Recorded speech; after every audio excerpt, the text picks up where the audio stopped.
Chapter 38. 018 Make Good Friends. Poverty Alleviation Study Group. Hello, I'm Ran Wangshuan's grandfather. Ran Qian was the first to speak, standing not far away, squinting slightly as he sized up Bai Lian. His aura as a person in a position of power feeling quite oppressive. Bai Lian. Bai Lian nodded at him, her tone lacking any discernible emotion. Ran Qian watched her quietly, noting her school uniform was just like the other students, and even the hairpin on her head was handmade. From head to toe. Even her shoes were nothing out of the ordinary. Everything about her resonated with the run-down, impoverished purist street. Yet standing in the night, backed by a long staircase and a street lamp that wasn't even very bright, the quiet look she returned was like a mandrake growing on the cliffs of the night. Wan Qian has been spoiled by us. I apologize for what happened today. Ren Qian regained his composure, full of regret. She hadn't anticipated that you would also have an invitation to the White Tiger auction house. I've arranged a banquet tonight and hope you can forgive my granddaughter. There's no need, Bai Lian smiled, a hint of indifference in her lazy demeanor under the light. Elle got the invitation by helping someone by accident, and I've already sold it this afternoon. That made sense, since Purist Street was close to two boundaries.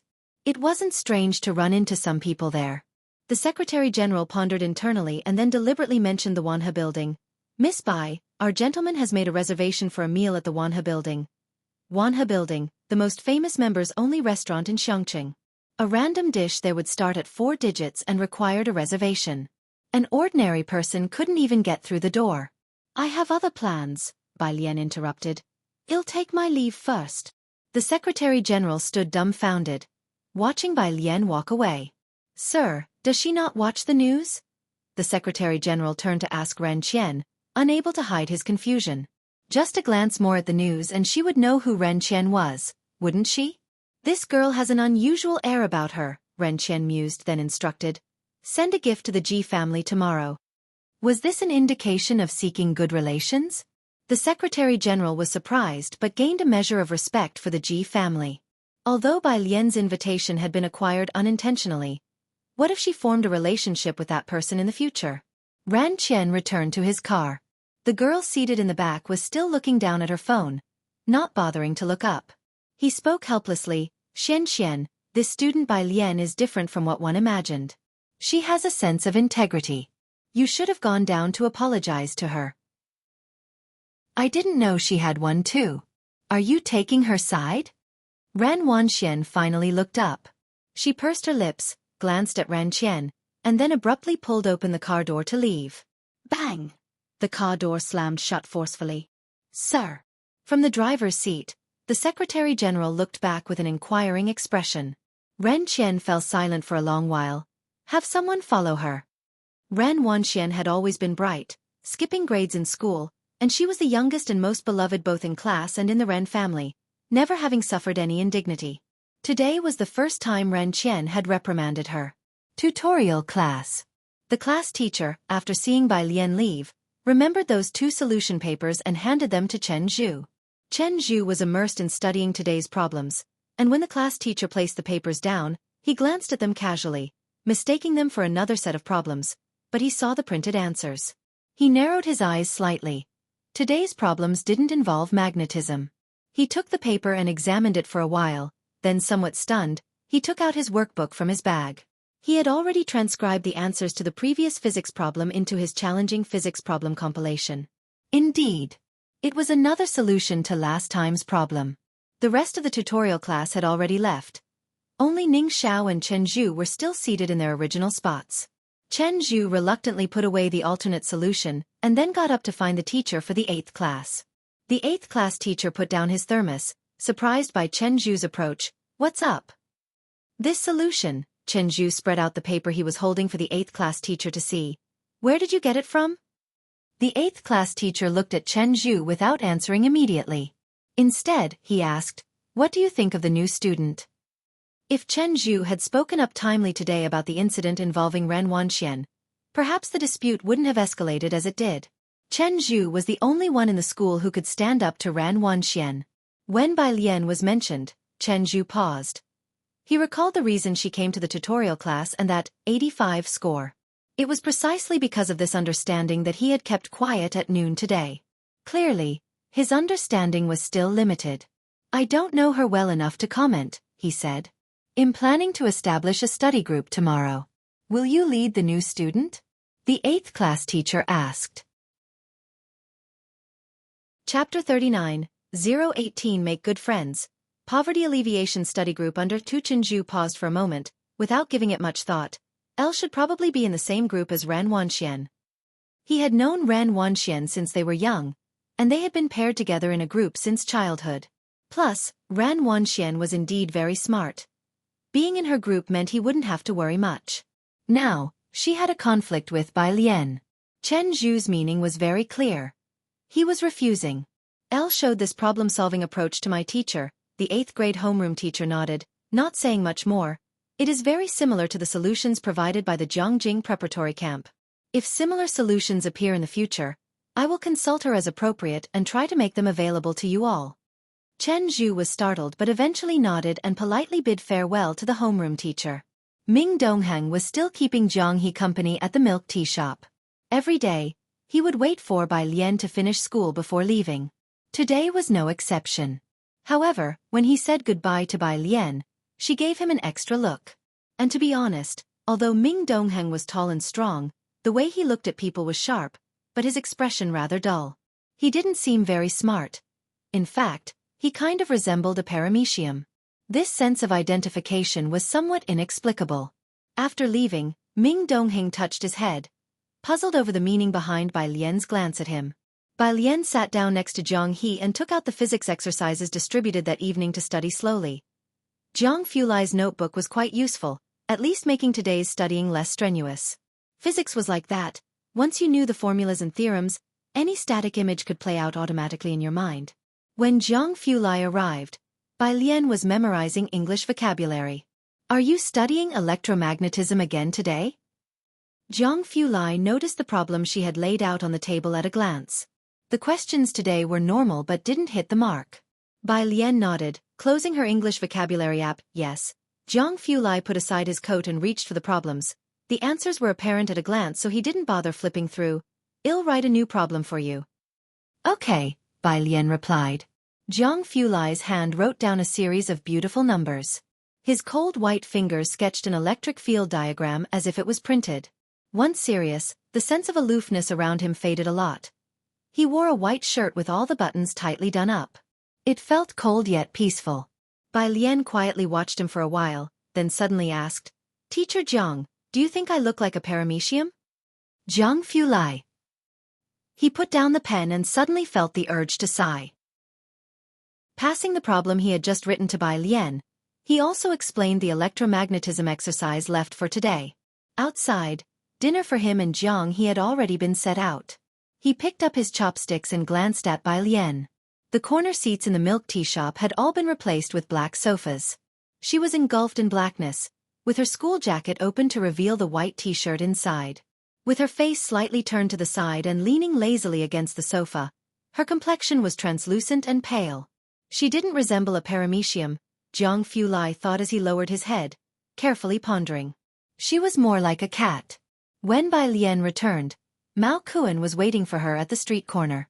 She handed the invitation she had in her hand to Mao Kuan. Who was that just now?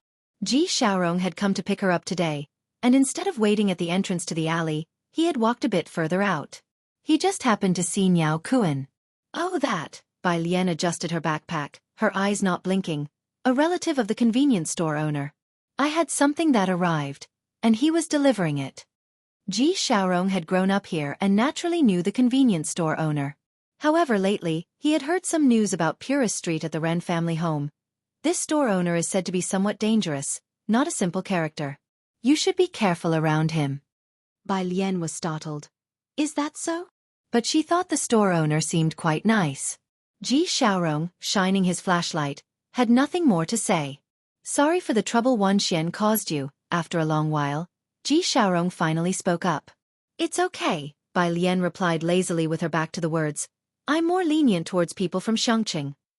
Ji Xiaorong didn't quite catch her meaning but spoke again. Elle initially thought you two would become friends. Bai Lian was surprised. That's rather unlikely. Elle no, Ji Xiaorong patted Bai Lian's shoulder. no longer mentioning Ran Wanxian.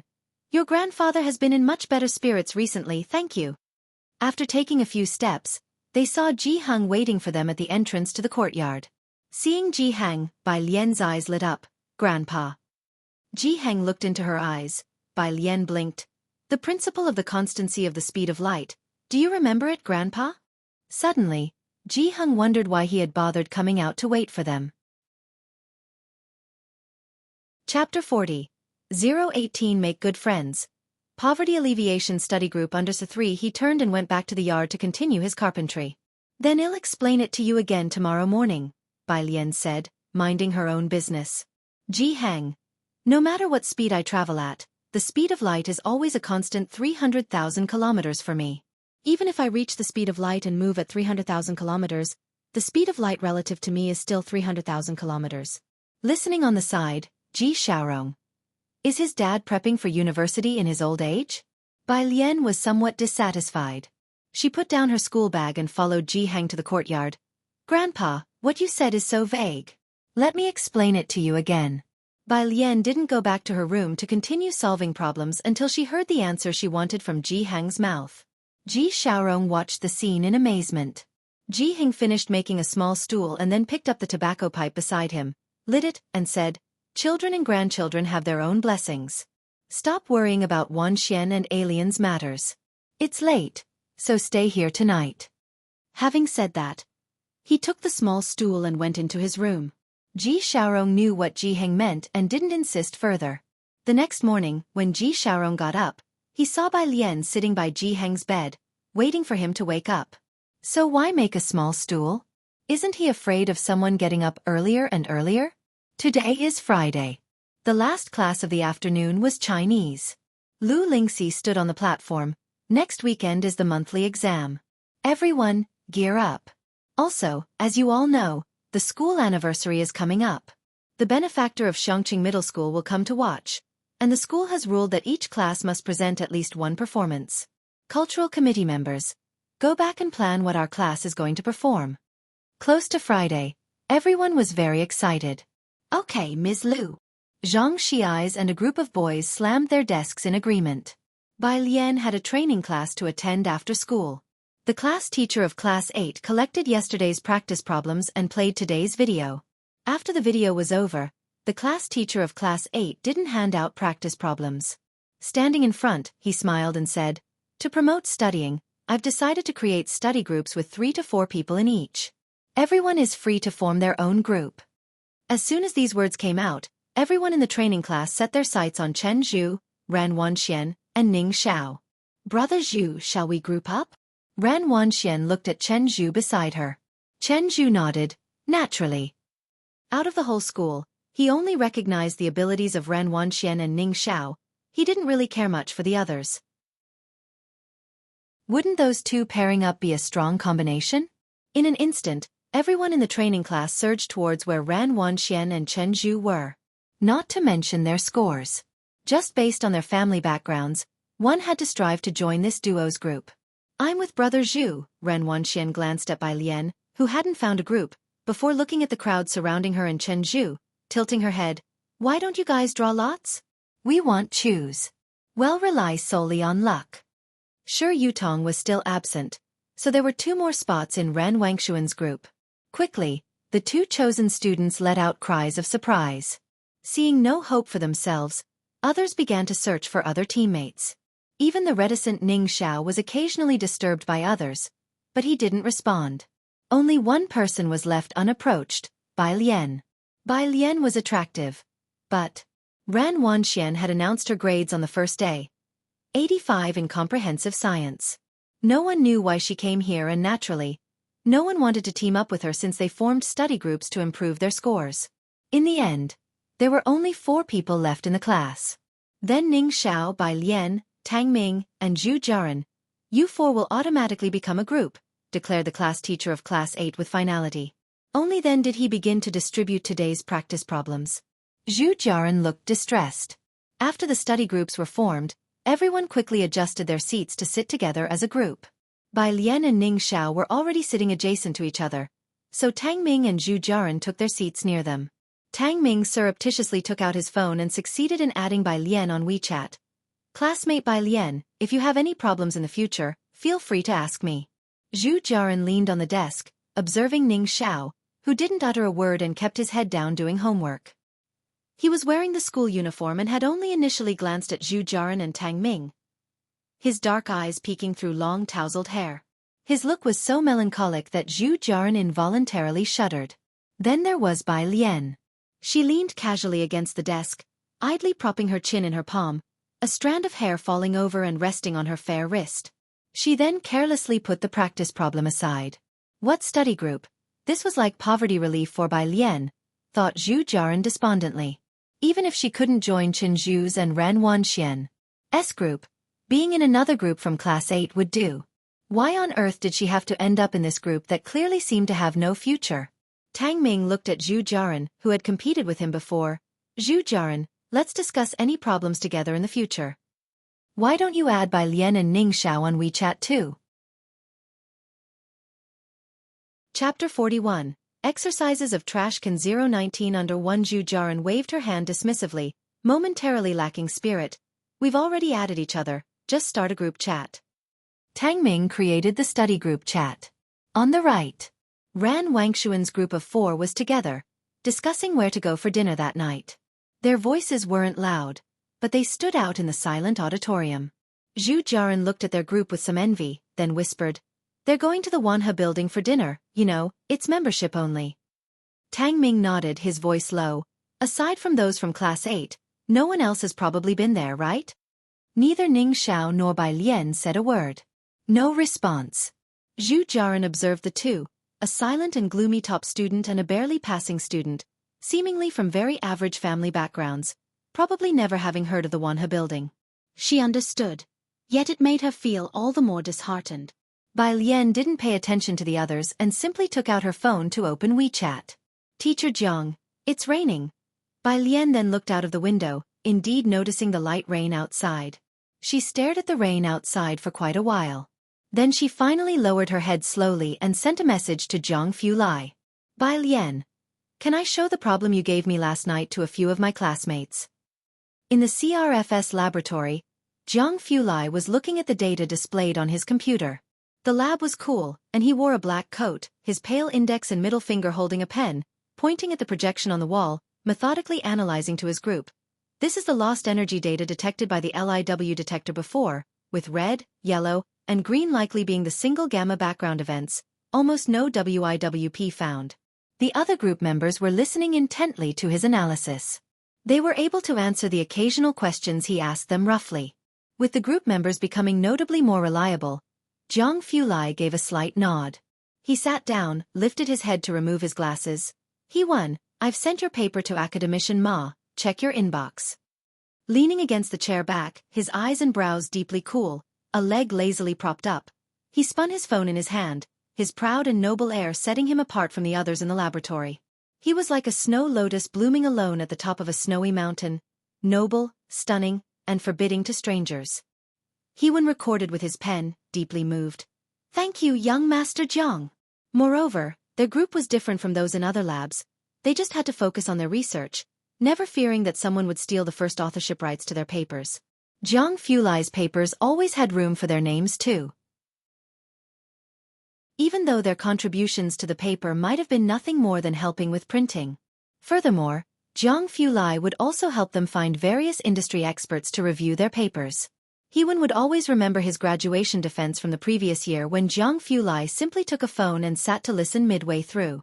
The old professor who had always troubled him did not dare to utter a word in the end, and other professors' questions were as simple as, "What did you eat today?" Hewan, who thought he wouldn't graduate, not only did so smoothly but was also introduced to Jiang Fulai's lab by Academician Ma. He understood why everyone was desperate to get into Jiang Fulai's laboratory. Jiang Fulai flipped to the next experiment report, looked up at one of the group members with a chilling tone. "Did I not make myself clear? In your experiment report, except for the first look where I can't make out what you're writing, every other glance tells me nothing." "In what state of mind did you write this?" The trembling member stammered, "I'm sorry." The rest collectively lowered their heads and stepped back.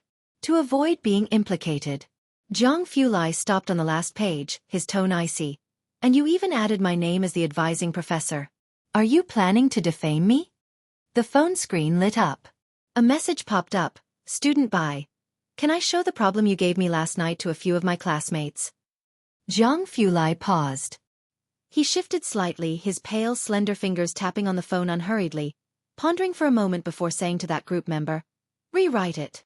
Jianghu Lai checked the time, replied with a message, and stood to leave the laboratory. You may. The group member, who thought he would face a storm but ended up being let off the hook, suddenly felt an inexplicable sense of fantasy. Hewen adjusted his glasses again and spoke. This is strange. Everyone else nodded in agreement. After another minute, the Reborn group member reached out to choke Hewen. Ah, Hewen. You've completely ruined your image in my eyes. How can someone like you be on the honored list of Jing University? Chapter 42. Exercises of Trash Can 019_2. Hewen hurriedly spoke. Elle bought a recording pen for each of you. They should be arriving soon. Hey, stop hitting me. Hewen, the great scholar, were you planning on dazzling everyone with your secret recordings? Then you guys also stop hitting my face, ow. Bai Lian had always listened to the teacher's instructions, so when the teacher mentioned a study group, she approached Jianghu Lai. After getting Jianghu Lai's permission, she placed her phone back into the desk cubby and copied the problems Jianghu Lai gave her into 3 sets, distributing them to the other 3 members of the group.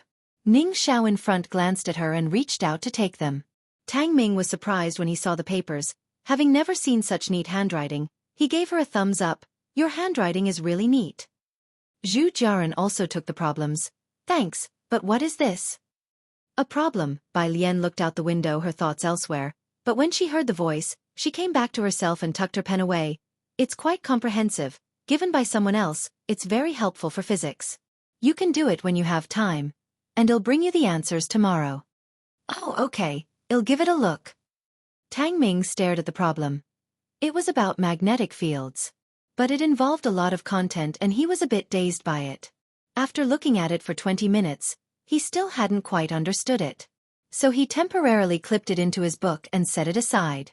Half an hour passed quickly, but many people didn't leave on time tonight because of the study group. In front, Ning Xiao tossed the problems given by the teacher aside, engrossed in the problem Bai Lian had given him. Bai Lian saw people leaving and also got up with her backpack to leave the lecture hall. Ning Xiao didn't pack up, still pondering over the problem Bai Lian had given him. To the right, Ran Wanxian packed up her things. My mom has already reserved a place, she stood up and spoke to the others. Let's go first. That immediately won them cheers. The other study groups could only look on enviously. Zhu Jiaran stayed put, watching Ran Wanxian and her group without taking her eyes off them until they left through the back door. Sigh. Zhu Jiaran let out a long sigh. Tang Ming was a boarding student and wasn't in a hurry to get back. He took a screenshot of Bai Lian's profile picture to show his roommates. Elsewhere, she really didn't post anything on her moments. If I took a sneak photo of her, wouldn't that make me a pervert? Seeing Tang Ming's worthless reaction, Zhu Jiaran pursed her lips, unwilled to pack her things anymore, and prepared to head back to the dorm. Bai Lian stood at the entrance of the comprehensive building staircase. The rain was falling heavily, sweeping across the entire campus like a net. The already dimly lit school was shrouded in rain mist, becoming even more hazy. There was hardly a soul on the road. It was as if she was the only one in this vastness. The surroundings were filled with the sound of rain. Bai Lian stared at the relentless downpour and began to wonder again if she should have died in Xianxia long ago, and that now, it was merely a pipe dream of hers about Xianxia? Bai Lian stood at the entrance of the comprehensive building staircase. A faint voice came through the curtain of rain. What are you spacing out for? Bai Lian looked up and saw Jianghu Lai standing a step away on the stairs. His figure was tall and slender, wearing a knee-length coat, his pale yet powerful right hand propping an umbrella. Despite the downpour, his entire demeanor was unruffled, as he elegantly tilted the umbrella forward. Is your phone on silent? Jianghu Lai was shaking her phone, the usual arrogance in his eyes slightly diminished. What are you doing here? Bai Lian gradually came to her senses, slowly patted her pocket, then lifted her head. I'll think I left my phone in the lecture. Jianghu Lai raised an eyebrow, handing her the umbrella. Where is your tutorial classroom? Bai Lian took the umbrella, standing on the stairs behind the rain curtain with a listless expression in her eyes, the reflection of streetlights shimmering in her pitch-black pupils. First floor, the last classroom to the right, fourth row from the left, first seat. Jianghu Lai entered the main building. Because students were having tutorials there in the evening, the lights on the first floor of the main building were all on. His tall stature and exquisite features were as nobly indifferent as ever. Ran Wanxian and people like her noticed him almost immediately. What made Jianghu Lai truly stand out was not his striking features, but the inherent dignity he exuded, making him seem unapproachably aloof even as he simply walked. He passed by Ran Wanxian and Chen Zhu unhurriedly, his pale face sharp and almost edged with frost. He failed to spare them even a glance. Zhu Jiaran, who had just left the classroom, also caught sight of him, pausing in her steps. "Who is that?" Ran Wanxian and her group discussed in low voices as they watched Jianghu Lai's retreating figure. Ran Wanxian and Chen Zhu exchanged glances, both shaking their heads, guessing he probably wasn't from Xianxia, as his genuine and unblemished air was not something Xianxia could foster. As soon as they exited, the Ren family's business car was parked at the entrance of the main building.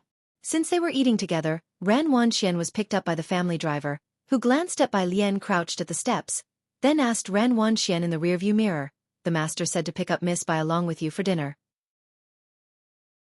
"Your grandfather, he?" Chen Zhu withdrew his gaze from Bai Lian without interest. He had heard from Ran Wanxian that Bai Lian's invitation had been inadvertently received, a 1 in a billion chance of luck. Just hearing the name Bai Lian made Ran Wanxian inexplicably irritated, her face cold. "Don't bother with her, let's go." She directly instructed the driver to drive away. Chen Zhu didn't bring her up again either. Inside the main building, Jianghu Lai found the last lecture hall. There weren't many people left in the lecture hall by the time he entered, with over half the lights already turned off. Jianghu Lai found Bai Lian's seat and indeed saw her Xiaomi phone left in the desk cavern. A boy sitting in front was struggling with some math problems, prompting him to raise his eyebrows. He recognized at a glance that the problem was one head assigned, and the boy still hadn't solved it yet. Dumber than Jiang Shijue. Jianghu Lai withdrew his gaze, commenting blandly. He picked up the phone and walked out, pausing beside the trash can when something in the corner of his eye caught his attention. There wasn't much trash in the bin. Looking down, he saw a crumpled piece of paper tossed carelessly inside. With his back to the light, Jianghu Lai lowered his eyes, his face shadowed and his expression even colder. He bent down, picked the paper out of the bin, and with well-defined fingers, he slowly unfolded the neat, precise regular script. It was Bai Lian's handwriting, the problems he had written for her the night before. Now disregarded, thrown away without a second thought in the trash bin. Chapter 43.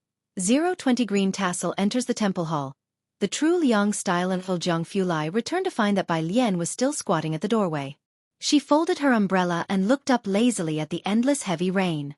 Her long hair was casually coiled at the back of her head with a simple wooden hairpin. The strands of hair by her forehead were dampened by the misty rain and gently fell across her pale cheeks. Like a cat wandering in the rain, tentative, hesitant, lonely, unable to find its way home, accidentally intruding into an inkwash painting. "You walk very slowly," Bai Lian said, looking up at him, her eyelashes dark and long, casting a faint shadow on her eyelids. Jianghu Lai handed her phone back to her, took the umbrella and opened it, and said indifferently, "Took a glance at one of your less intelligent classmates' problems." "Who?" Bai Lian stood up and walked with him outside. The training classes were full of top students from Xianxia Middle School. There were none that lacked intelligence. She took her phone, the red ribbon on her right hand contrasting sharply against her wrist, fair as white jade. "Sits in front of you. Bai Lian." Ning Xiao, the legend who was expected to be admitted to Zhongjing University this year, consistently ranked first or second in the whole school. "He's not very intelligent?" Jianghu Lai held the umbrella, his fingers' knuckles distinct. "Why did you want to show your classmates the problems today?" "Oh, we were grouped in fours," Bai Lian walked languidly. "Elle just copied a set for the other 3 teammates." Jianghu Lai narrowed his eyes slightly. As they talked, they arrived at the milk tea shop where Ming Dongheng and Jiang He were squatting at the door. Jiang He was still slowly turning the 7x7 Rubik's Cube. It was a spherical puzzle with 12 sides, having many complicated speed-solving algorithms. However, Jianghu Lai found them too mundane to write algorithms for him, so he had to rely on memory to restore it. His movements were unbearable for Jianghu Lai to watch, and Jianghu Lai shifted his gaze away lightly. Jianghe, he was silent for a moment, then turned his back to Jianghu Lai. Then Bai Lian tugged at his collar, pinched his face. What's the matter? Jianghe just clutched the hem of her clothes, resolved not to look at Jianghu Lai. When Jianghu Lai arrived, Ming Dongheng got up and followed him, handing him the red invitation in his hand. Chief Chen got an invitation from the black market. The auction starts at 7 in the evening the DAV after tomorrow. You sure it's an authentic piece from Liang Zuan's apprentice? Jianghu Lai put the umbrella aside, took the invitation, and his tone was cold and clear. Certain, but the specific origin will only be announced at the auction. Jianghu Lai nodded, his tall figure leaning against the corner sofa as he carelessly placed the invitation on the table. What problems did you guys leave today? Bai Lian passed the problems to him, her gaze landing on the familiar invitation. Because Zhang Xi's had used it to play table tennis, it had a noticeable dent in the middle.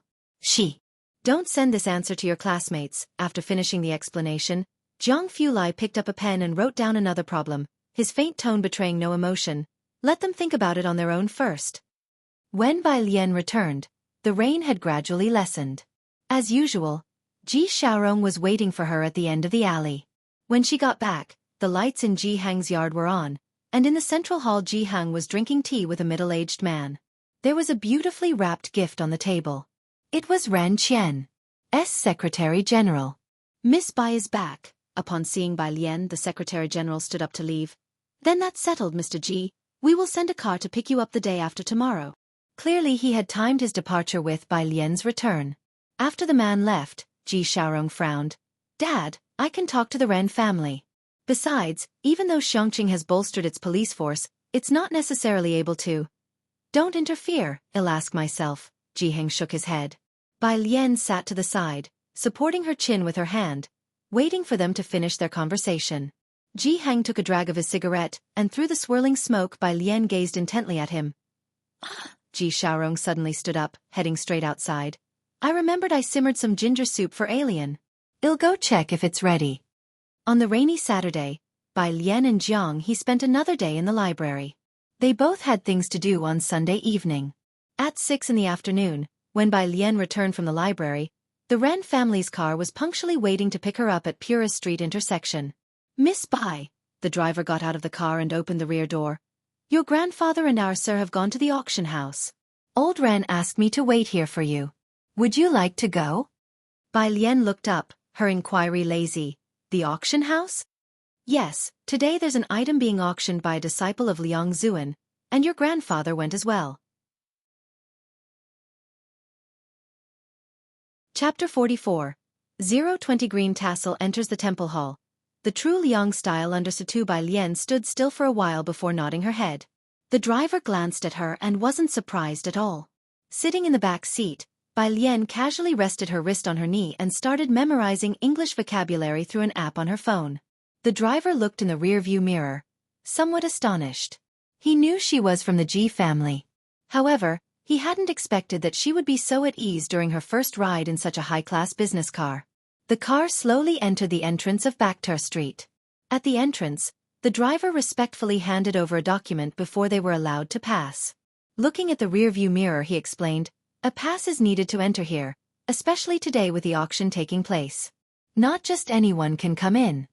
Bai Lian continued memorizing words, not even lifting her head. The White Tiger auction house was at the end of Bakhtar Street, where a majestic 20-meter-high stone sculpture of a white tiger was sprawled at the entrance. There was a crowd of people queuing up at the entrance. The driver couldn't drive any further, parking the car at a distance. Miss Bai, please go and join the queue. After Mr. Ran and the others go in, someone will meet you at the entrance. Wearing earphones, Bai Lian got out of the car and walked into the crowd. Mao Kuan, with a cigarette in his hand, was standing at the entrance of the auction house to prevent any troublemakers. He had blonde hair and an aura of notoriety. On this street, his reputation for violence was well known, especially since recent rumors suggested that the downfall of Poison Scorpion was related to him. The well-known fighter of Bakhtar Street, Poison Scorpion, could be taken down by Mao Kuan, which indicated that he was no ordinary person. His infamy was widespread, and even those from fighting arenas regarded him with great respect. Today's auction, which catered to global VIPs, had him there to maintain order, courtesy of his godfather. Others who knew him made sure to stay at least 3 meters away. His eyes roamed and soon spotted Bai Lian in the crowd. Mao Kuan narrowed his eyes and quickly stood up straight, making his way into the crowd. Whoosh! The group of wealthy businessmen in line hastily made way. Sis! Mao Kuan approached Bai Lian and awkwardly scratched his head. "El thought you weren't coming? Why squeeze in with these people? I'll take you in through the back entrance." Mao Kuan led Bai Lian into the VIP entrance from the back. The White Tiger auction house was very large, circular in shape, descending from the top floor with 3 levels. The first and second floors were regular booths, while the third level had special ones. Upon learning that the Ren family's booth was on the first floor, Mao Kuan accompanied her to the first floor. The booths there were small, with only a table and a few wooden chairs. Displeased with the setting, he frowned. "Sis, should I get you relocated to the third floor?" Bai Lian chose a seat by the window and sat down, lazily resting her elbow on the windowsill. She was dressed in a gradient blue wide-sleeved top, with neatly fastened light blue braided buttons. As she lifted her arm, her fair wrist and a loosely tied crimson wristband were revealed. As she sat down, her long skirt spread across the entire chair. "No need," she said indifferently, leaning against the windowsill, her almond eyes slightly drooping, revealing an undeniable allure at a glance. Mao Kuan dared not look any longer.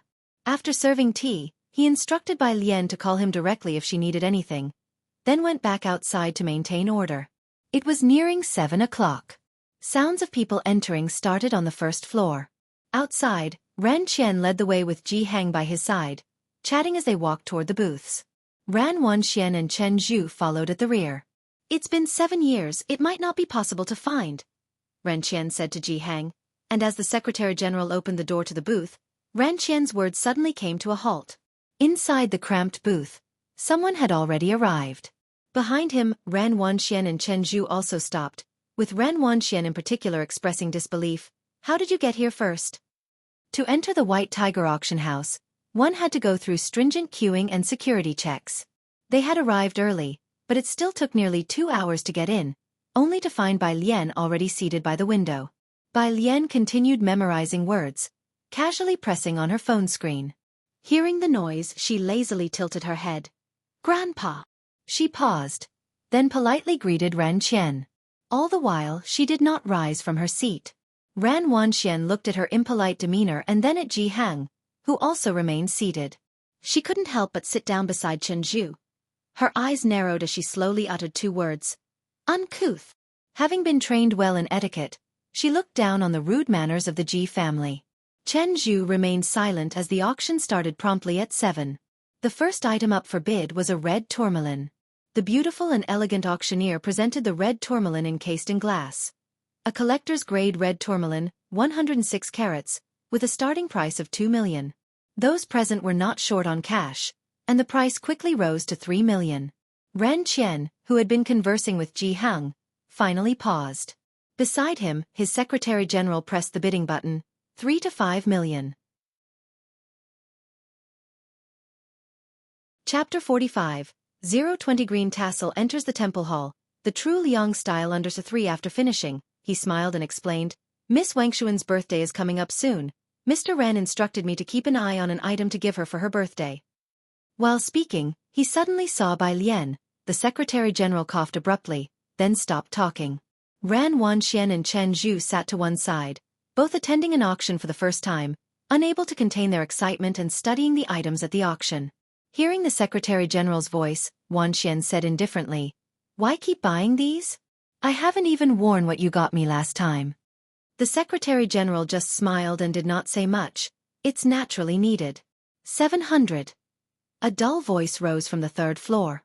Upon hearing this voice, Bai Lian couldn't help but glance at the third floor. It sounded so much like a tapeworm. The bid had abruptly soared from 500 to 7 million. 7 million for a collector-grade red tourmaline wasn't particularly expensive. But it had already exceeded the Ran family's estimate, and the Secretary-General looked questioningly at Ran Qian. Ren Qian shook his head. Forget it. With the guest on the third floor, it's unlikely anyone else will compete. The Ren family didn't have the capital to compete with them. And so, the red tourmaline was taken by the guest on the third floor.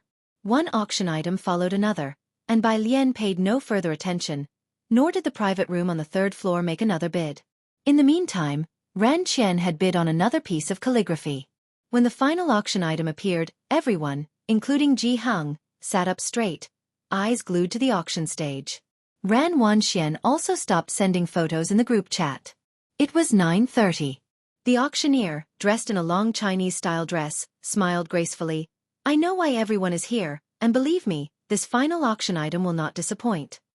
Saying this, she reached behind her and drew aside the red cloth.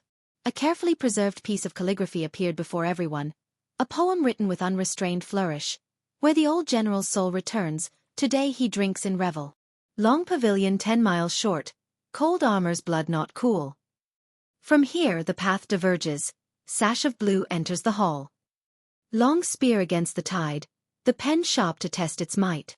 Long pavilion sending off the troops. The poem was not long, but each character was written with varying speed and emphasis, switching between hidden and exposed strokes, straight and curved lines. The carefree ease after each stroke penetrated the paper, making each character seem to leap alive with vibrant vitality, as if imbued with the warmth of life. Behind her, Wan Xian muttered in astonishment. Sash of blue enters the hall. So this is the true Liang script. No one could feel the bursting vitality emanating from the calligraphy more than the auctioneer. For a moment, it was as if she could see a woman in white, freely dancing her brush across the paper, completing the work effortlessly. Because the handwriting is in Liang's script and the signature carries Liang Zuan's personal seal, our auction house believed it to be Liang's original work. The auctioneer took a deep breath, stripping away her emotions and said seriously, after historical scholars had appraised it, it was verified that the poem was written by his sister for Bai Zhongyu when he went off to the military. We all know the historical military genius Bai Zhongyu, who topped the imperial examinations at 15, aced them at 18, and after his father's death, left his writing at 20 to join the army, taking up arms and heading to the battlefield. His sister hoped he would return home safely and resume his career in the palace. Since he did not return, she wanted to throw away this piece of calligraphy, but according to historical records, it was retrieved by her teacher, meaning that Liang Zuan left us this unique and historically significant calligraphic treasure. The auctioneer continued to elaborate. In the private room, Bai Lian rested her chin on the windowsill, quietly gazing at the nearly yellowed calligraphy. A millennium-old authentic piece, preserved to the present day, seemed to allow one to glimpse through the letters 1,000 years of fleeting beauty. Upon hearing the starting bid of 50 million, she watched so intently that she did not hear Jianghu calling her several times. Ren Qian had a good impression of Bai Lian and, seeing her staring blankly at the calligraphy, chuckled in surprise. Bai, do you also study Liang's script?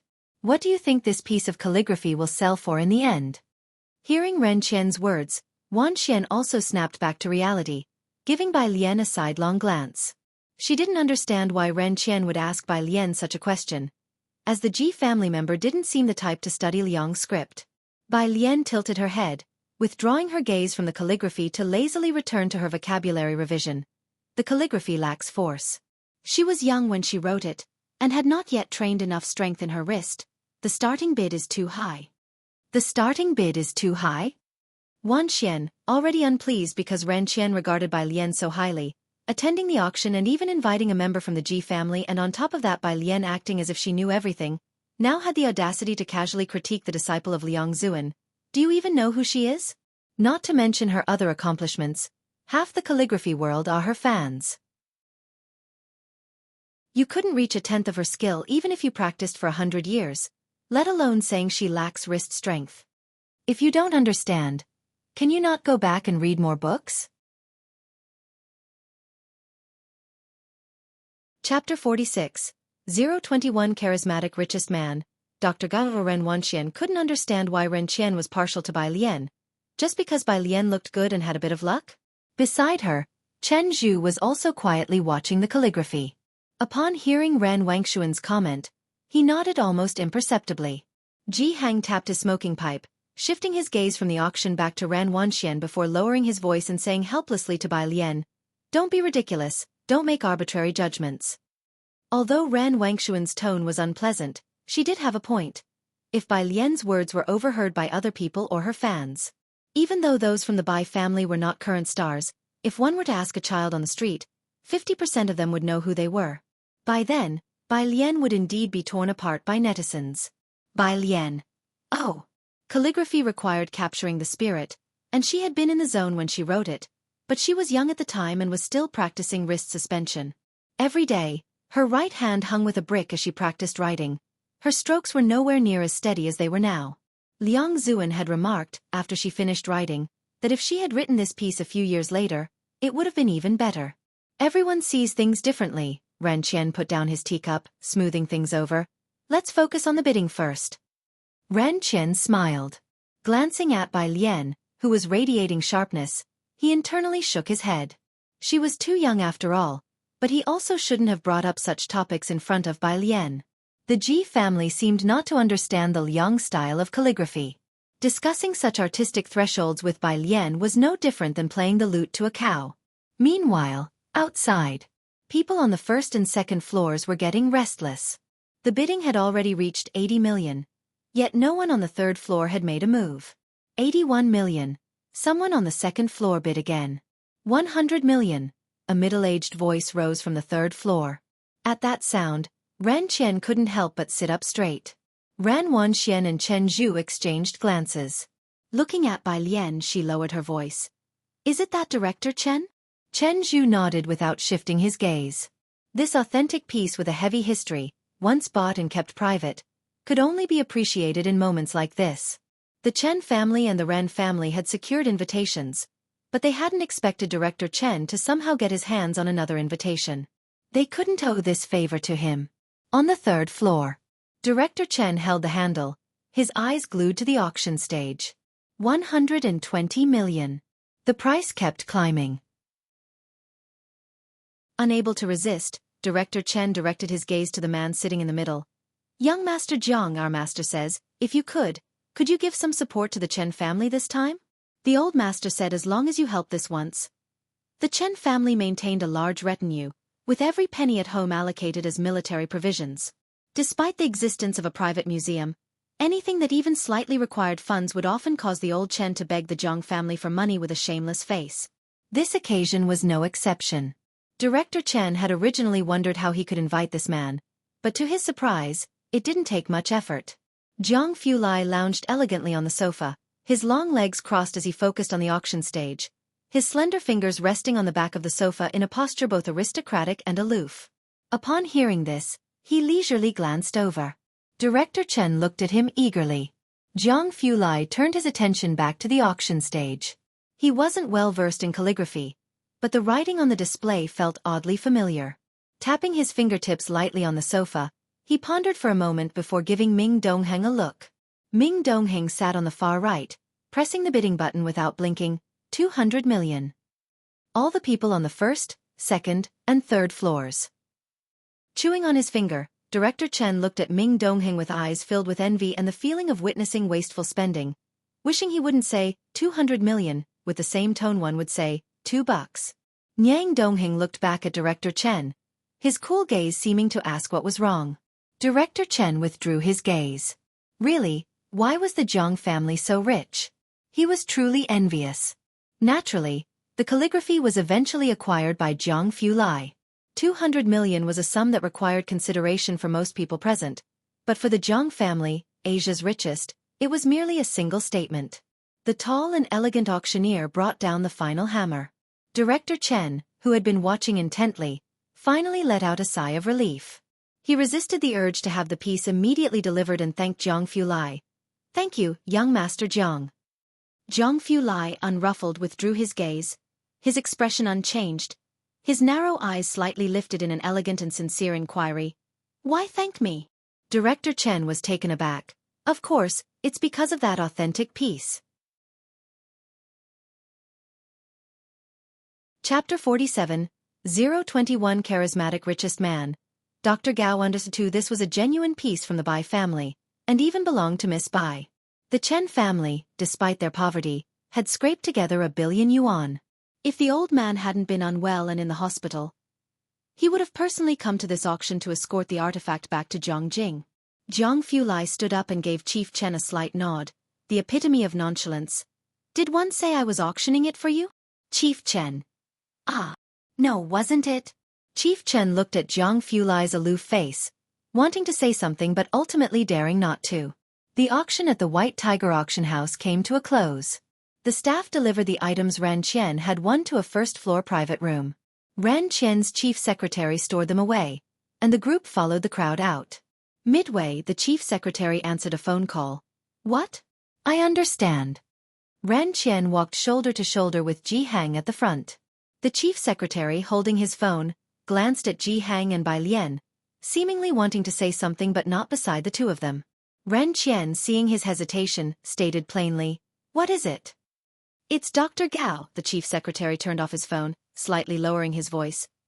He's agreed to the dinner you arranged. Uncle, Ran Wanxian, who was closer to the chief secretary, frowned, interrupting him. Let's talk about this at home.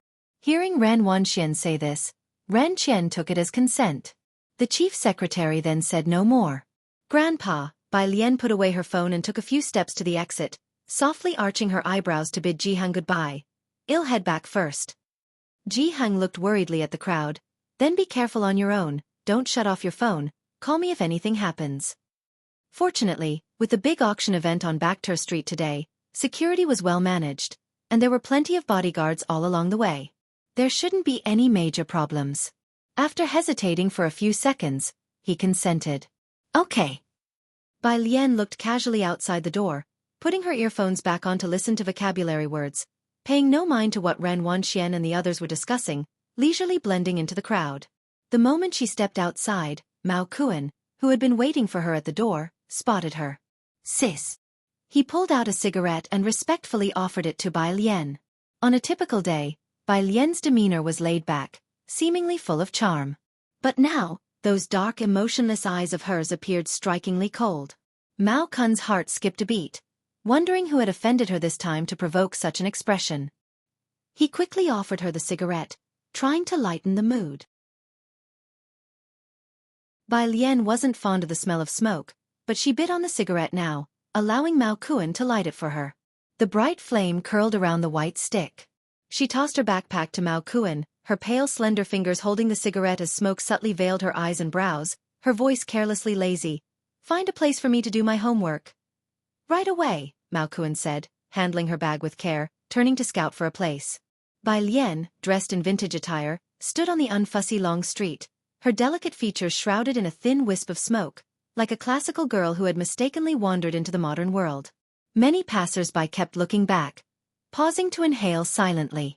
Eventually, a man couldn't resist approaching her with a suggestive gaze. Little sister, why are you still here so late?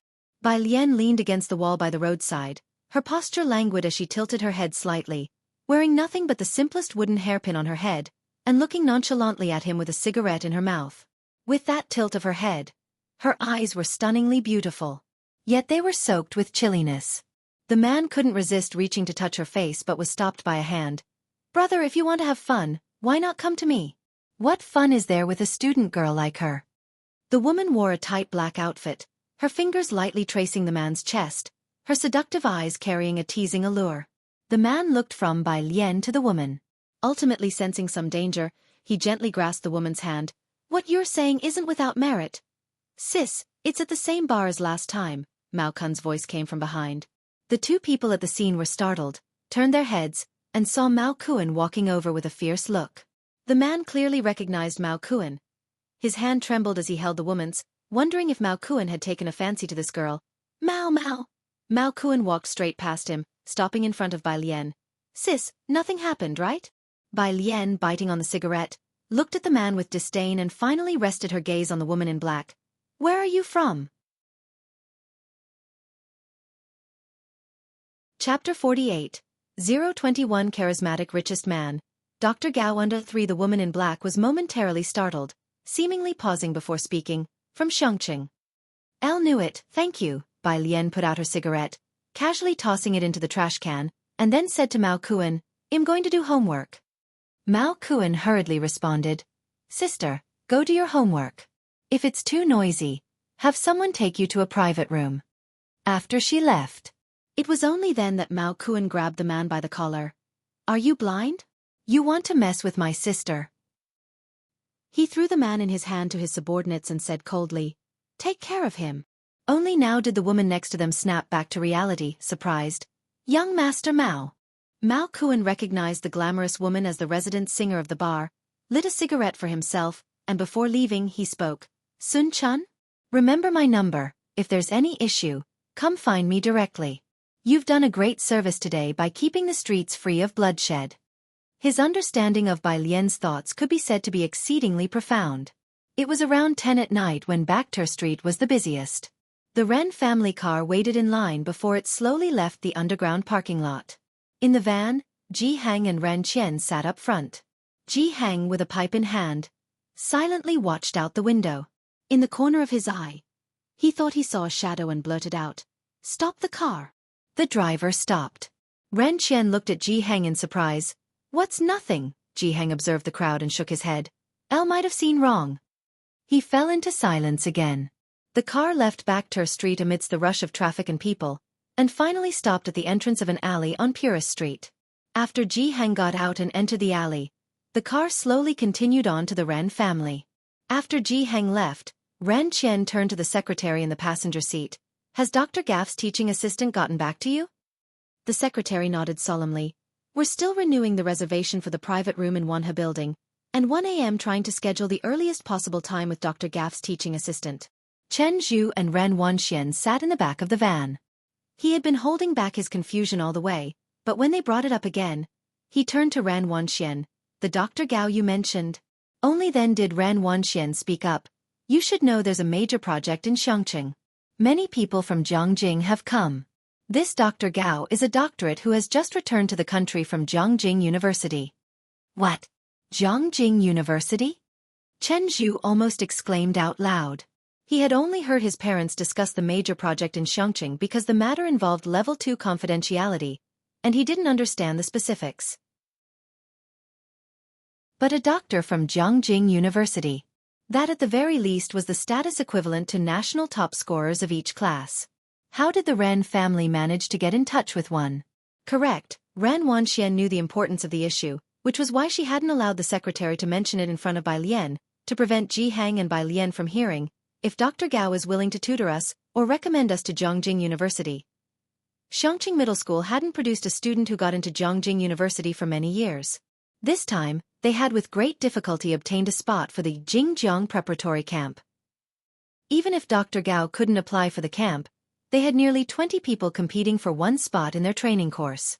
Every one of them was a competitor, and every post-lesson exercise was counted towards their ongoing assessment. These exercises were difficult for them, but for Dr. Gao, they would surely be extremely simple. With Dr. Gaff's help, their chances of success would reach 80%. The Chen family managed to invite Chief Chen as a guest, and Ren Wanxian knew the Chen family's significance. She was aware of the gap between her, Chen Zhu, and Ning Xiao, so she did not keep Dr. Gaff's matters concealed from Chen Zhu any longer. Chen Zhu also snapped out of his daze, his heart thumping wildly, almost as if it was about to burst from his chest. Thank you. He looked steadily at Ren Wanxian and took a deep breath.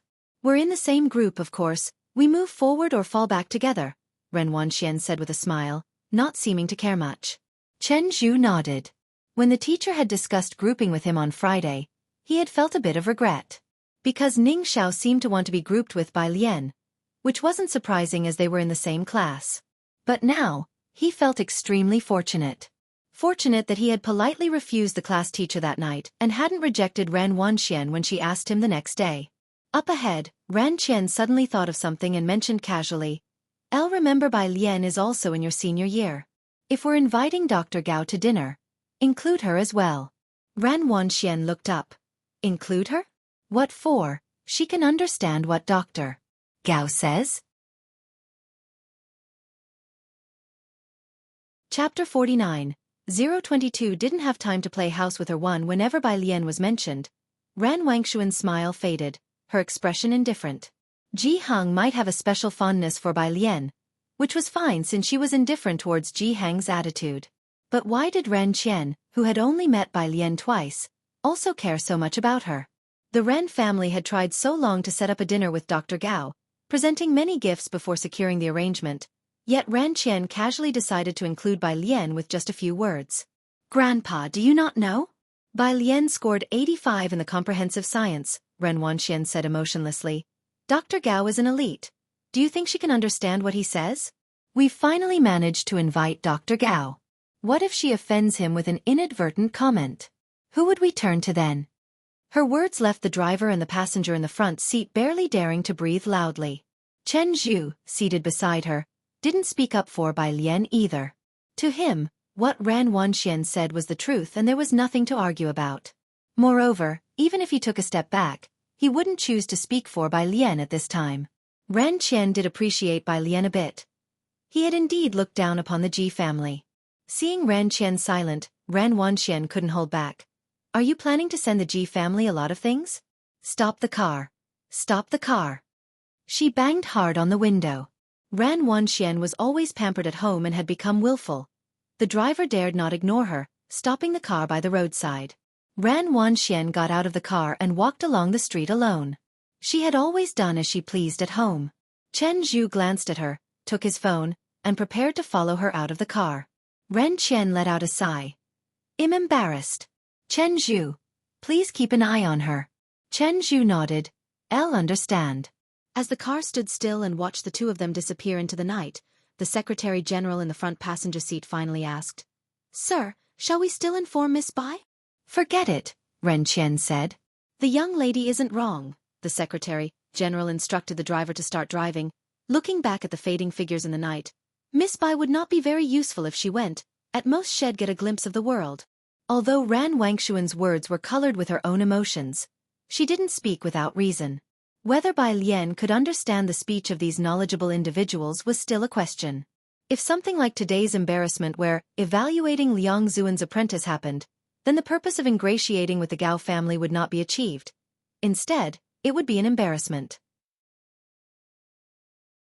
If only she were as worry-free as Bai Lian. "First set a time with Dr. Gao," Ren Qian rubbed his forehead.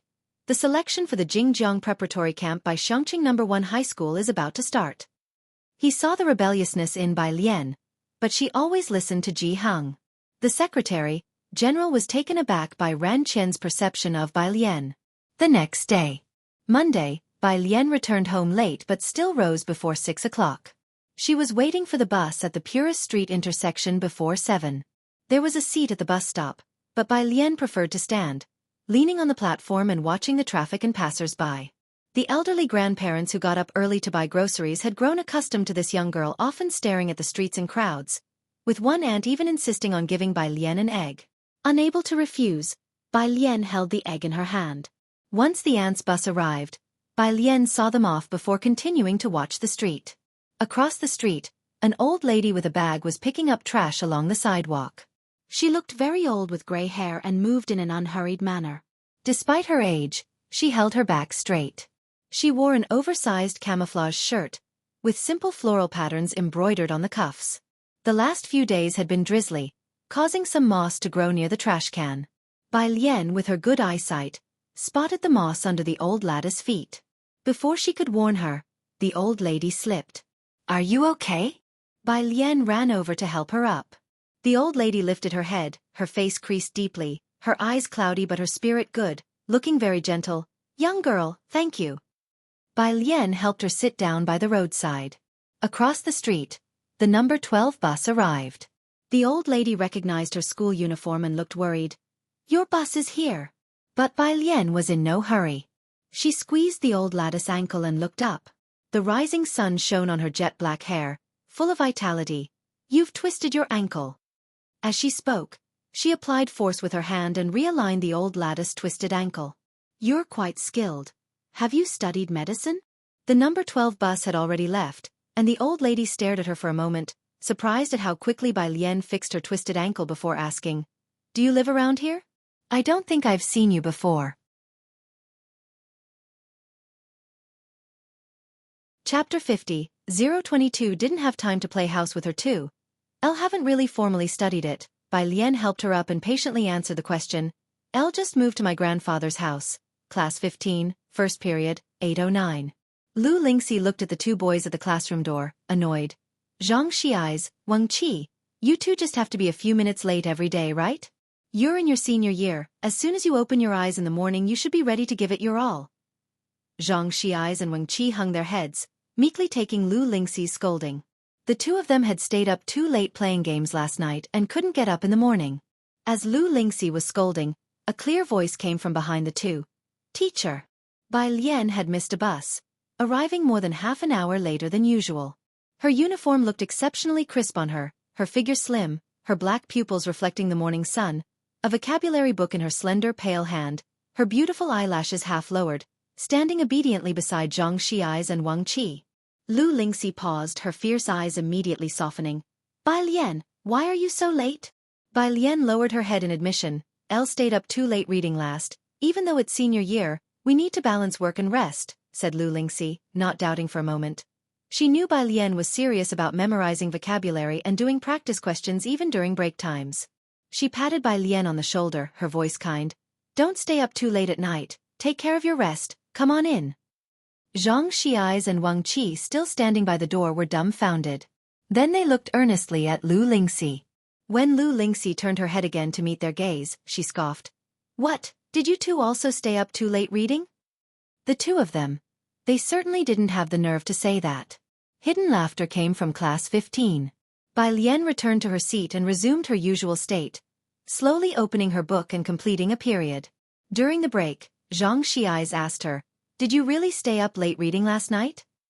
No, Bai Lian flipped open her workbook, casually propping up her right leg, nonchalantly. Elle just missed a bus. Xianxia. He angrily prepared to buy a bottle of iced water to cool down. The cultural committee member exchanged glances with Pu Xiaohan, following Xianxia. As a member of class 15, shouldn't you contribute something to our class? Xianxia opened the fridge without blinking an eye. But I can't do anything. At the school anniversary, am I supposed to go on stage and play games? Xiaohan, standing beside him, slung an arm around the cultural committee member's shoulder, pointing at Xianxia. You're indeed pretty useless, so we never plan to make you do anything. You've only got that face for show. Just stand on stage when it's time and act as our mascot. What do you mean I'm indeed pretty useless? Wouldn't I be useful in the sports meeting? Xianxia grabbed a drink. I'm really tired. Enough, shut up. Xiaohan couldn't stand it any longer. What a good person you are, if only you didn't have a mouth. They walked back, with Xiaohan and the cultural committee members' criticism all along the way. Xianxia didn't dare to defy the two women. Quite a few boys stood in the corridor of class 15. Many people casually whistled and glanced towards the window. Xianxia went over for a look, and from this angle, he could see Bai Lian. She was bending her head down, calmly pulling out a paper from her desk, lazily uncapping her pen. He had a sudden inspiration and said to Xiaohan and the committee member, why don't you ask the person who sits in front of me? That person would be much more suitable than him to be a mascot. Just that face alone would be perfect as a front for the class. We are trying hard, said the cultural committee member, nodding her head. Xiaohan and I are discussing how to trick. Xiaohan quickly cut her off. How to convince her to agree to us. Xianxia, do you have any suggestions? Xianxia touched his nose. I'd rather go to Syria. Do not be fooled by his deskmate's indifferent manner or studious appearance. As the person who sat behind her, he saw very clearly that the model student behavior was only in front of Lu Lingxi. Want to try with someone from class 8? At the end of the last class in the afternoon, Pu Xiaohan still hadn't found a chance to persuade Bai Lian. Bai Lian listened attentively during class and either did practice questions or memorized vocabulary during breaks, acting just like her deskmate, Yang Lin. In the end, she could only watch helplessly as Bai Lian left for tutoring classes. Today's tutoring class was organized into study groups, with the class 8 homeroom teacher coming over with a USB drive to play a recorded lesson. Starting this week, the difficulty of the course will increase, said the class 8 homeroom teacher, looking seriously at the group of top students in the lecture hall. Next week, we'll determine the final selection quota, so the daily grades for these 2 weeks are very important. Chapter 51. 022 didn't have time to play house with her under 3. The students sitting below were all very serious. Only then did the homeroom teacher of class 8 turn on the screen recording. Sitting in the same row, Chen Zhu and Ran Wanxian exchanged glances, the ambition in their eyes clearly visible. Bai Lian sat attentively in her seat. Today's lecture had moved on from electromagnetism to light and dynamics, discussing polarization and single-axis crystals throughout the lesson, and even touching on Huygens principle and dispersion. Bai Lian noted everything. She understood quickly but didn't grasp many of the formulas, because she hadn't yet learned about the dispersion curve. The lesson was difficult, and everyone listened with utmost seriousness. At 7:30, when the video ended, many went up to copy it, and the homeroom teacher of Class 8 began to distribute today's exercises. Bai Lian glanced at the problems. They covered an entire page and were all about optical crystals. She hadn't learned the equation for the dispersion curve and, as usual, packed the problems away. 2 messages appeared on the phone lying on the desk. Having not added many contacts to her phone, she opened it to take a look. Teacher Jiang. You didn't give them the answers, did you? Bai Lian. No. Teacher Jiang, bring them with you tonight, I'll explain the problems to them. Bai Lian looked at the message from Jiang Fulai, feeling somewhat surprised. To her right, Chen Zhu and Ran Wanxian, who rarely stayed behind, exchanged glances, gathered their things, and left the lecture hall. Zhu Jiaran, too, found the problems headache-inducing. She had been closely watching Chen Zhu's group. Seeing them leave so early today, she couldn't help poking Tang Ming's arm. They must be heading to Wanhe building again. Tang Ming, who was wrestling with today's problem, looked up and replied, Possible, both Ran Wanxian and Chen Zhu's families are wealthy. After Chen Zhu and Ran Wanxian had disappeared from view, Zhu Jiaran diverted her gaze back, just in time to see Bai Lian putting away the exercises distributed by the teacher. Her interest waned as she turned away.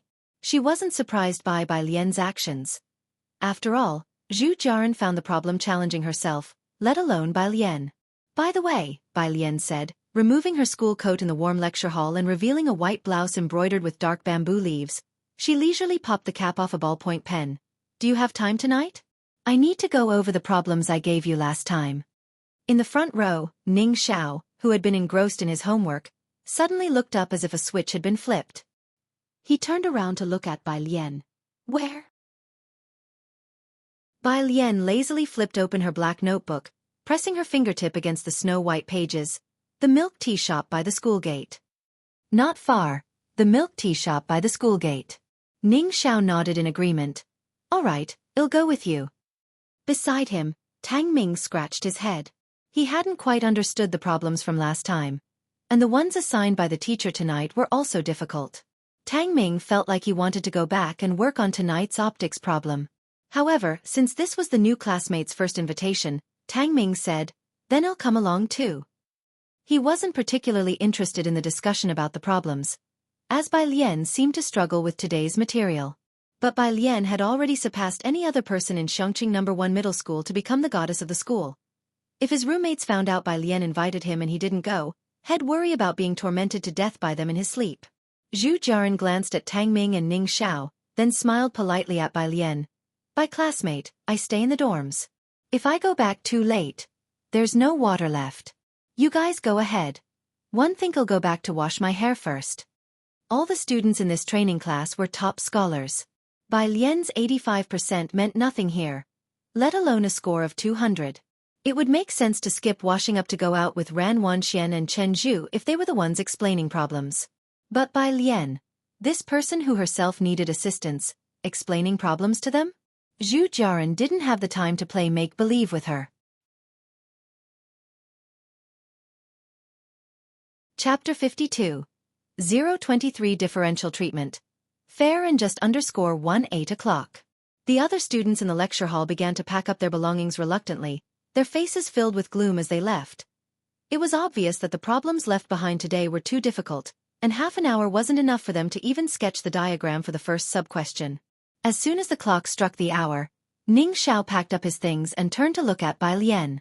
Bai Lian had found the dispersion curve in Jiang Fulai's notebook and had figured out the minimum angle of deviation. She methodically placed the pen cap, books, and notebook in order. Ning Xiao hung his head, his pale fingers twitching, seemingly with the impulse to help her get organized immediately. The two of them left one after the other, and Tang Ming also lifted his head from that problem. He quickly packed up a pile of messy items and slightly raised his voice. You two go ahead, it'll be right there. Meanwhile, Zhu Jiaran had also failed to understand that problem. She stood up with her hand pressed against her forehead, packed up her things, and headed back to the dorm, passing by Tang Ming in that state. She raised her eyebrows, seemingly wanting to laugh. No way, Tang Ming, you didn't really do the problem she gave you, did you? The quality of the problems supplied by the training class was so high that they couldn't grasp them fully. There was no time to look at the problems Bai Lian gave them. It would be better to go home and do more sets of 10-year simulation tests. Tang Ming opened his mouth. Actually, the questions do have substance. Forget it, Zhu Jiaran slung her backpack over her shoulder and shook her head. If you want to do them, then do them, but don't say I didn't warn you. You're wasting your time, and our performance in the training class will be counted in our regular score. Everyone knew what this training class was for. The most important thing was to cherish the time at the training class in the few days remaining. Tang Ming caught up with Bai Lian and Ning Xiao. Jianghu was still sitting in the farthest corner of the milk tea shop waiting for Bai Lian, still playing with his Rubik's Cube. Without mentioning how astonished Tang Ming was to see the type of Rubik's Cube Jianghu was playing with, even Lian Ningxiao took a second glance at Jianghu. Jianghu never liked crowded places or strangers. Bai Lian didn't introduce Jianghu to the two of them. After sitting down, she didn't say anything, but instead handed them the answers from her backpack. It was the solution to the exercises that Jianghu Lai had left behind last time. Ning Xiao took the answers and set aside the exercises from today to start studying the solutions. The handwriting for the answers wasn't Bai Lian's but was rather clear and elegant, with each character floating on the paper, most of them replaced by symbols, which led him to suspect that the person who wrote the answers may have found them too simple, hence the careless writing. Tang Ming took out the problems copied by Bai Lian from his backpack, intending to just glance over the answers she had given them, because he actually thought it was far-fetched to have Bai Lian explain the problems to them. The previous problems had seemed a bit convoluted, with too many knowledge points. After looking through the first sub-question, Tang Ming, who had planned to just take a quick look, suddenly sat up straight and, like Ning Xiao, took out pen and paper to start working through the solution. Even though Tang Ming's grades weren't as good as Ning Xiao's, he could tell. This problem had more substance than the electromagnetic problem the teacher had left last time. When Jianghu Lai arrived at the milk tea shop at 9 o'clock, the two of them were still pondering over that problem. Some people naturally exude a cool aura. When he walked in, the temperature in the entire milk tea shop seemed to drop a couple of degrees. As Ning Xiao and Tang Ming looked up, they saw a pair of cold light eyes. The milk tea shop was small, with only a 4-person square table available. In the past, Jianghu Lai would sit opposite Bai Lian and Jianghu. Now there were Ning Xiao and Tang Ming as well. Jianghu Lai glanced at Jianghu. Jianghu paused and then silently packed up his things and sat at the table behind Bai Lian. What homework did they leave today? Jianghu Lai elegantly sat down, his black trench coat neat and spotless, and with his long pale fingers, he took the problem Bai Lian handed him. He hadn't said anything else, but the pressure he exerted on Ning Xiao and Tang Ming was greater than that of a class head teacher. Optical crystals. Jianghu Lai glanced at the problem and instantly knew, casually activating his skills towards the two opposite him. The first question can be solved using Huygens' principle to determine the propagation directions of the E wave and O wave, which should be evident at first sight. You both know it, right? The academic god of No. 1 high school, Lian Ningxiao, suddenly became a bit silent. The ordinary top student, Tang Ming, didn't dare speak. Jianghu Lai coldly swept them with a glance. He opened his mouth about to say something. At his side, Bai Lian calmly removed the pen cap next to her and handed it to him. She was still wearing her earphones, having just been memorizing words, her fine hair sweeping across her forehead, one hand lazily propping up her chin. Teacher Jiang, I haven't really gotten to dispersion curves yet. Jianghu Lai retracted his gaze from the two. He took the pen, not even looking at the problem, and began to write a set of beautiful equations on the paper. Chapter 53, 023 Differential Treatment, Fair and Just Under 2. The wave velocity of a single-axis crystal is quite simple. The incredulous Ming Dongheng sitting next to Jiang He looked at Jianghu Lai. Even Jiang Shijue, who had once been famous at Jiangjing University, had been scolded by Jianghu Lai. He admitted that Bai Lian was smart. But those two things across from her. Why, oh why? Ming Dongheng coolly withdrew his gaze. The three people on this side listened very earnestly. Jianghu Lai didn't directly write out the answer and steps for the problem. Instead, he dissected all the principles, starting from the basics and progressing to more complex concepts. Ning Xiao and Tang Ming both held pens, noting the key points as they listened. When he seriously explained the problem, he seemed much less aloof. Bai Lian had a photographic memory and didn't need to write notes. She listened intently throughout, only jotting down specialized terms in a small notepad she had prepared for Jianghu, planning to randomly select one to explain to him later. It took Jianghu Lai nearly half an hour to finish explaining the 4 questions. After he finished, the other 3 began to work on the problems according to their understanding. What Jianghu Lai compiled wasn't as extensive as the course materials, but there was no filler in his words, and his analyses were crystal clear. His teaching ability was such that even a physics underachiever could understand completely. Bai Lian hadn't eaten dinner yet, so after Jianghu Lai finished speaking, she went to have a meal with Zhang He, carrying her vocabulary notebook. Over here, Jianghu Lai was still sitting across from Ning Xiao and Tang Ming. He rested one hand on the table, lazily pressing a thin piece of paper. Your study group has another member, right? It was truly difficult for Tang Ming to speak in front of Jianghu Lai, so Ning Xiao nodded. Jianghu Lai gathered the paper, casually folding it carefully, and then tucked it into Bai Lian's black notebook before looking at the 2.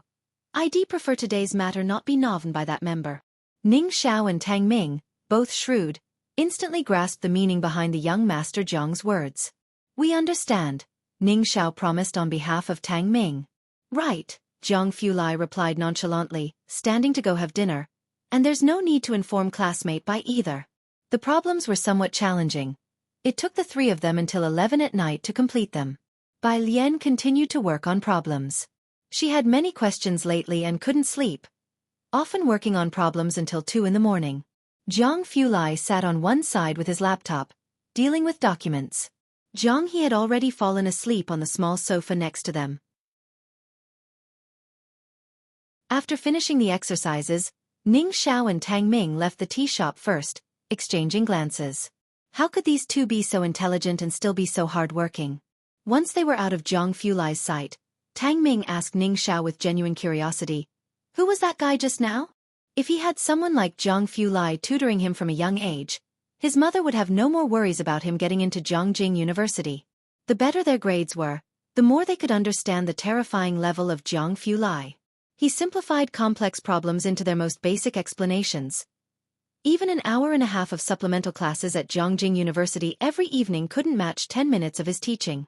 If he were to start teaching classes, how many people would queue up? Ning Xiao shook his head. I'll finally understand why the new student got into the training class, Tang Ming sighed. Both of them are quite scary. Ning Xiao did not speak, just tacitly agreeing. We're so lucky. Tang Ming rubbed his hands together. The next day, Pu Xiaohan and the class study representative finally found an opportunity to speak with Bai Lian about the school celebration. Pu Xiaohan sat in front of Bai Lian, turned around, leaned on Bai Lian's desk, and stared at her without blinking. Perform. Bai Lian wrote down a formula, looked up, her almond-shaped eyes expressing surprise. But all my talents are quite average. No worries, Pu Xiaohan embraced her arm. You just stand there on the stage without moving, and you'll be our class 15's icon. Please. Bai Lian truly believed her other skills were quite average, but seeing Pu Xiaohan's and the others' expectant gazes, she couldn't refuse, so she volunteered to perform a sword dance. Sounds so cool. Pu Xiaohan and the cultural committee member were somewhat excited. Bai Lian didn't quite get it. What's so cool about performing the sword flower technique? Isn't that something everyone can do? Do you need me to borrow a space for you to practice? Pu Xiaohan asked shyly. No need, one have night classes, Bai Lian shook her head, the skill ingrained in her bones, repeatedly emphasizing, but I really was just average at long sword in the past. It's okay, Pu Xiaohan shook her head. She didn't need Bai Lian's dance to be very appealing. Just having Bai Lian stand on the stage meant class 15 would already be winning. Whenever you have time, we'll take you to do a rehearsal on stage. Okay, Bai Lian pulled out the mathematics textbook for the next class, her fingertips lazily resting on the page she needed to review. Her oversized school uniform made her excessively gorgeous eyes and brows seem softer. Just prepare a longsword for me.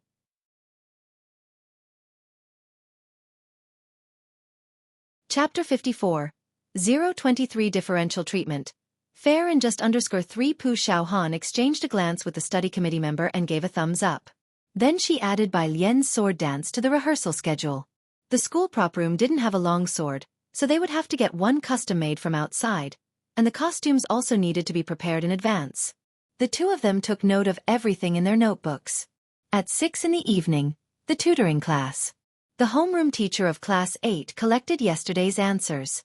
Then, today's video started playing, still physics. Today's recorded lesson is harder than yesterday's, and it will get increasingly difficult moving forward. Everyone, please be prepared. It had already gone beyond high school level knowledge. The Class 8 homeroom teacher sat at the back, listening and grading yesterday's problems. There were 4 questions in total, and most people had only managed to do the first 2. That was until he came across Ran Wangxuan's answers. Ran Wanxian had attempted every question, though her final answer was vague. It was quite apparent that someone had written the solving process for her, but she hadn't understood the last question fully. The homeroom teacher paused, just about to write 10 for her regular score. Then he remembered something and took out Bai Lian's answer sheet, which had all 4 questions attempted as well. The method was entirely different from what he had received. His interest piqued. He began to study Bai Lian's answers, which were more detailed and clearer than the standard ones. In fact, the standard answer was quite simple, with only one diagram for the first sub-question, whereas Bai Lian had written a standard analysis beside it. After reviewing Bai Lian's answers, the previously perplexed homeroom teacher finally understood the problem. He made his decision. He gave Ran Wanxian and Chen Zhu 8 points, as the other 2 in their group had only completed 3 questions, for which he awarded 7 points. Bai Lian and Ning Xiao scored a full 10, while Tang Ming was slightly off in his understanding, his answer to the last question a bit vague, earning him 9 points. The homeroom teacher of Class 8 pondered over Bai Lian's answer for a long time. He had asked Bai Lian before, and given Ning Xiao and Tang Ming were in her group, it was clear who was benefiting the most. At 7:30, the video lecture ended. Ran Wanxian, Chen Zhu, and their 4-person group were not kept back. They left the lecture hall with excited expressions on their faces. In the hallway, the homeroom teacher of Class 8 called out to Ran Wanxian, "Ran student." Ran Wanxian respected the homeroom teacher, "Teacher." The homeroom teacher held Bai Lian's answer sheet in his hand and looked at Ran Wanxian kindly. "Ran student, I've looked at your answers, and they're more standard than the analysis." The answer, written by Dr. Gao, was naturally standard. Ran Wanxian merely smiled. The homeroom teacher changed the subject. "Therefore, I would like to share this answer with the other students, if that's okay with you?" Ran Wanxian looked straight at the homeroom teacher and suddenly asked, "Does that include Bai Lian?" The teacher didn't respond. "Teacher," Ran Wanxian felt a growing frustration, not understanding why every elder seemed to favor Bai Lian so much, even though Bai Lian's grades were so poor. She held back the sourness in her tone. "We are eventually going to be graded, aren't we? Can the school guarantee the entire process is fair and, of course, this analysis was obtained through the hard effort of my family from Dr. Gao. It's a demonstration of our personal ability," Ran Wanxian said. "If they want clearer analysis, if they want higher regular scores, they can find someone to help them solve the problems themselves.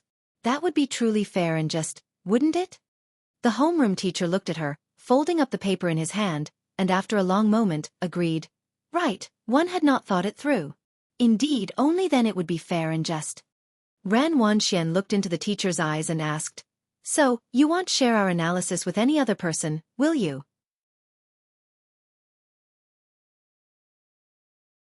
Chapter 55. 024 Young Master Jiang Shueding Les Temperament. Physics book.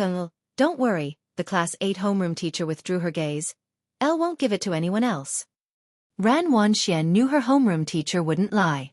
And with the Ran family's influence, he wouldn't dare offend her over such matters. Only then did she bid farewell to the homeroom teacher and leave.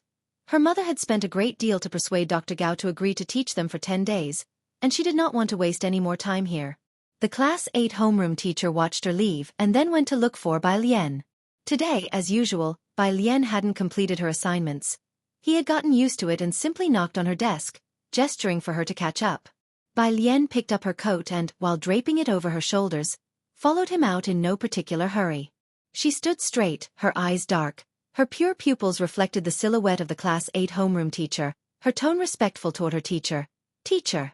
Bai Lian showed an unusual politeness toward teachers and elders. This was something the Class 8 homeroom teacher and Lu Lingxi had long noticed. Which teacher wouldn't like a student who was exceedingly polite, had a serious attitude toward learning, was smart and eager to learn, and also happened to be good-looking? The Class 8 homeroom teacher's mood instantly improved. He clasped his hands behind his back and suddenly coughed several times. Bai Lian realized that her teacher didn't have a cold.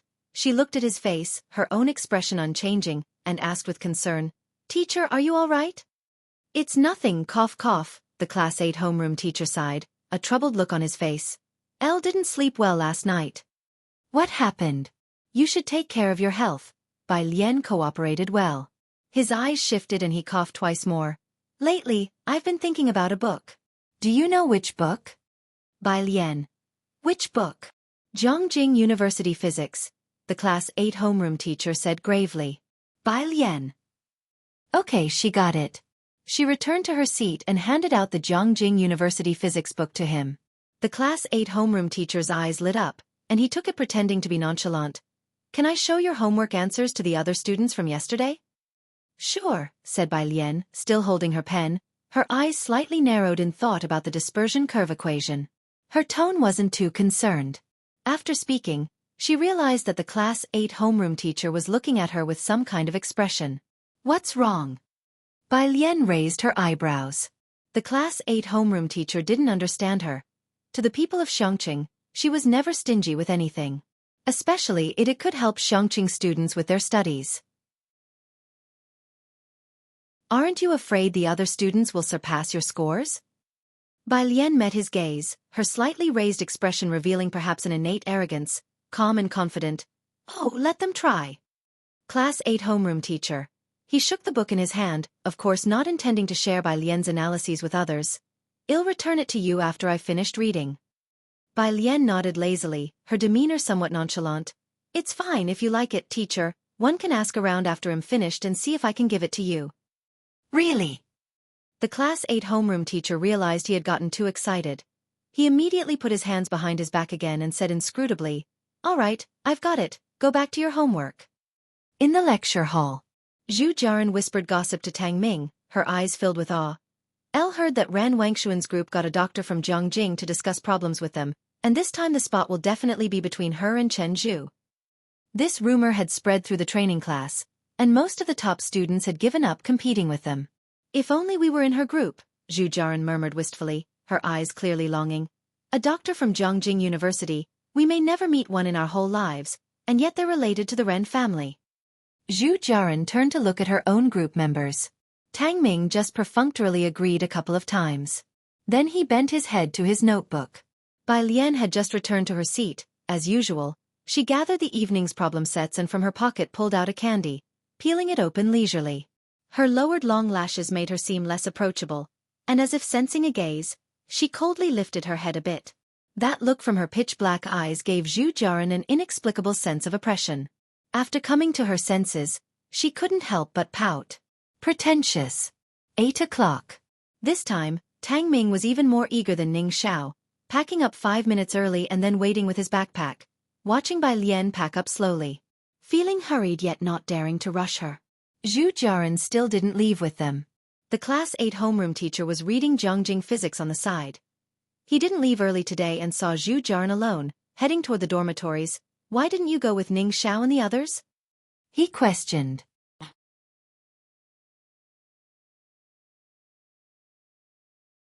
Chapter 56, 024 Young Master Jiang Shueding Les Temperament. Physics book under teacher, Zhu Jiaran, holding her backpack and lacking energy, replied to the teacher. "The dormitory's hot water shuts off early, so I want to go back and wash my hair first. Plus, studying in the dormitory is just the same for me, so just let Ning Xiao and Bai Lian discuss for now." "Is that so?" The Class 8 homeroom teacher was silent for a while, then nodded. "The teacher thinks that you, Zhu, could integrate with the group a bit more." Zhu Jiaran was somewhat perfunctory and didn't take it seriously. "No, teacher." After speaking, she left the place. The Class 8 homeroom teacher watched her departing figure. Zhu Jiaran was grouped with Bai Lian, but now he finally understood why Zhu Jiaran had no answers. As a teacher tasked with imparting knowledge and solving doubts, he had done all that he should have. The journey of life still had to be walked by themselves. The high school entrance exam is a competition with the whole country, not just with people from this school. The grade group unanimously decided on this study group, hoping that they would go further, not just in this prep camp. If Ran Wanxian truly wants fairness, then let them all show their own magic. Momentum must be conserved, so the refractive index at double frequency must match that of the fundamental frequency. Thus when they are both part of the same light beam, it's impossible for them to have the same refractive index. Jianghu Lai, with his tall figure slightly leaning against the back of the chair, had one hand still on the computer keyboard, his light-colored eyes slightly narrowed, making him look rather formidable. The sense of nobility was ingrained in his bones, and he spoke calmly and methodically. "Do you understand?" Bai Lian understood. The topic for tonight was still optics problems. After watching 2 video lessons along with Jianghu Lai's explanation and the example problems on her notebook, she had grasped it all. It was actually quite similar to last night's problem. The problem was harder than last night's. Jianghu Lai spoke rather quickly. Bai Lian was just about to nod when she subconsciously looked across. Ning Xiao's note-taking hand paused. He missed a point. Tang Ming. He missed quite a few points. Bai Lian lazily took a pen, her slender fingers writing a line of neat script on the notebook, her chin resting on her arm. "Teacher Jiang, please say it again."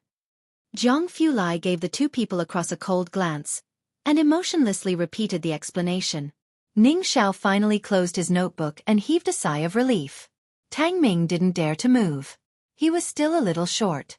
Jianghu Lai stared at Tang Ming, leaned back, and in the end couldn't help asking, "What, did your soul leave your body?" Teacher Jiang Bai Lian handed him a cup of iced water. Master Jiang held back and went over it once more. Behind them, Ming Dongheng, who was playing with Jiang He, struggled to understand and looked away. About a minute later, he took out his phone and sent a message in the group chat. Ming Dongheng. Jiang Xiao is explaining a problem to an ordinary high school student. 2 minutes later, someone leisurely responded. Su Nanjing. Lighting a candle. JPG. Jiang Shijue usually ignored him. Ming Dongheng. Optics problems. He calmly explained it. 3 times. In less than 10 seconds. Su Nanjing. What? Su Nanjing. Impossible. Su Nanjing. Don't believe rumors, don't spread rumors. Su Nanjing. Smile. Jiang Shijue. Jiang Shijue initiated a group video call. The sound of WeChat's video invitation to call rang out, and Ming Dongheng quickly hung up to avoid disturbing the 3 high school students studying. Jiang Shijue invited you to a video call. Hang up.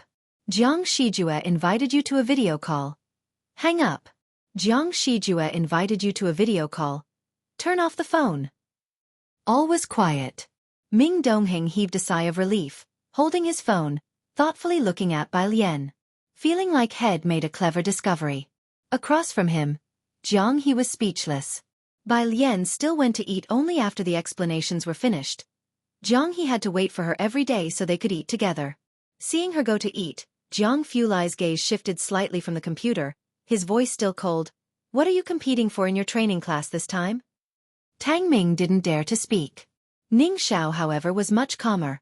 A spot for the Jiangjing University Prep Camp app. How many spots did he give?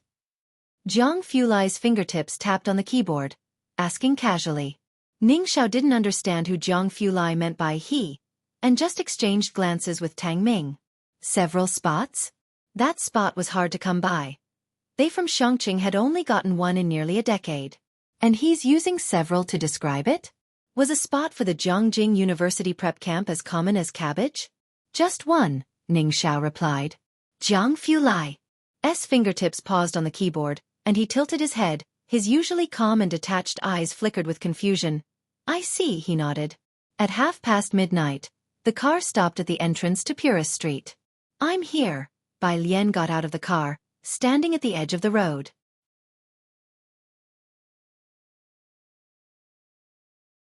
Chapter 57, 024 Young Master Jiang Shueding Les Temperament. Physics book under 3 suddenly. He remembered the countless times tonight he had wanted to blurt something out, only to swallow his words again. She fished the last cherry-flavored candy out of her pocket. and handed it to Jianghu. What? Jianghu also got out of the car. He wouldn't leave until he had watched Bai Lian enter the alleyway. Bai Lian opened her hand and placed the red and green wrapped candy in his palm. Her fingers were slender, and under the dim streetlight, they looked like cold jade soaked in water. The auntie on the bus gave it to me this morning. Bai Lian looked up, met his eyes, flashed a very brief but earnest smile and said, "You've worked hard, Teacher Jiang."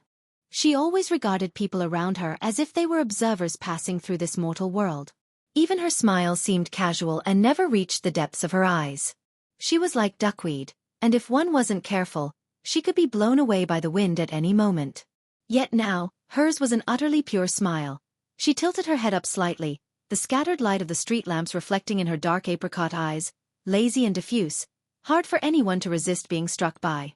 Jianghu watched her pick up her school bag, turn around, and casually wave at him before walking into the alley. He clenched the candy in his palm. Back in the car, something suddenly occurred to him, and he sent out a message. "Has your lab finally gone bankrupt?" A certain academician woke from his dream. "I what?" Jianghu sneered. Jianghu University's preparatory camp had only one slot available, which was no different from going bankrupt. The 8th grade homeroom teacher had stayed up all night, flipping through the Jianghu University book from cover to cover. Then he took photos of every single page. Chen Zhu went to the office to submit his homework in the morning and, upon leaving, saw the book on the teacher's desk. He hesitated for a moment. The title on the book was very clear: Physics at Jianghu University. Most students who had participated in competitions had heard of this book. Authored by several well-respected academicians from the physics department at Jianghu University. It was highly valuable. It also contained experimental data from several major domestic laboratories. To prevent it from falling into foreign hands, this book was circulated only within Jianghu University. The control over it was strict. The Dr. Gao hired by the Ran family also came from Jianghu University, but this Dr. Gao was extremely arrogant. It was hard to even meet him, as he would only send them the answers to problems every day. He wouldn't say a single extra word. The students held the teachers from Jianghu University in high esteem, hardly daring to speak too much, let alone asking him for the book. How did the homeroom teacher come by this book? "Teacher," Chen Zhu stared at the book in his hands. "Can one take a look at that book?" The 8th grade homeroom teacher, his eyes bleary from a night without sleep, barely looked up, then calmly put away the book and refused. "No, and it's not mine either." Chen Zhu was taken aback. He had thought the homeroom teacher was lending them the book. The 8th grade. What's wrong? Ran Wanxian noticed him zoning out while they were collecting papers. Chen Zhu mentioned the matter to her, and Ran Wanxian clenched the papers. "Are you sure it's Jianghu physics?" "Yes," Chen Zhu nodded. Both of them had evidently heard of Jianghu physics. Why wouldn't the homeroom teacher lend it to us? Ran Wanxian couldn't understand after getting confirmation. She and Chen Zhu never thought there would come a day when the homeroom teacher would refuse them. "Maybe it's too precious," Chen Zhu pressed against his brow. "We'll have to figure out another way." No matter what, they needed to get their hands on that book. In the evening, the same group of top students attended the tutorage class. At 7:30, after the video was played, the 8th grade homeroom teacher covertly called Bai Lian out, returned the book to her, and reminded her, "Keep this book safe." "Oh." Bai Lian took it slowly and tilted her head. "I'll ask Ning Xiao and the others if they want to take a look, and then I'll bring it back to you." The eyes of the 8th grade homeroom teacher lit up. "All right, you can go back now." The auditorium. Ran Wanxian and the others began to pack up their things to leave early. They couldn't keep Dr. Gaff's teaching assistant waiting. Chen Zhu glanced in the direction of the homeroom teacher and then, as he withdrew his gaze, suddenly saw Bai Lian beside him. Bai Lian had just returned to her seat. She was putting a book back into her school bag. Normally, he wouldn't pay attention to Bai Lian or bother with what she was reading. However, today he recognized that book. It was the Physics at Jianghu University he had seen on the homeroom teacher's desk that morning. Chen Zhu took a deep breath. A feeling of incomprehension and disappointment surged to his forehead. The students from the 8th grade, relative to others in the school, held a sense of superiority, which made his incomprehension all the greater. Why would the homeroom teacher rather lend the book to possibly clueless Bai Lian instead of to him and Ran Wanxian?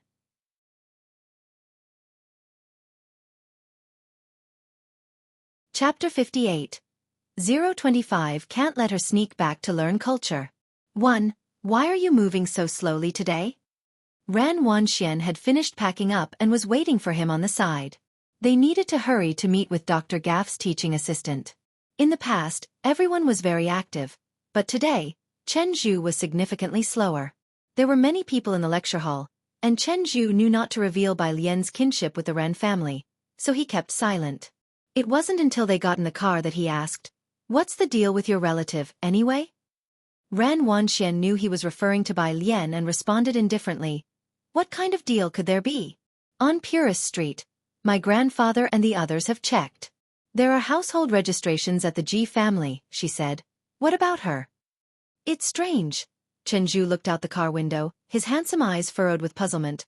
Why would the class teacher lend Jianghu University's benda to her? Ran Wanxian was looking at the address Dr. Gaff's teaching assistant sent her. Upon hearing this, she suddenly looked up. "Are you sure?" "Very likely." He was almost certain he hadn't seen it wrong. Xianxia, CRFS Research Institute. Jianghu Lai's gaze was fixed on the detector, holding a cardboard in one hand and a pen in the other. His whole expression cast in the lab's subdued darkness, his countenance sharp and cold. This made the team members behind him nervous to even breathe loudly. The chances of producing deuterium are slim. Increase exploration into gamma radiation. He jotted down a few notes hastily, turned his head, handed the notebook to his assistant and asked, "You know the principal, right?" He looked up and randomly picked a team member. The team member stood tall and proud, and thanks to He-Wen's recording pen, they could repeatedly review anything they had forgotten. When deuterium enters the detector, it will be captured by atoms to form exotic atoms, thereby releasing gamma rays. Seeing that he could answer smoothly, the hearts that other team members had in their throats instantly settled back down. Jianghu Lai withdrew his gaze.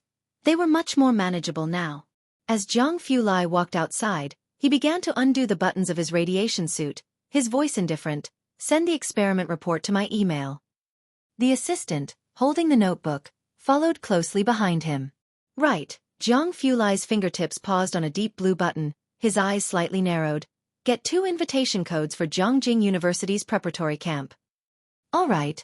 The assistant noted it in the schedule. Jianghu Lai had no other matters, so he leisurely placed the jacket in the resting room and took his phone to the lift. He had been returning quite early recently. Of course, this early was relative to his past schedule.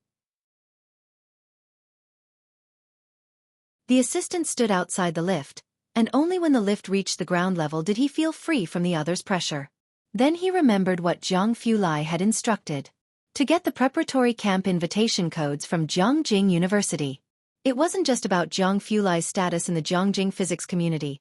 Considering the Jiang family's annual research funding to Jianghu University, let alone 2 invitation codes, if he asked them to change the name of the camp, they wouldn't hesitate. But why did he want the invitation codes? Those allowed in his lab were prodigies that Jianghu University eagerly sent. Each had an account for the preparatory camp. The assistant couldn't figure it out, but he didn't dare to speculate either. The big shot must have his reasons for doing things. Thursday. With monthly exams coming up on the weekend, Xianxia didn't go out to fool around during the long class break. Instead, he sat in the classroom and reviewed. Damn English, Xianxia, looking at the word abandon, felt it was his archenemy. "I've never hated Emperor Jiangwen so much, really." Xianxia complained to his desk mate. "If only Bai Li, no, if either Bai Zhongyu or Bai Shengjuan had lived 10 more years, maybe we wouldn't have to study this damn English. Let me be reborn in the great Yong dynasty. I'd go out of my way to kill Emperor Jiangwen." His deskmate agreed wholeheartedly. Xianxia nodded in satisfaction and patted his deskmate's shoulder. "What do you think, genius?"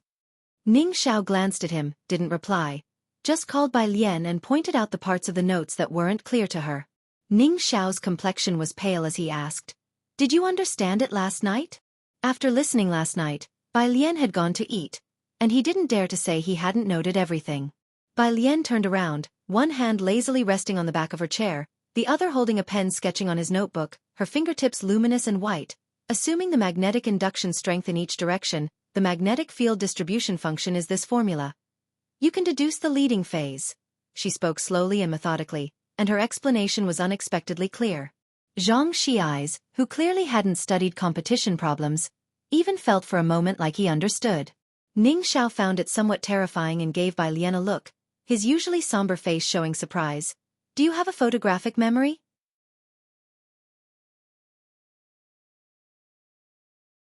Chapter 59. 025 can't let her sneak back to learn culture. 2. How can she understand it all after listening just once? And even though her explanation methods are completely different from Jianghu Lai's, they seem clearer. Ning Xiao had always been confident in his studies, but now after Jianghu Lai, it's Bai Lian. Even that kid often makes him doubt life. Bai Lian twirled her pen leisurely between her fingers, then suddenly grasped it, pondering the meaning of image memory, and nodded, possibly. Ning Xiao took back his notebook. I've only built a memory palace, not as fast as you. Nor is my comprehension as good as yours. Xianxia, who was still memorizing abandon, went to look up the meanings of image memory and memory palace. After searching, he was dumbstruck. How nice. The person in front of me. Image memory. My seatmate. Memory palace. Me. 7-second memory.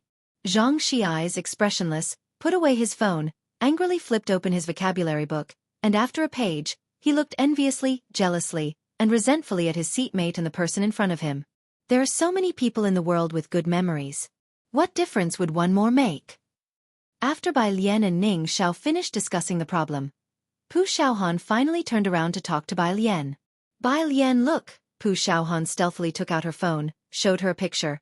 This is the sword dance outfit we picked for you, what do you think? Bai Lian looked up. It was a traditional outfit, a white jacket with gold trim on top and a red skirt with black and gold embroidered layers below. I'll think you'll definitely look good in it, Pu Xiaohan said, eyes wide with anticipation. She found Bai Lian stunning the first time she came wearing a horseface skirt, despite its simplicity. It was just a bit too plain in color. So this time, she deliberately chose a red palette. The most beautiful person deserves the most brilliant colors. Bai Lian. Seeing Bai Lian's lack of reaction, Pu Xiaohan couldn't help but call her again. Bai Lian looked at the picture and came back to her senses. Her long, black eyelashes drooped slightly, concealing her dark pupils. She propped her chin with her hand, appearing somewhat indolent. Thank you, but I don't wear these colors anymore. Ah. Well, okay. Pu Xiaohan touched her nose, a bit disappointed but didn't inquire further. How about this smoky blue then? She flipped to another picture. Bai Lian gently lifted her gaze and smiled lazily at Pu Xiaohan. No need, all my clothes are made by my grandfather. I'll find a suitable one when the time comes. Just match it with a longsword for me. Every piece of clothing made by Jianghu could be displayed on stage. Sometimes Bai Lian felt that having such skillful craftsmanship for making her clothes might be a bit of a waste. Don't need it. Pu Xiaohan was persistent. She still wanted to buy Bai Lian a pretty dress. We still have a lot of class fund left. Seeing Bai Lian truly had no interest, she could only give up that idea and pick out a longsword for Bai Lian. If she couldn't buy clothes, then they'd buy the most beautiful longsword. Training class. Ning Xiao was diligently answering questions the whole time, struggling to take an interest in anything other than studying. After watching the video lecture, Bai Lian took out her phone, typed slowly and methodically, inquiring Jianghu Lai. I've finished watching the physics lecture, can I give the book to the teacher? On the other side of the phone, just as Jianghu Lai had taken off his glasses, he saw the message. He didn't know what others thought, but Teacher Jiang genuinely found someone very cute, always asking him for advice. Teacher Jiang, it's yours to do with as you wish since I gave it to you. Only after receiving the message did Bai Lian put her phone away. She looked up and poked Ning Xiao's shoulder with her pen. I have a book, are you interested? What book? Ning Xiao turned around and asked in a low voice. Bai Lian pulled out the Jianghu University physics book and showed it to him. This one. None in the lecture hall noticed Bai Lian at this moment.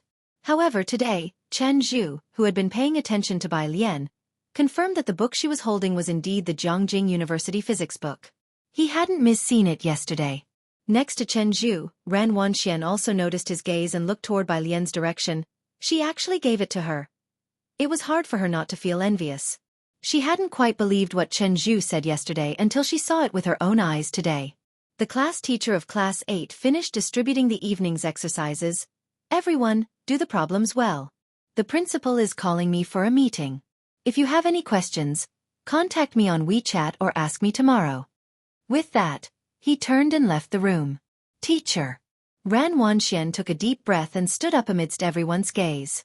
Ran Wanxian, the class teacher, had just reached the door of the lecture hall when he heard her and stopped, somewhat surprised.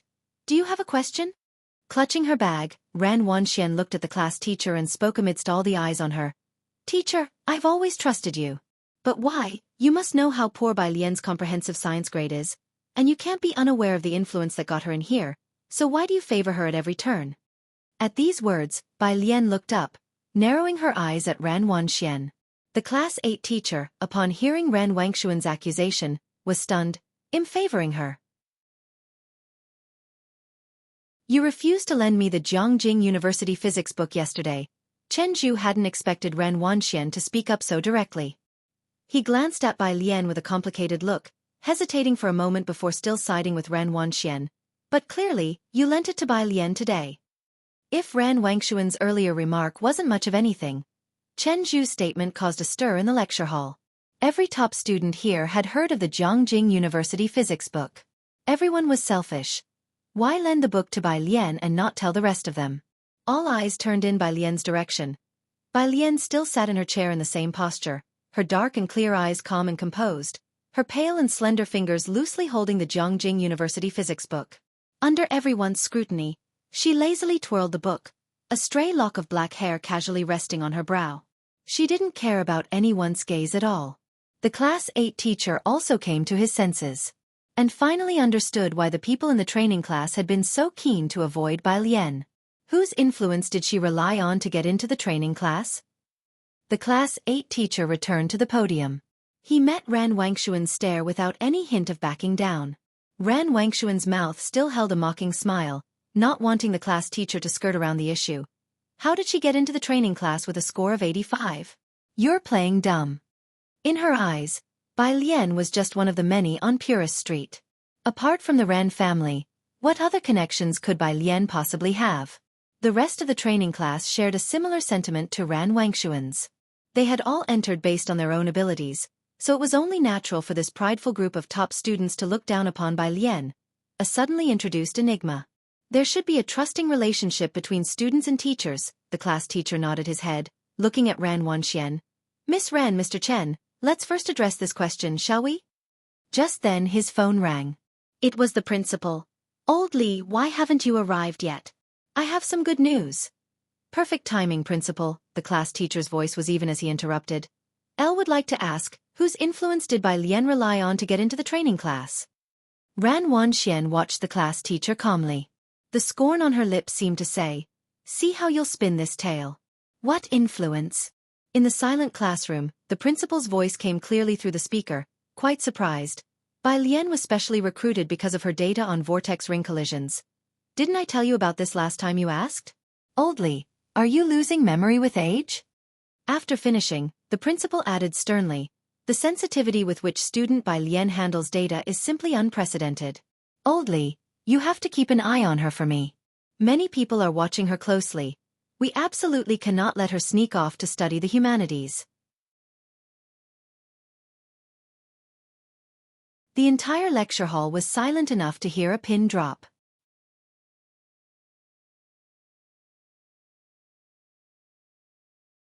Chapter 60. 026 Is it a lend or not? Monthly exam 1. Most people present knew what a vortex collision was, but only on a superficial level. Even the arrogant Ran Wanxian and Chen Zhu dared not claim they knew much about it. As for the vortex collision data, that must be something that only certain laboratories could produce. Wasn't the new student's integrated science score 85? How sensitive was she to data to be recruited out of the ordinary by the training class? So, why did Wanxian say at the time that Bai Lian got in through connections? Everyone's gaze subconsciously shifted towards Ran Wanxian. The sarcasm frozen at the corners of Ran Wangshuan's mouth. She had always believed that Ji Xiaorong must have spoken to the school, given the Ren family's connection. She didn't believe the Ji family wouldn't use it. But now, she felt the questioning, puzzled looks from the people around, and Ran Wanxian felt she couldn't stay in the classroom for another second. Hey, Old Li, are you listening? The principal had been talking to himself for a while with no response. The homeroom teacher of Class 8 snapped out of it. "Principal, let me explain in a moment. Let's move on to the second issue now." He hung up the phone and turned to Chenju. "Chenju, you got a character just now, the character borrow." Chenju was also stunned. He gazed blankly at the homeroom teacher of Class 8, for a moment as if realizing something. At the same time, the homeroom teacher of Class 8 looked at him dispassionately, his tone filled with extreme disappointment. "You've guessed it? That's right. The book originally belonged to student Bai Lian. Do I need to seek your and Ren Wangshuan's opinion to return her book? I find it hard to believe that you even said that." No one spoke. Chen Zhu opened and closed his mouth, then sat back in his seat, dazed. He had thought of 1,000 possibilities, but the one thing he did not anticipate was that the book belonged to Bai Lian. Neither he nor Ren Wanxian had a way to get their hands on this book. Where had Bai Lian found the means? Especially since he had just now been questioning the teacher for lending the book to Bai Lian. So it turned out the book was hers all along. "I do not know how the rumor that student Bai Lian got in through connections started." The homeroom teacher looked around the silent amphitheater classroom. "But as students who have received 10 years of education, you must understand the great harm that rumors can cause to a person." A lot of people grew quiet and lowered their heads. Spreading rumors and defaming others in private, the homeroom teacher looked at them, disappointment in his eyes. "I was just pondering why such an incident would occur among you top students, or perhaps there's a problem with my teaching methods." His final gaze rested on Bai Lian. For a moment, he really wanted to know who her teacher was. To be able to teach someone like her. From her, he seemed to understand the meaning of the words, cautious in solitude. Most of the time, he wouldn't tell Bai Lian too much, to prevent her cleanliness from being tainted. The homeroom teacher withdrew his gaze and left the amphitheater with his phone in hand. But as he left, his steps were no longer as light as before. From 7:30 to 8 o'clock, the normally noisy training class was silent this time. They all knew Bai Lian had a book from Jianghu University's physics department. Many wanted to borrow it. Everyone knew how helpful that book could be to them. "Thank you." Ning Xiao accepted the Jianghu University physics book from Bai Lian amidst all the stares. "I'll return it to you when I'm done reading." "No rush." Bai Lian, holding a black pen in her right hand, lazily wrote down a set of formulas on paper. "I've finished reading. Take your time." All the others watched Ning Xiao hold the book with fervent gazes. Who would have thought that the book Chen Zhu and Ren Wanxian couldn't get would be so casually lent by Bai Lian to Ning Xiao? Ning Xiao ignored everyone's gazes as he casually placed the book on the table. "Let's go." Ren Wanxian couldn't precisely identify her feelings. The Ji family, whom she always looked down upon, had something beyond her imagination. Dr. Gao must be getting impatient. Only Dr. Gao could slightly calm her envious heart at this moment. She didn't look towards Bai Lian, grabbed her backpack, and left. Ordinarily, most people paid attention to her and Chen Zhu's movements, but today, no one spared them a second glance. At 8 o'clock, most people had left, and a circle of people surrounded Tang Ming. "Tang Ming, have you read the Jianghu University physics book?" They were usually on good terms with him. Their tone was envious now. Ning Xiao was a loner, and few people in the training class dared to talk to him. Tang Ming hurriedly packed up his books. "Jianghu University physics? Bai Lian just asked if I wanted to see it, but I'm too busy right now, so I let Ning Xiao read it first." "Hey Ning Xiao, wait for me."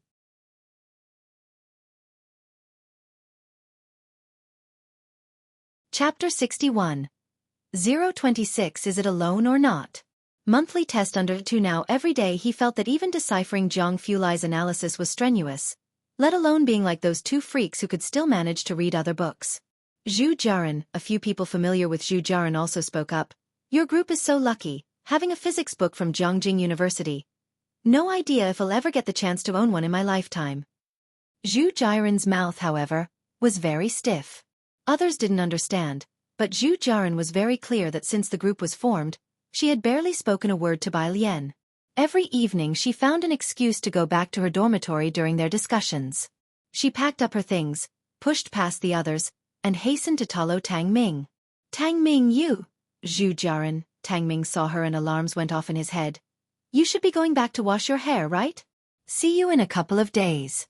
Zhu Jiaran's face froze in place. Washing hair was an excuse she had made up herself, But now she found herself unable to rebut. She could only watch Tang Ming's retreating figure leave the area. Now she seemed to understand what the class teacher of Class 8 meant by sociable. This weekend was the monthly test. Friday evening, in the training class. After playing the recorded screen, the head teacher of Class 8, who wasn't known for his mirth, made a rare smile and had some good news to announce. Propping his hands on the lectern, he said, "I have some good news for everyone." Those who wanted to copy the video stopped and waited for the head teacher to pronounce the good news. The mood of the head teacher of Class 8 was obviously good as he scanned the people in the tiered classroom. During yesterday's meeting, the principal mentioned that the number of registration slots for the preparatory camp has increased by 1, meaning our class will now have 2 spots. 2. The school hadn't even had 1 spot before, and now it could have 2? The training class, which had been quiet due to Ran Wangshuan's incident, finally came alive. "Teacher, how come there are 2 spots?" someone asked excitedly, raising their hand. The head teacher shook his head. "I'm not sure, but it's good news for us. So, I hope everyone will put in extra effort and believe that anything is possible." Hearing it was not about studying, Bai Lian began to get distracted. She pulled out practice problems, bent one hand to hold down the workbook, and started to calculate with a pen, exuding a casual air. Ning Xiao and Tang Ming were sitting in front of her, occasionally exchanging words. Most of the time it was Tang Ming asking Ning Xiao, something he hadn't dared to do before. But having seen Jianghu Lai, he felt the gloomy Ning Xiao was 1,000 times more approachable than Jianghu Lai. As for the spots, Tang Ming was relatively indifferent. He thought the half-hour of analysis at night was more important than the spot. Most people in the training class were excited until someone murmured softly, "Why bother with this effort? An extra one has nothing to do with us. It's clearly for those 2. The discussion stopped, and all eyes turned to Chen Zhu and Ran Wanxian. Ran Wanxian and Chen Zhu glanced at each other, and even with her excellent manners, Ran Wanxian couldn't hide her excitement and subtle sense of superiority at that moment. Initially, she was worried about competing with Chen Zhu, whom she could not outdo. Of course, Ran Qian didn't want her to compete with Chen Zhu either because, due to Director Chen's influence, the Ren family wanted to do a favor for the Chen family. Now that there was an additional spot, that was just right for her and Chen Zhu. With Dr. Gaff's influence, she hadn't thought that anyone else could compete with them. Ran Wanxian, having been feeling depressed about Bai Lian's incident these past few days, could finally breathe a sigh of relief. It would be better to acquire the Jiangjing University physics book, but the most crucial thing at the moment was the slot for the Jiangjing preparatory camp. Chen Zhu shared her thoughts. He looked towards Ning Xiao. At the school, Ning Xiao got better grades than him more often, but this time, Ning Xiao no longer had the chance to compete with him. The weekend was Xianxia No L Middle School's monthly test. On Saturday morning, they tested Chinese. In the afternoon, they had maths and English together. Sunday morning they finished with comprehensive science and then they were off. Bai Lian participated in the tests for the first time, together with Zhang Xiai's in the last classroom. After the examination, she heard Zhang Xiai's crying out from behind, "What on earth was that physics test about? I guessed the multiple-choice questions by rolling dice, and the essay questions were so long I didn't even understand them." Bai Lian packed up and walked out. On the weekend, the school did not require uniforms, so she wore a long dress in a pale ice blue color, embroidered with orchids, spotless and refined. She was carrying a backpack made by Jianghu, casually took out her cell phone to turn it on, revealing a wrist that was excessively white. Her demeanor did not match at all with the rest of the people in the last exam room. Only Zhang Xiai's dared to talk to her. He scratched his head, looking for comfort from the top student. "Did you finish writing?"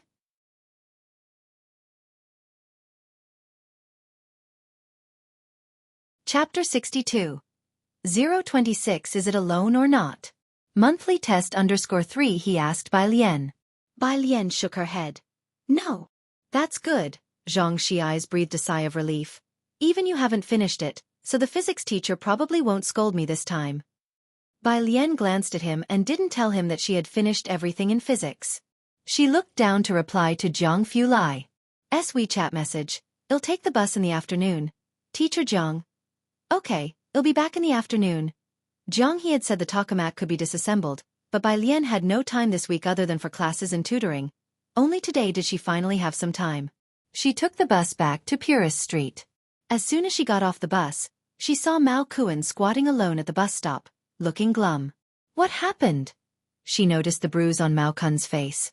My godfather had it made for you, Mao Kuan handed the item to Bai Lian, touching his head. The Backter Street's Fight Club guys beat me up. The Fight Club was the strongest presence on Backter Street. Thank you, Bai Lian didn't reply to that, just took the package of wool needles he handed over, and didn't glance at him until she was on her way to Purist Street. So weak. Mao Kuan wanted to cry. Wait for me here in this alley at 10 o'clock tonight. She turned and entered the alley. When Mao Kuan looked up, all he saw was a wisp of light blue skirt hem fluttering by. Miao Kuan pondered her words. Suddenly excited, he ran to the number 112 grocery store and worked for a while. The store manager was now more easygoing with Xiao Mao. Xiao Mao, alien is right, you're a good kid. He handed a bottle of want milk to Mao Kuan. Mao Kuan grinned foolishly, carrying the milk as he moved the goods inside, just in time to see two patrolling policemen. He glanced at them and despite his injured face, he was cocky. What are you looking at, Dad? Xiao Mao, the store manager said sternly, be polite to the police officers. Xiao Mao grudgingly uttered, oh. Then when the manager wasn't looking, he turned back and glared fiercely at the two men. The two uncles who had just been notified of Xiaomeo's scuffle with a mercenary. In Jihang's courtyard. Today was Jihang's birthday, and Ji Xiaojun along with Shen Qing had both come. Shen Qing wore a sycophantic smile on her face, bustling about and serving tea and water to a tall woman in formal attire. President Ren, please have a seat and rest for a bit. They'll be a while longer. Shen Qing wiped the chair that had been brought out with her sleeve, placed it next to the woman, and looked up with an eager-to-please expression in her eyes. Ji Xiaojun and Ji Xiaorong were busy in the kitchen. Ran Jiawei, dressed in a beige suit, holding a mobile phone, looked distinguished and shrewd with her slightly narrowed eyes.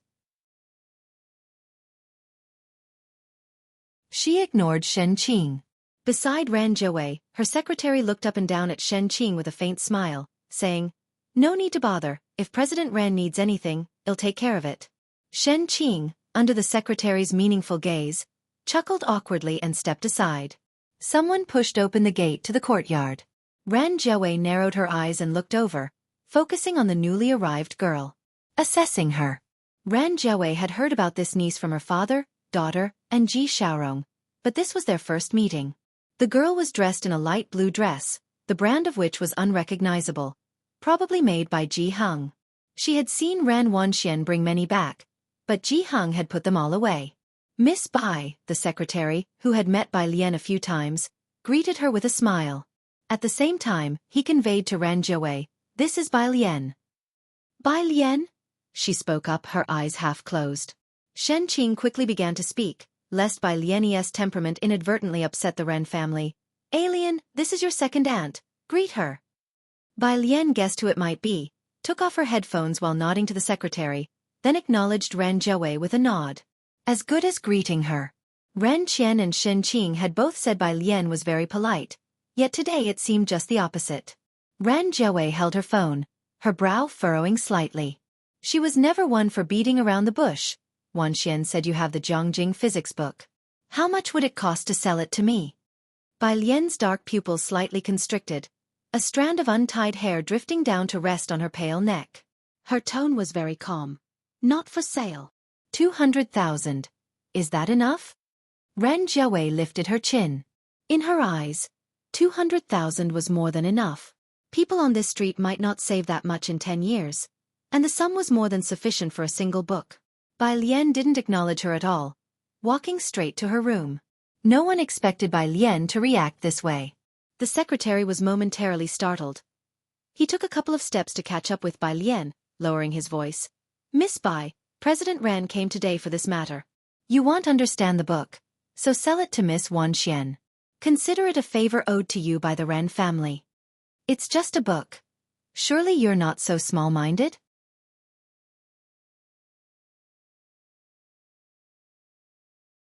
Chapter 63, 027 A Body of Contumacy. Jingjiang Preparatory Capital. The Secretary-General visited more frequently than Ran Jiawei, and this time, Ran Jiawei had made a point of bringing him along. He had thought that getting the book from Bai Lian would be a matter of a simple request. Not to mention that they were offering a sum that far exceeded the book's value. Just the Ren family's reputation alone left him baffled as to why Bai Lian refused almost without consideration. Of course, I'm absolutely petty. The fact that you're still standing here breathing, Bai Lian halted in her tracks, tossing her earphones aside, giving him a glance, is already the limit of my patience, so you'd better act the part in front of my grandfather. The Secretary General, used to currying favor and bullying those below him, spared the Ji family a glance only because of Ren Qian's high regard. Yet, he hadn't expected Bai Lian, whom he had dismissed, to not give him the slightest amount of face. At this moment, the smile froze on his lips. In the main hall, Jianghu wore reading glasses. He held a handkerchief in his left hand and between his right thumb and forefinger was a newly acquired smoking pipe. Bai Lian recognized it. The smoking pipe that Ji Xiaojun had picked out for him at a department store on their trip to Beijing. Jianghu pushed up his glasses with his handkerchief-holding hand and looked at the people in the courtyard. Has Alien returned? Come and look at the embroidered pattern I've done for you. He sensed something was off among the group, but he chose not to mention. He simply addressed Bai Lian with an easygoing manner. Grandfather. Bai Lian didn't return to her room but placed her book bag on the stone table in the courtyard and embraced Jianghu's shoulders. Why are you still embroidering today? He took a puff of his pipe, the light smoke drifting away. The Secretary General, smelling the low-quality tobacco, frowned subtly without showing it. Through the haze of smoke, Bai Lian, slightly turning her head, sneered arrogantly at the Secretary General, mouthing silently, "Don't cause trouble." The Secretary General subdued the chill in his eyes and upon looking up at Ran Jiawei, expressed great confusion. President Ran, you see, in Xianxia, who didn't give a wide berth to the Ren family? Even the recently prominent Chen family wouldn't dare to be so bold with him. Oh, President Ren, Xianxia quickly intervened, a bit afraid that Ran Jiawei would take her anger out on him. Alien is just acting like a child. Don't pay her any mind. About that book, right? I'll talk to her again tonight. Ran Jiawei ignored Xianxia. She looked thoughtfully at Bai Lian, politely greeting Jianghu with indifference. Happy birthday. I have another meeting and must be going now. Jianghu took a puff of his pipe and simply responded with a hum. After Jianghu and Bai Lian went inside, she gave the Secretary General a glance. All right, if it's not for sale, it's not for sale. I have another meeting to attend. She took out her cell phone to reply to a message while walking toward the exit. Ran Jiawei worked in fashion, the complete opposite of Jianghu. The clash between trend and tradition. The two couldn't stand each other. She firmly believed that every trend and development had its place in time, whereas it was time for Jianghu to change his old-fashioned ways. Jianghu, however, persisted, and since Ran Jiawei couldn't persuade him, she let it be. All right. The Secretary General nodded. He saw Ran Jiawei out. Ran Jiawei meandered her way to her car parked on Purist Street, and then she made a call to Ran Qian. Is this what you call obedient? She asked after driving a bit and parking the car on the roadside, laughing. Are you trying to fool me? What happened? Ran Qian had just stepped out of a meeting, his tone surprised. He set aside the notebook that was beside him. Elle just went to the Ji family to buy that book from your well-mannered niece you mentioned. Ran Jiawei spoke as she held the phone in one hand and rested the other on the steering wheel, with the shadows of passing trees enveloping her. Ran Wanxian was destined for the path of academics, and the business she had established still lacked a suitable successor. Having heard from Ji Xiaorong that his niece wasn't doing very well in her studies, she had started to contemplate grooming her niece. But Ran Wangshuan's description of Bai Lian had given Ran Jiawei some second thoughts. Thinking Bai Lian to be of Shen Qing's ilk, Ran Jiawei had begun with a sense of reservation. Ran Jiawei thought about the clothes Bai Lian wore, made by Jianghu. This niece seemed to have an innate rebelliousness, similar to but also distinct from Jianghu. She didn't give it to you? Ran Qian was also surprised. She's not like Shen Qing, but preferable to old GTS obstinacy, Ran Jiawei remarked, then added. I have another meeting. I'll hang up now. She ended the call. On the other end of the phone, Ran Qian was accustomed to Ran Jiawei's brisk attitude. He called the Secretary General to inquire about the matter. It's more than just not giving, the Secretary General, having just left, walked through the alley. He couldn't be bothered to mention Bai Lian's demeanor, with her level of manners not even amounting to 1/10 of Ren Wangshuan's. She's like two different people.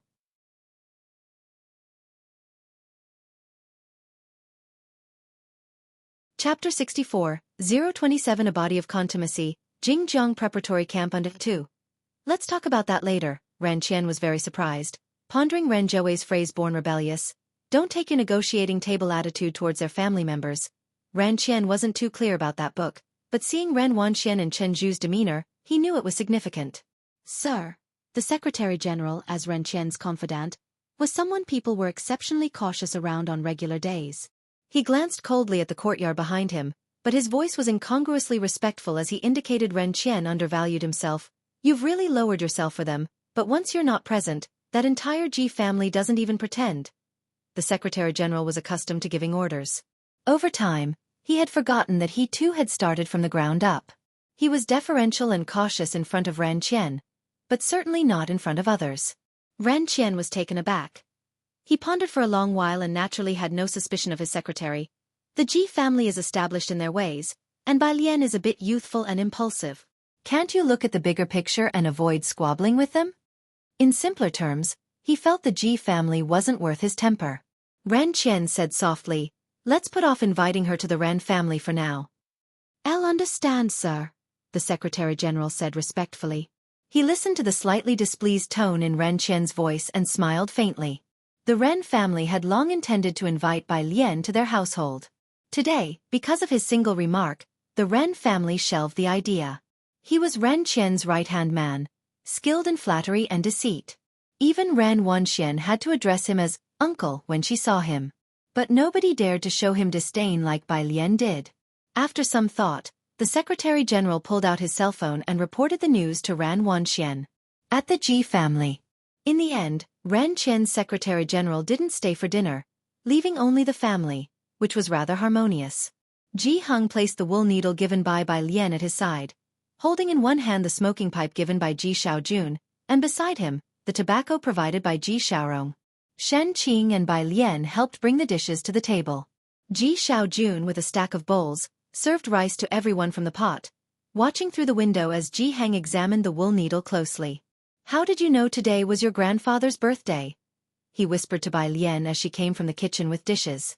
Bai Lian, her head lowered as she carefully carried a pot of soup, her entire being appearing cool in her snow-green dress, smiled.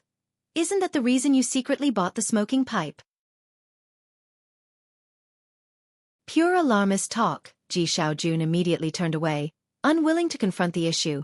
When have one ever secretly bought anything? Bai Lian raised an eyebrow, holding the soup as she left the kitchen. Shen Qing came in just in time to see her, delicate snow-colored fingers holding the freshly stewed clay pot. She hurriedly spoke up.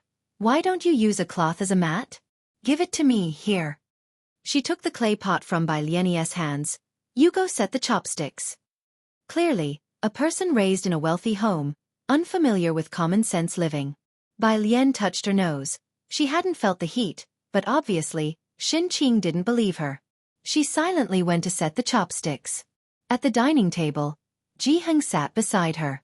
Ji Xiaorong and Ji Xiaojun were looking at the wool needle Bai Lian had made for him. Embroidery was falling out of step with the times, so much so that wool needles were nearly obsolete. With few people using them, there were no shops that could sharpen them in all of Xianxia. It was unclear where Bai Lian found someone to make them. The bag containing the wool needle was even faintly marked with the symbol of a white tiger. Yet none of those present paid attention to this emblem. If someone from the Ren family had been there, they would have recognized it immediately. It was unmistakably the white tiger auction house's symbol. The meal was more peaceful without the Ren family members. After dinner, Shen Qing and Ji Xiaojun cleared the dishes. So, did Alien really leave the Bai family? In the kitchen, Shen Qing took the opportunity without anyone else around to ask Ji Xiaojun in a low voice. Yes, Ji Xiaojun said while he wiped the dishes dry, not lifting his head. Her household registration has been transferred over. Hey, I say to you Ji family people, Shen Qing couldn't contain her irritation. What's wrong with you? Such a big family, even if they don't like you, wouldn't it be better not to leave? Drinking the soup is also good. Do you think she's being silly? She stopped mid-sentence upon seeing Ji Heng through the window. Shen Qing snatched the bowl from Ji Xian's hands. Get out. I don't want to see you right now. In the afternoon, Ji Heng and the others were going to Purist Street to worship the tree god. Bai Lian was going to Jianghu's place, so she grabbed her backpack, ready to head straight there by car after worshipping the tree god. Xianxia walked behind her, and seeing the 3 men ahead were not paying attention, she finally lowered her voice. Why didn't you agree to what Ren said at noon? It would be good for you too. Now that you've come to Xianxia, won't you have to get by here from now on?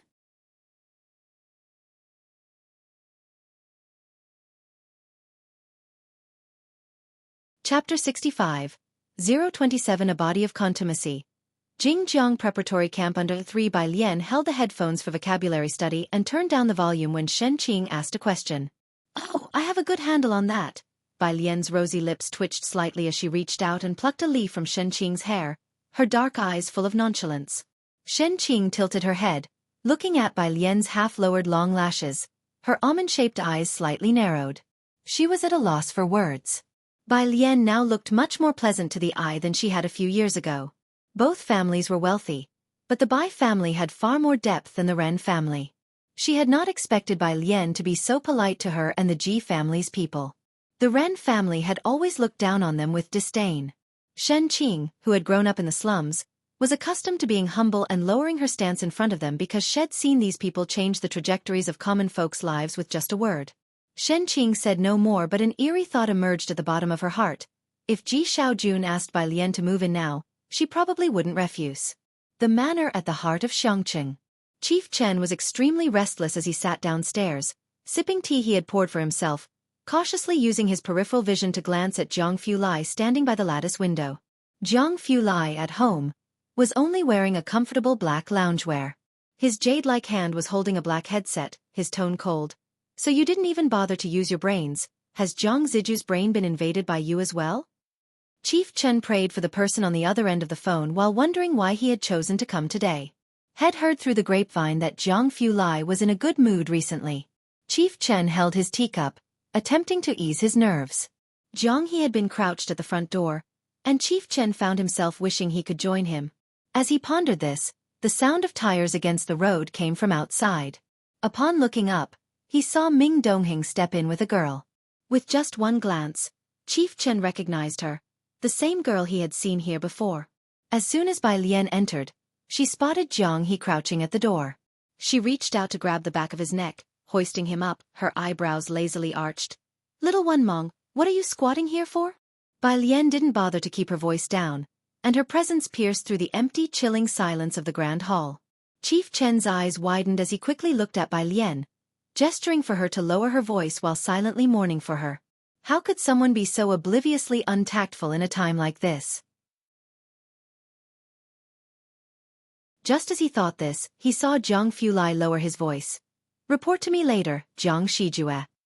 Then he ended the call. You're early. Jianghu Lai put his phone into his pocket, his tone even. Let's head to the lab first. He led Bai Lian and Jianghe out.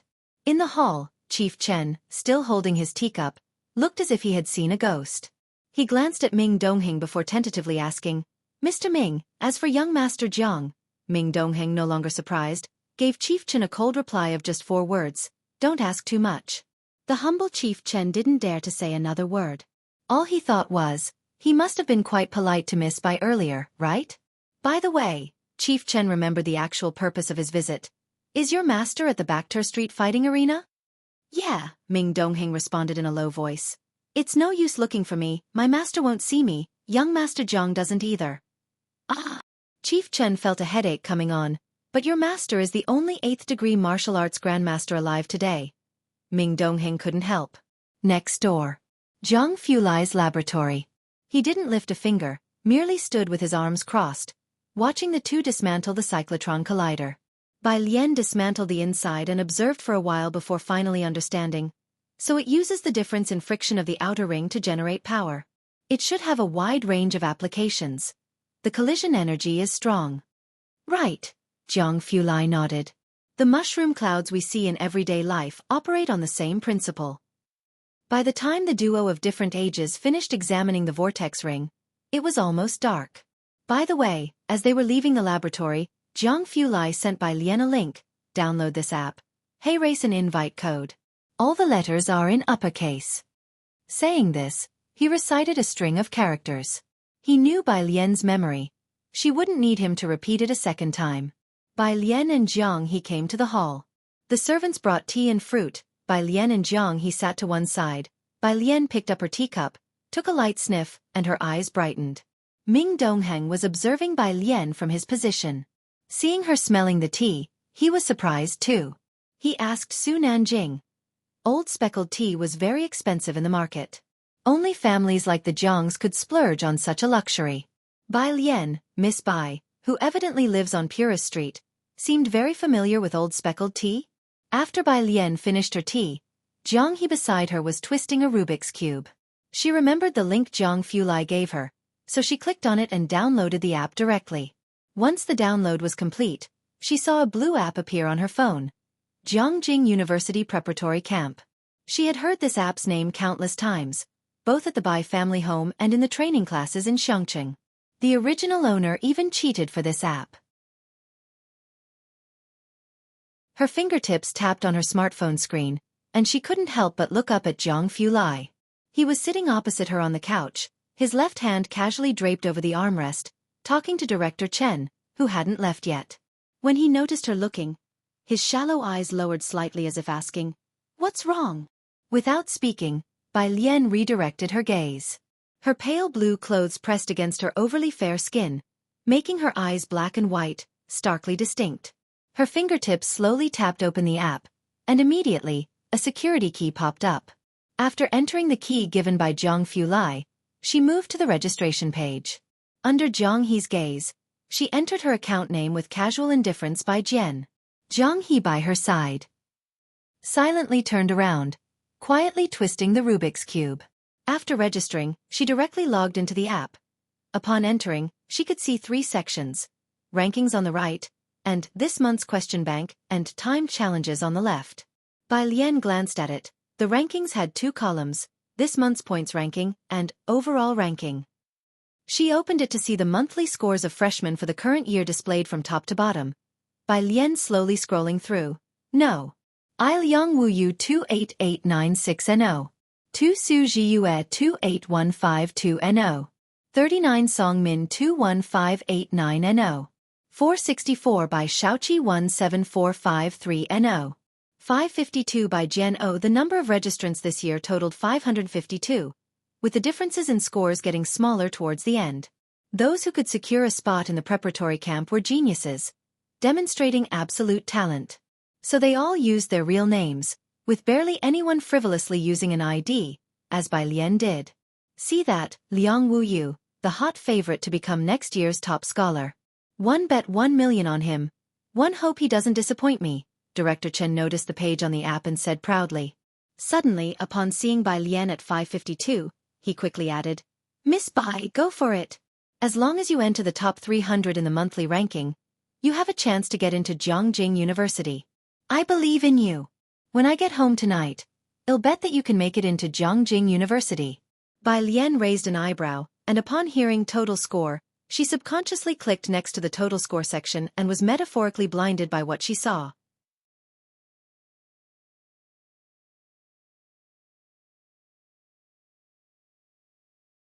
Chapter 66. 028 My epitaph won't have a single word of regret. Most people are typically described like this. For instance, N02. Jiang Shijue 1578925 N03. Ma Tongfeng 9987412 N018. He-Win 8547127. This was normal. Bai Lien glanced at the lower right corner. Her own name. N012589. Oh, she's supposed to be number 12589, the lowest in any ranking. Her gaze then moved to the very top. OL. 999999999 Bai Lien. All of the mountains look small in comparison. Turning her attention to the difficult monthly ranking points, it was hard to believe that this number 1 was achieved by a human. She began to suspect if the system's upper limit was perhaps 999999999. This style. She shifted her gaze slightly. What's up? Jiang Fulai had asked Ming Dongheng to escort Director Chen upstairs to view the calligraphy and paintings, but he saw Bai Lien holding her phone, lost in thought, looking at him. He walked over, rested one hand on the back of the chair behind Bai Lien, and leaned slightly forward to peek at her phone, his expression reserved and cool. With just one glance, he could see the account she had just accessed. Account name. By Jen points this month. O total points. O following. O followers. O Jianghu Lai stared at the name by Jen for a while, falling into silence. Yu Guang cast a cold glance towards Jianghe. Jianghe's head seemed to be fused with the Rubik's Cube. Depressed, he knocked his head against the Rubik's Cube. You've registered, huh? Jianghu Lai coldly withdrew his gaze from him, unhurriedly pulled out his phone, and re-downloaded the blue app he had previously uninstalled. Yeah. Bai Lian generously showcased her ID. Then she remembered something else, opened WeChat and sent a message to Mao Kuan. 4 1-pound sandbags. Bai in the white tank top responded rapidly. Sure thing, sis. 10 o'clock at night. Bai Lian slipped out of the alley after the lights in Jihang's room went out, finding Mao Kuan already waiting at the entrance of the alley, squatting and smoking. In the darkness, only the faint crimson glow of the cigarette end was visible. Sis. Mao Kuan immediately stood up when he saw Bai Lian. Bai Lian, with an earbud in, listening to vocabulary, nonchalantly bent down and picked up the cloth bag he had placed aside. 4 1-pound sandbags, she weighed them in her hand before casually tossing them to Mao Kuan, instructing indifferently, tie them to your limbs. Huh. Mao Kuan touched his head, then did as she said, tying a sandbag to each limb. He tried walking and found his feet heavy. His hands were also heavy, but Mao Kuan was no stranger to exercise, and even with the sandbags, he could still move normally. With only a pound each, he walked like a blundering moth. Bai Lian had not seen anyone so fragile. She moved her gaze away without expression. I'll teach you 2 moves today. Bai Lian, still unwashed and clad in her days-long dress, handed her phone to Mao Kuan. She shifted her weight back, with her left leg slightly bent and right leg feigned, as she flicked her right fist upward and pulled her left fist to her waist, her right foot morphing into a bow stance, and her power rooted in her left hand before she swiftly launched her left fist. Bang! Her left hand, seemingly delicate with visible knuckles when clenched, threw the punch. Mao Kuan, with his face barely 3 centimeters away from her fist, felt the wind scatter his yellow hair. He had no doubt that if her fist traveled 3 centimeters further, it could shatter his nasal bone. Bai Lian's hair, tousled by the gust, softly floated back across her forehead under the moonlight, and her face seemed softer than usual. She gracefully retrieved her hand, her pitch-black, clear eyes asking lazily, "Did you see clearly?" Mao Kuan snapped back to reality. He saw, but not in full detail. After 10 minutes of learning the 2 moves, Mao Kuan had barely memorized them. Training with sandbags can cause significant harm to the limbs. Bai Lian took back her phone and recited a medicinal formula. Codonopsis, Atractylodes, Deer Antler, Angelica, and Cyperus each 65 grams, Chuanxiong, Pubescent Angelica, Eucamia. Grind them together, let it cool, then mix with the medicine to form a paste, and spread it on the limbs. After speaking, she saw Mao Kuan gazing at her with a clear yet foolish look. Bai Lian. Fine, I'll text it to you. Mao Kuan with a near-tears expression. Thank you, sis. Don't you all learn the long fist anymore? No palm techniques? No spear dancing? Bai Lian watched him perform the moves once more, and after a prolonged moment, she averted her gaze, asking softly. As she slightly lifted her head, her eyes settled on the fairly round moon above. In the cold moonlight, her gaze was also deep, cold, and distant. Mao Kuan had seen a similar expression on Bai Lian before, back at the auction, when he spotted her on Backter Street. Yet the expression now was slightly different than then. Everyone's learning combat moves, Mao Kuan thought for a moment before speaking. These days, many kids learn Taekwondo. Few children learn the long fist or spear, and there used to be a martial arts school in Xianxia that closed down due to a lack of students.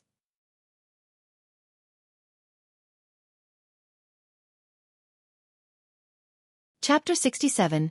028 My epitaph won't have a single word of regret under it. Too. Bai Lian nodded. She withdrew her gaze, lowered her eyes, concealing the emotions at the bottom of her eyes. Come see me at the same time next week. Then, replace the sandbag with a 2-pound iron ball. Mao Kuan dragged his heavy steps back. When Bai Lian returned, it was already 11 o'clock. Unlike usual, when she would have been solving practice questions, today she did not. Instead, she opened Chengdu and searched for Taekwondo. There were many videos online. There were also lots of promotional ads for training centers, and she repeatedly watched videos of Taekwondo. Some from a certain country, quite showy with flashy moves but of little practical use. Is this what many people are learning now? Bai Lian looked up, gazing quietly out the window. A room, a person, a bright moon. A message suddenly popped up at the top of her phone. It was from the Jianghu preparatory camp app she had logged into earlier. Bai Lian clicked on it and saw that she had a new follower on her account. She was startled, thinking it was an official account at first, until she followed the follower back to their own account. Account name: L monthly points. O total points. 9999999 number of followings. 1 number of followers. 12587 Bai Lian. Indeed, she had guessed it was him, so she clicked to follow back. She smiled, then went back, and closed Chengdu. In this era of peace and prosperity, with clear skies and calm rivers, she would no longer encounter bandits or pirates. There was no need to worry about safety, only to focus on studying. Learning these flourishes should suffice, and she should feel happy about that. Xianxia No Middle School marked test papers quite quickly. By Monday, basically all the scores were out. The first class in the morning was with Lu Lingxi, and for a change, Xianxia and his group had not arrived late today. As soon as Lu Lingxi entered the classroom, she handed the pile of test papers to the class representative to distribute. This time, the Chinese language test was standard. Class 15 always had good scores in Chinese. Out of 150 points, the average score reached 106. 14 points ahead of the second-place Class 8. After class, Lu Lingxi took the test papers, her gaze shifting to Bai Lian's seat. The girl, dressed in the blue and white school uniform, pulled out her practice question bank as soon as class ended. Her long lashes cast a shadow, and the sunlight from outside the window fell on her brows and eyes, gentle and elegant, as she sat holding a pen, quietly sweeping through questions. Lu Lingxi watched her for a good while before finally speaking. Bai Lian, come out with me for a moment. Bai Lian looked up in slight surprise. She put down her pen and followed Lu Lingxi to the corridor. Bai Lian. Lu Lingxi looked at Bai Lian. Can you tell me what you were thinking with your essay? Essay. Bai Lian raised her head slightly, pondered briefly, then admitted her fault. Teacher, I'm sorry. Her eyelashes fluttered down, apologetically. Lu Lingxi was momentarily lost for words, her voice softened. It's okay, just be more careful next time, especially during the college entrance exams. I'll understand, teacher, Bai Lian nodded. Lu Lingxi smiled and patted her head. Being slightly tall, she bowed her head a little to let Lu Lingxi pat it easily. Go back. After Bai Lian returned, Xianxia and others crowded around her. They all wore puzzled expressions on their faces. What did Lu Ma want with you? She talked to me about my essay. Bai Lian sat back lazily, one leg casually bent, and flipped her notebook open again. Your essay. Xianxia was surprised. Your essay was off topic? No way. The essay this time was simple. As he spoke, he grabbed Bai Lian's casually placed Chinese answer card from the table. Exactly 90 points. This time the Chinese test was easy. Even Xianxia's got 109 points. How come you only got 90? Xianxia didn't believe it, examining her answer card ahead. There were no mistakes, so how could it be 90? It didn't fit her profile at all. Pu Xiaohan also leaned in to look, nodding furiously. What happened? Were some points not added? Yang Lin listened intently as well. Until Xianxia turned the page. The essay topic this time was very simple, a set subject essay. Giving up is also a form of beauty. The topic was simple, and under normal circumstances, no one would stray off topic. Out of 60 points for the essay, even Xianxia scored a high 40. However, student Bai Lian had written just one line. L will not give up, even if it means facing a mountain of knives or a sea of fire, I would calmly embrace death. My epitaph will not contain a single word of regret. The handwriting was as neat as ever, stroke by stroke. As if it had been copied from a book, orderly and pleasing to the eye. Yet from this precise handwriting, Pu Xiaohan and others saw the defiance contained within it. Every stroke and splash of ink was like a backbone. Next to it was a prominently corrected 0. Even the underachieving Xianxia had never seen anyone dare to write such an essay during a monthly exam. Classmate, isn't writing your essay like this a bit too arrogant?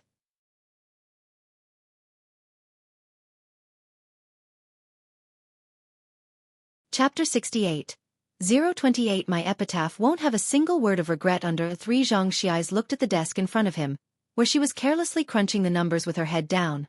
He suddenly felt again that she could pull it off. Ah! Pu Xiaohan touched her nose and borrowed Bai Lian's paper to study characters. The last class of the morning was physics. During the break, the comprehensive science exam papers were handed out. Xianxia's glanced at the 110 points on the desk in front and then at his own 186. Feeling surprised and then starting to show off again.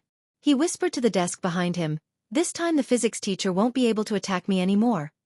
The physics teacher rolled the exam papers into a tube with one hand and held a thermos in the other, sauntering in at a leisurely pace. While asking someone to wipe the blackboard clean, he unscrewed the thermos and said coldly, "This physics exam saw a wide gap in scores, with someone getting a full score of 110 and another getting only 39. Xianxi's eyes widened. He couldn't believe it as he poked Bai Lian's shoulder. "Damn, someone got a full score of 110 in physics, it must be me." He didn't finish his sentence when the physics teacher glanced coldly at him. "I'm talking about you, Xianxi. Both your desk mate and the one in front have scores of 110. Yang Lin also scored 97, the class average in physics is 70, and your grade's lowest score of 37. Are you challenging my career? You even disturbed the one in front of you." The teacher threw a chalk at him. "Sit properly, Xianxi." He incredulously turned to Bai Lian. "Isn't it? Your total score is just 110? How come physics is also 110? What about your chemistry and biology? This is more ridiculous than a Chinese essay." After speaking, the physics teacher looked at Bai Lian with a smile. The surprise in his heart wasn't missing. This physics test was considered difficult, and several top students performed very well. But what he didn't expect was that Bai Lian, who had switched from liberal arts to science, also managed to score full marks. Thinking about it, the physics teacher felt it was a pity. Why didn't she switch over in the second year? If she had done that, participating in 2 physics competitions might have given her a chance for direct university admission. Class ended.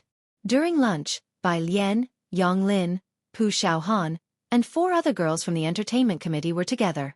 Bai Lian, later well go try out the stage. The student council wants to check it, the entertainment committee member said to Bai Lian. Longsword has arrived this morning. I'll pick up the delivery from the office after one finish eating. Okay, Bai Lian nodded. After the group of girls finished talking, Xianxi came over with his meal. Gloomily looking at Bai Lian, "So when you said you didn't finish," Bai Lian, skillful in dividing half her dishes into Yang Lin's bowl, looked up at Xianxi's words, her tone unhurried. "Indeed, I didn't write for biology and chemistry." Physics 110, Pu Xiaohan's eyes widened while looking at Bai Lian. "How did you do that? I heard there were only 4 full scores in physics for the whole school. Why didn't you write for biology and chemistry?" Bai Lian lowered her gaze, eating methodically. After swallowing her food, she then looked up at Pu Xiaohan, her almond eyes particularly bright, very matter-of-factly. "I haven't studied those yet." The whole table was stunned. 6. During lunch. At the school auditorium. By the time Bai Lian and Pu Xiaohan's group arrived, there were a lot of people in the auditorium. "Pu Xiaohan, you're here?" The president of the student council's cultural department greeted them with a smile. "Wait a moment, after the skit rehearsal is over, it's your turn." Bai Lian found a place to sit down, taking out her headphones and vocabulary book to start memorizing words. "Why are there so many people today?" Pu Xiaohan looked at the auditorium filled with boys. The cultural department's head whispered, "Didn't see the forum? Ran Wanxian is coming to rehearse, and they're all waiting for her." Pu Xiaohan. "Oh." The head spoke with Pu Xiaohan, stealing glances at Bai Lian, who was memorizing words. "Are you really not going to lure her to the cultural department?" "The new student doesn't have time," Pu Xiaohan whispered. "She studies very seriously." "All right." As they talked, another group arrived outside the auditorium. Pu Xiaohan looked up and saw several boys and girls from Class 8 surrounding Ran Wanxian as they came in. Soon, the president of the student council came out from the backstage specifically to greet them. "Wait a moment," Pu Xiaohan noticed after the skit ended. A piano was moved onto the stage. "Isn't Class 8 later than us?" Ran Wanxian had been known in the school forum to have won a second prize for piano. Pu Xiaohan knew just by looking that the piano was for her. Hey, stay calm, the cultural department head pressed Pu Xiaohan's shoulder helplessly. It can't be helped. You know how Ran Wanxian is the financial god of the external relations department. All student council sponsorships come from her mother, and she's on good terms with our president too. She was popular, not lacking money, on good terms with the student council, and the school often made concessions for them. Ran Wanxian played the piano. The audience in the auditorium stopped what they were doing and watched her performance intently. It was evident that Ran Wanxian had been learning piano from a young age. Both technique and emotion were spot on. After the performance, a wave-like round of applause erupted. Don't say it, Pu Xiaohan, who disliked the elites in the Crown Prince class, had to nod after listening. Class 8 might not be much to talk about, but they can't criticize the piano playing. Returning to her senses, the head agreed. Let's go, it's your turn. Pu Xiaohan watched Ran Wanxian come down from the stage, recalling her professional-level piano performance. She quietly reminded the head, Bai Lian is average at long sword. Make sure you guys in the department ramp up the atmosphere when it's time, got it? The head used to be classmates with Pu Xiaohan before they were assigned different classes, now in liberal arts. She thought for a moment, or should we schedule you guys after the next? What? Bai Lian just finished memorizing a page of vocabulary. She turned off the app and looked up at the two beside her. Pu Xiaohan touched her nose and explained honestly.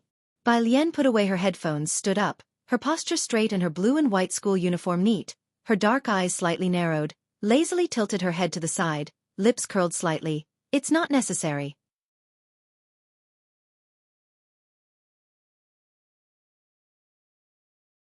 Chapter 69.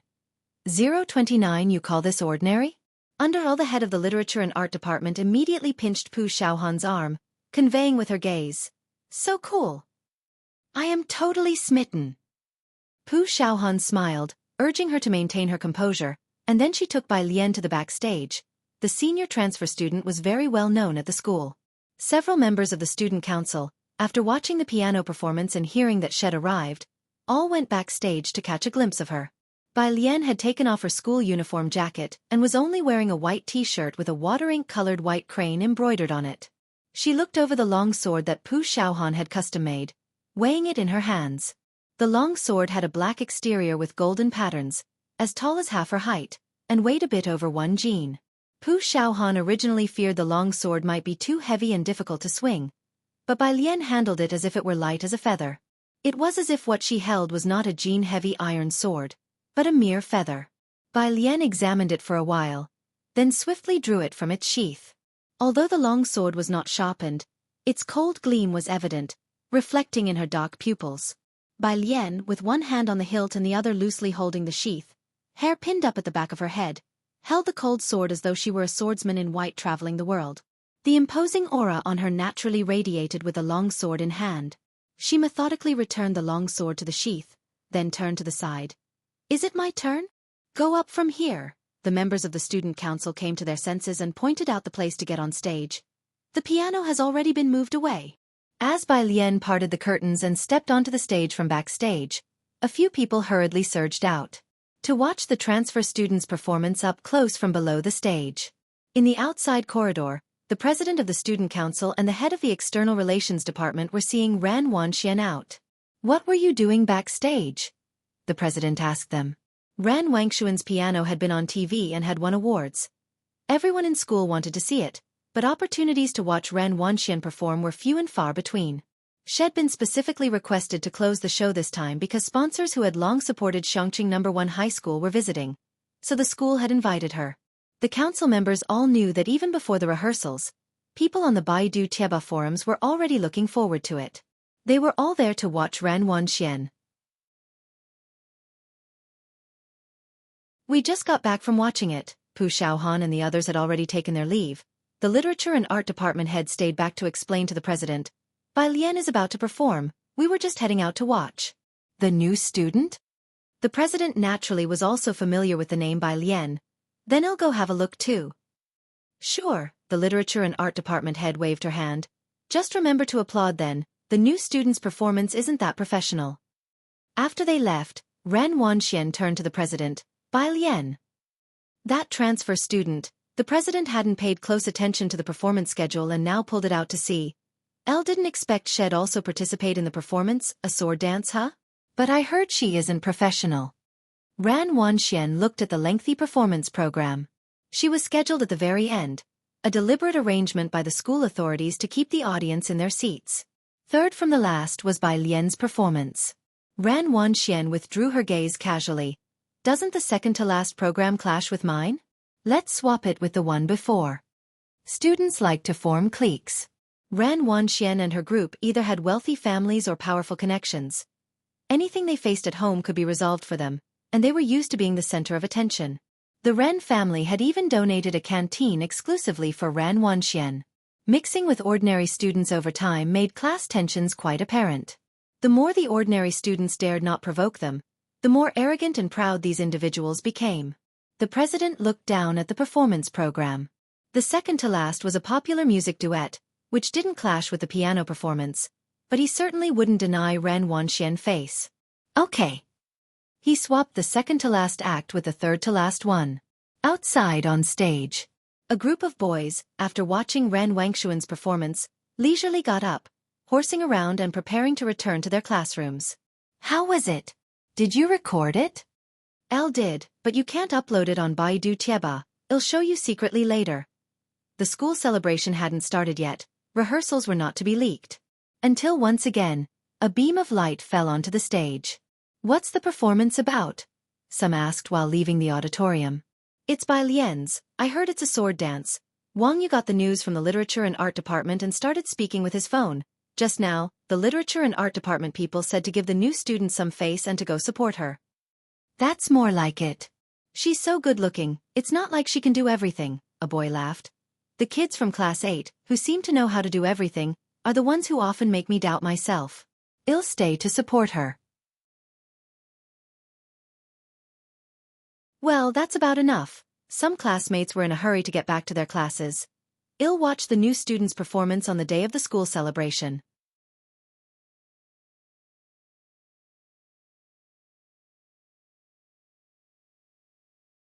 Chapter 70. 029. You call this ordinary? Too many people were leaving. After all, most of them had come for Ran Wanxian. A small portion remained, looking up at the stage. This time, no one sneakily pulled out their phones to record. In the center of the stage, Bai Lian was dressed in blue school trousers and a white shirt, her right hand gripping a long sword, its tip pointing outward. Her eyes were cast downwards, and she stood tall and elegant, exuding an overwhelming presence even before the performance began. The chatter from below gradually ceased. Thump thump, the sound of the drum with a strong sense of rhythm, began to rise.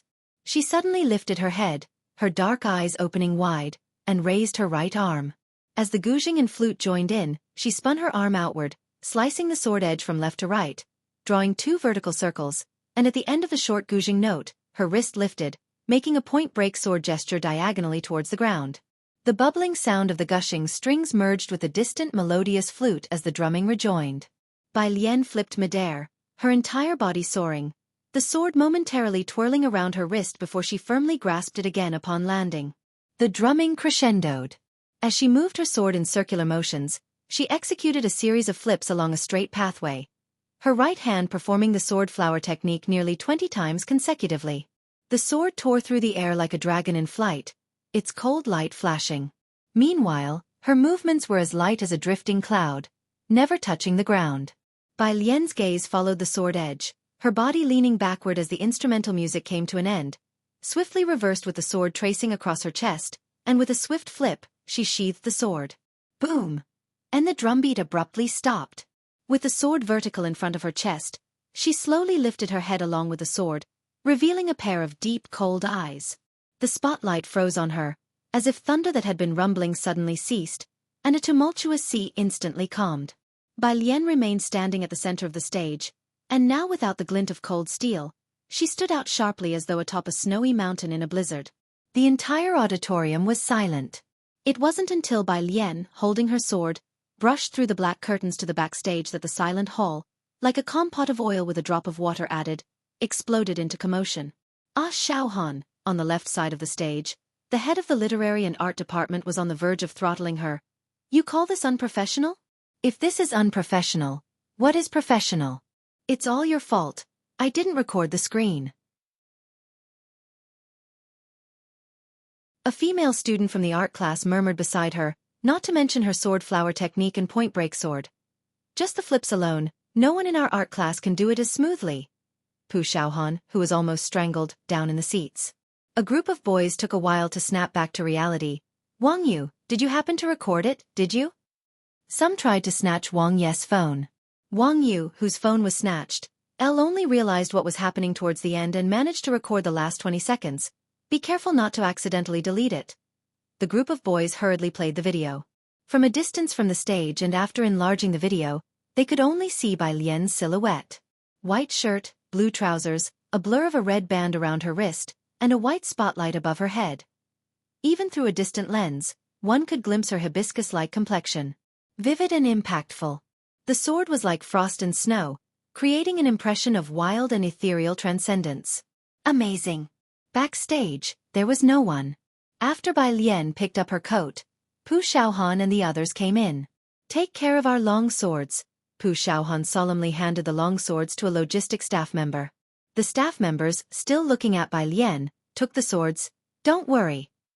The student council intended to interview Bai Lian more thoroughly, even considering a special school newspaper feature for her, but Bai Lian was in a hurry to get back to her homework and didn't linger. It was only after leaving the hall. Pu Xiaohan looked pensively at Bai Lian.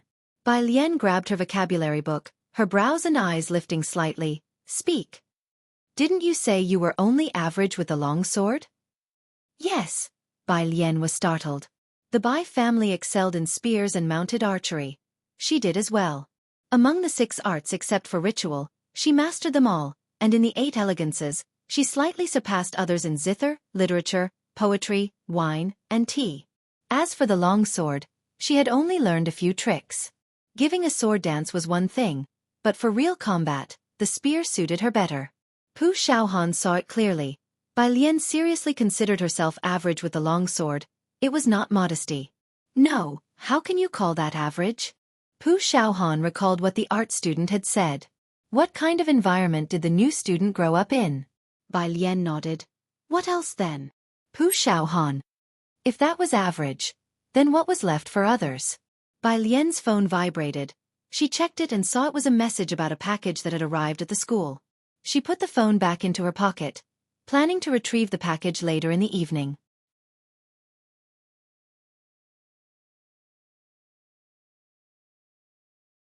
Chapter 71. 029 You call this ordinary? _3 Pu Xiaohan returned to the classroom, and everyone instantly gathered around her. To avoid making Bai Lian nervous, the cultural committee member didn't follow her. How was the rehearsal? She asked anxiously. Pu Xiaohan took out a book and then slammed her fist down on the desk. Damn! There's no recording. All I can say is, it was your loss for not seeing it. You have to see it live with your own eyes to know what a real shock is. Following the last director, Pu Xiaohan was once again metaphorically choked by someone. She would have been fine had she not spoken, but her words practically made everyone else want to smack her. Is what you're holding the standard answer?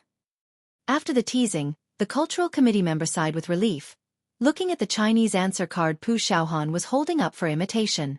The neat handwriting on it really did look like the standard answer. This, Pu Xiaohan unfolded Bai Lian's Chinese answer card, is Bai Lian's answer card that I'm imitating. Wait, the cultural committee member pointed in disbelief at the poetry fill-in-the-blank. She could write the answer even for the elective extracurricular reading? Pu Xiaohan had previously only focused on Bai Lian's essay, and hadn't noticed that her score up front in the basics was a perfect 90. Hearing this, she subconsciously looked down. This time, there was a particularly obscure question in the Chinese poetry fill-in-the-blank section.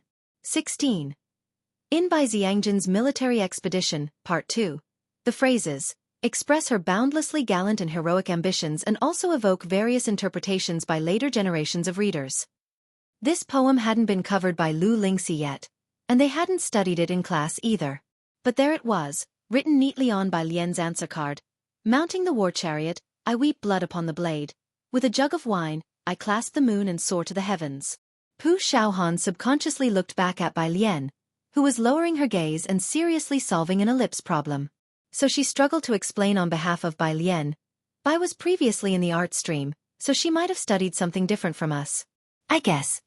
Pu Xiaohan almost guiltily added the word. I guess. People from Xianxia cherish Bai Xiangjian's poetry, and virtually every exam at Xianxia No. 1 middle school features her verses. So even students like Xianxia's who coast through their days wouldn't get them wrong. But the line used today was, indeed, much more obscure than her usual ones. If Bai Lian could produce that answer, it was truly bizarre. The last week at the training class. Most students acknowledge that 90% of the 2 spots will go to Ran Wanxian and Chen Zhu. But they haven't given up and are studying seriously. The class monitor of Class 8 distributed today's papers, eventually fixing his gaze on Tang Ming. Starting today, the difficulty level of the problems will spike again. Each one of you has a chance, so I hope no one gives up. Tang Ming, like Ning Xiao and Bai Lian, did not start on the problems immediately. Ning Xiao, without any pretense, took out a Jianghu University physics book and casually flipped through it. He asked Tang Ming, "When are you going to start studying it?" Tang Ming, looking back through previous analyses, didn't look up. "Let's see, I don't have time right now." After the class monitor of Class 8 left, most students couldn't help but look over at them, especially after Tang Ming's comment. Those familiar with Ran Wanxian and Chen Zhu shifted the topic and asked Ran Wanxian, "Don't both of you have like over 290 in comprehensive science?" "Yeah, this set of questions wasn't too difficult." Ran Wanxian shifted her gaze away.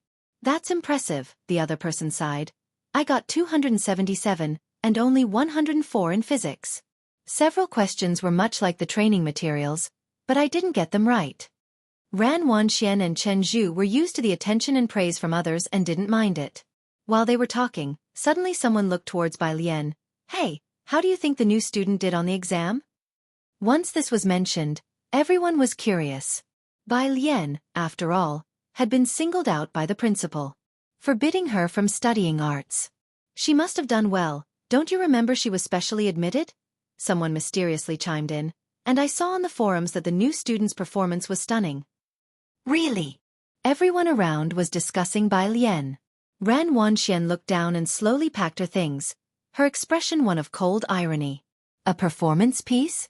What speciality? Just a pretty face to look at, I suppose. Ning Xiao got 296 in comprehensive science, since they had encountered these types of physics questions in the training class. The difference lay only in chemistry and biology. Chen Zhu was also curious about the new student's score. Wonder what Bai Lian got. Chen Zhu had a 297 in comprehensive science this time. Ran Wanxian scored exactly 290. Ran Wanxian hastily zipped up her bag, glanced at them, and said casually, "Talking about the new student? Her comprehensive science score is 110, with a total of 450.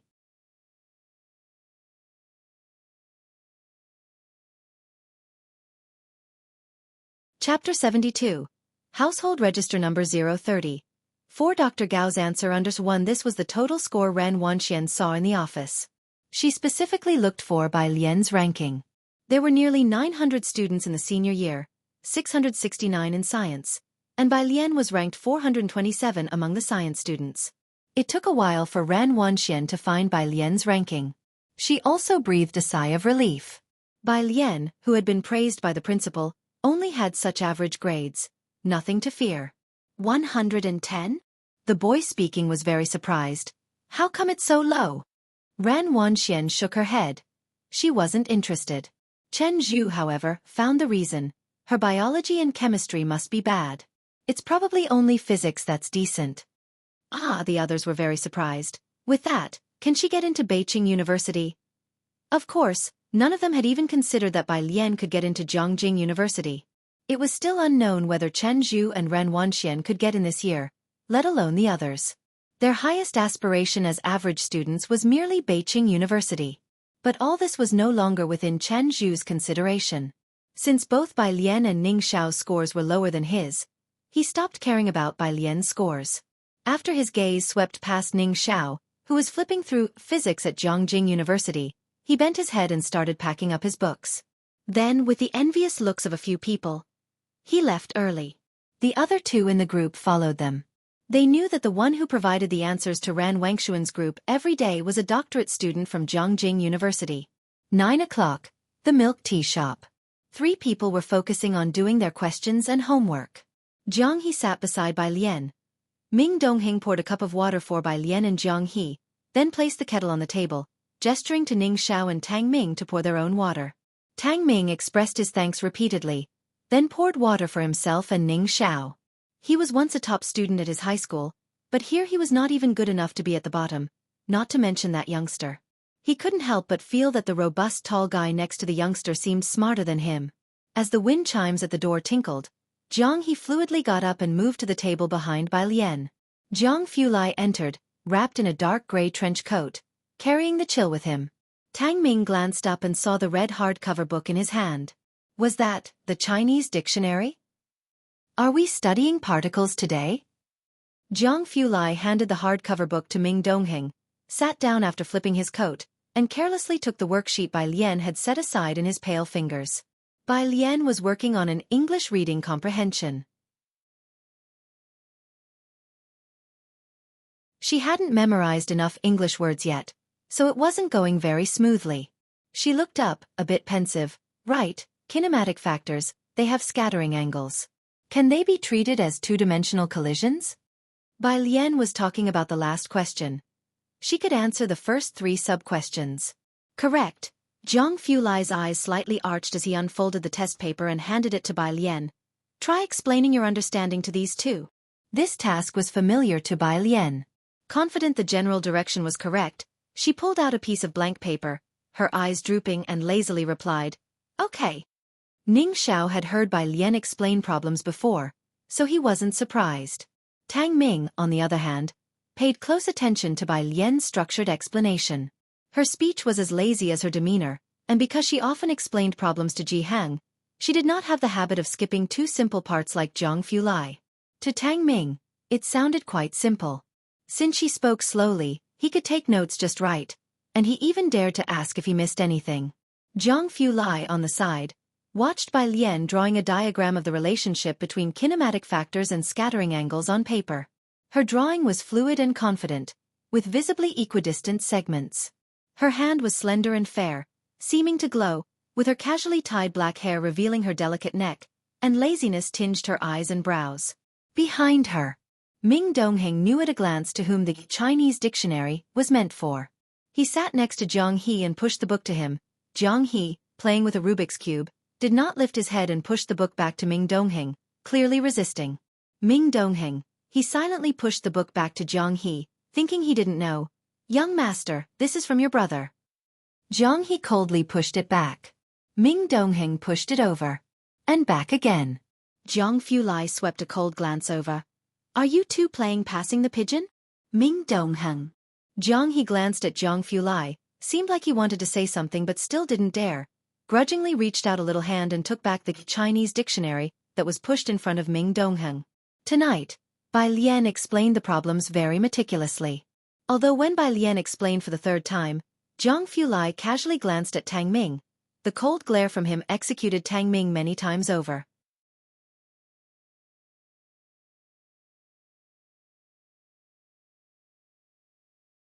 Chapter 73. Household Register Number 030. For Dr. Gao's answer understood. Even though Tang Ming still ranked within the top 15 of his grade in this month's exam, he couldn't help but doubt his own intelligence. Today, he finished his work a bit earlier than usual, at 11 o'clock. Bai Lian remembered that she hadn't picked up her package yet. "Where is it?" Jiang Fulai shut down his computer, his expression unchanged, his fingertips closing the laptop. With a pen still in her hand, Bai Lian casually leaned back, tilted her head and said, "At the school's reception office." "Okay," Jiang Fulai stood up. "You keep reviewing." Bai Lian gave him the pickup code. Jianghu, who was above worldly matters, usually had packages fetched, opened, and handed to him by the butler's assistant. This was the first time he learned what a pickup code was. Xianxia No. 1 high school self-study rooms are open until 11 at night. Therefore, the reception office's security guard was still there at this hour. When he was drowsy, he heard a cold voice above him. "Hello, I'm here to pick up a package." It was like a bucket of ice water being dumped on him. the chill seeping down from the crown of his head. The security guard, stunned, looked up to see a pair of pale, chilly eyes. The face was too fair, cold and stern, looking down through the window at him, arrogant and indifferent, dangerously daunting to the onlooker. 92-0147, Jianghu said indifferently, withdrawing his gaze as he recited a string of numbers. There weren't many packages sent to the school. The guard found the package within a short time and handed it over, even bending over to add, "Take care." It was only after the transaction was completed that the security guard came to his senses. He smacked his head. Really, why did I tell him to take care? Bai Lian opened the package as soon as she got it. It was a household registration book sent by the Public Security Bureau, registered under Jianghu's name. Xianxia's Public Security Bureau had reissued a new household registration book for her. Tang Ming and Ning Xiao had just left after finishing their work. Bai Lian flipped through the 2 pages of the household registration book several times, aided by the light from a milk tea shop. The household registration book was thin as always, with only 2 pages recorded. Household head Jianghu, granddaughter Bai Lian. She did not avoid Jianghu, so he saw the thin 2 pages at a glance.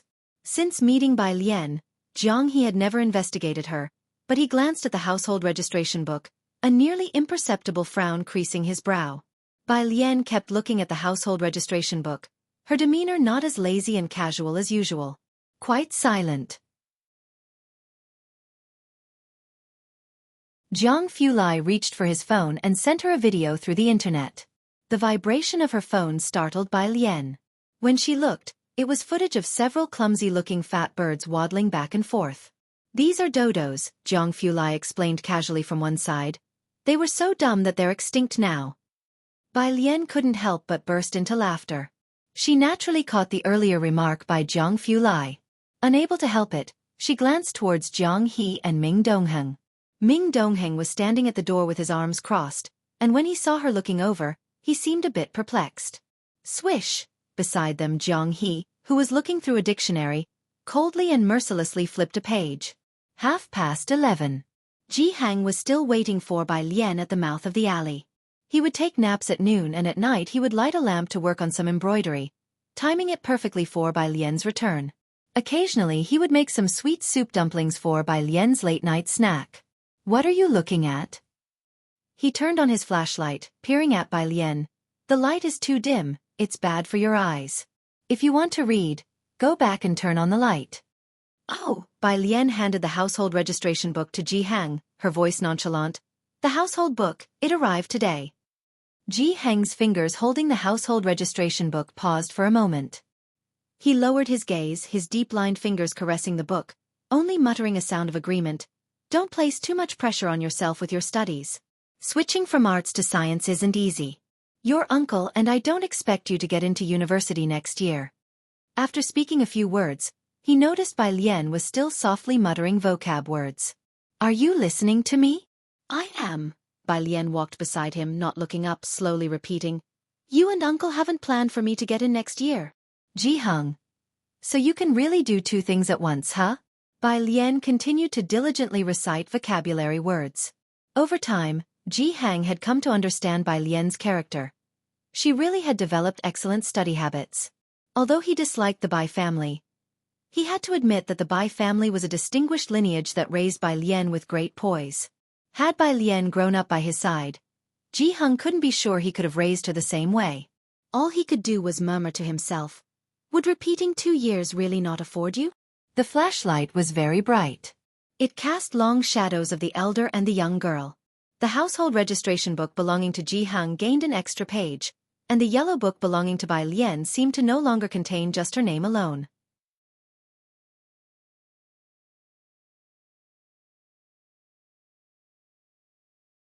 Chapter 74. Household Register Number 030. For Dr. Gao's answer _3 it was Tuesday, and there was a biology class.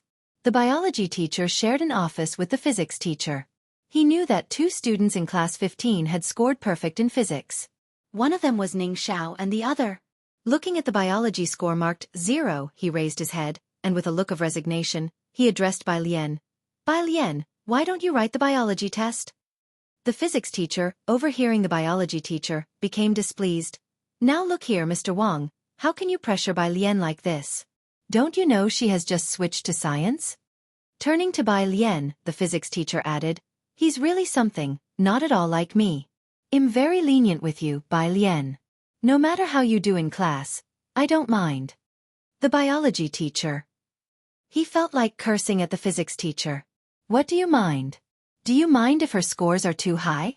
The physics teacher was off to class 14 for the next period, clutching the papers, satisfied as he left the office. Bai Lian, with downcast eyes, was dressed in her school uniform, slender and tall, responding to the biology teacher. Teacher, it's because I haven't studied it yet. If physics, which is many times harder than biology, could be aced by her, how could she possibly not have studied biology? The biology teacher didn't believe a word of it. If it hadn't been for the fact that he'd heard someone got a 0 in chemistry too, he might have suspected the new student had something against him. Bai Lian, the biology teacher said somewhat meekly. Then tell me, could we maybe just possibly every now and then study a bit of biology? Bai Lian was almost done with her physics foundation. She had also copied Yang Lin's biology notebook completely. The biology teacher's suggestion coincided with her own plans. Okay, I got it, teacher. You don't. The biology teacher was about to urge her earnestly.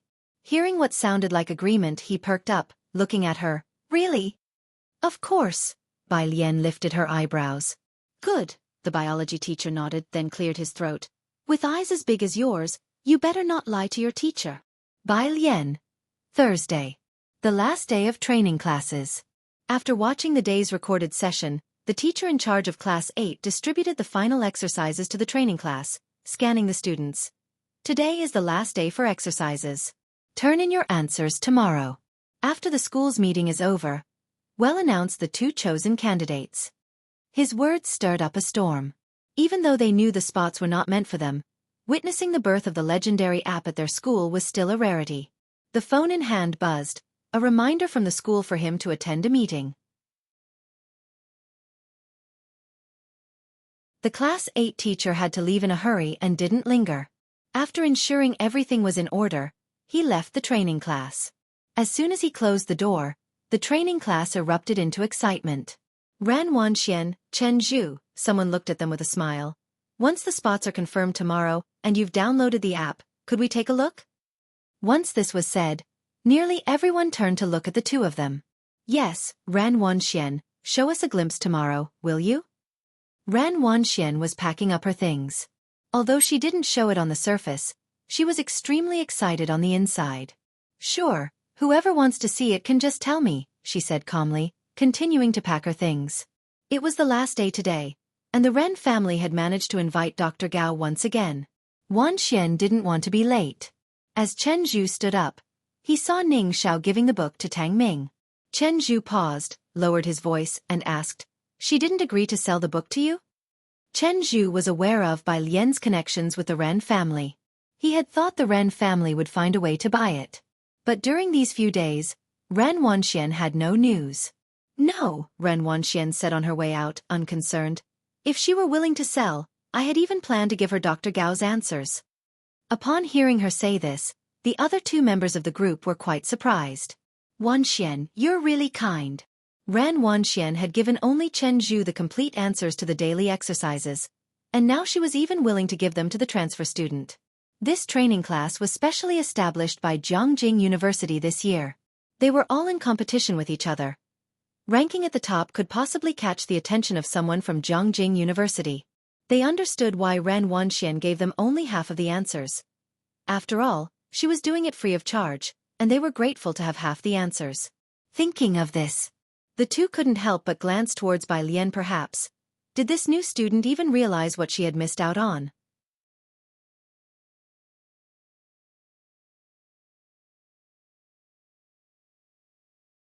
Chapter 75. 031 announces the regular score _1. Bai Lian was studying earnestly, caring little about what she might lose. But their glance happened to fall on the book that Tang Ming was flipping through casually. The previous evening, it was Bai Lian who had explained the problems, and when Tang Ming didn't understand, he asked her. He quickly grasped it and found time to look at Jianghu University's physics materials, half of which consisted of a comprehensive analysis of theorems in optics, electromagnetism, and kinematics. The other half was about the principles and results of experiments conducted in the laboratory. Tang Ming didn't seem as relaxed as Ning Xiao. After flipping through a few pages, he returned the book to Ning Xiao with a frown. "I won't look at it now, I'll check your notes later." Ning Xiao took it back.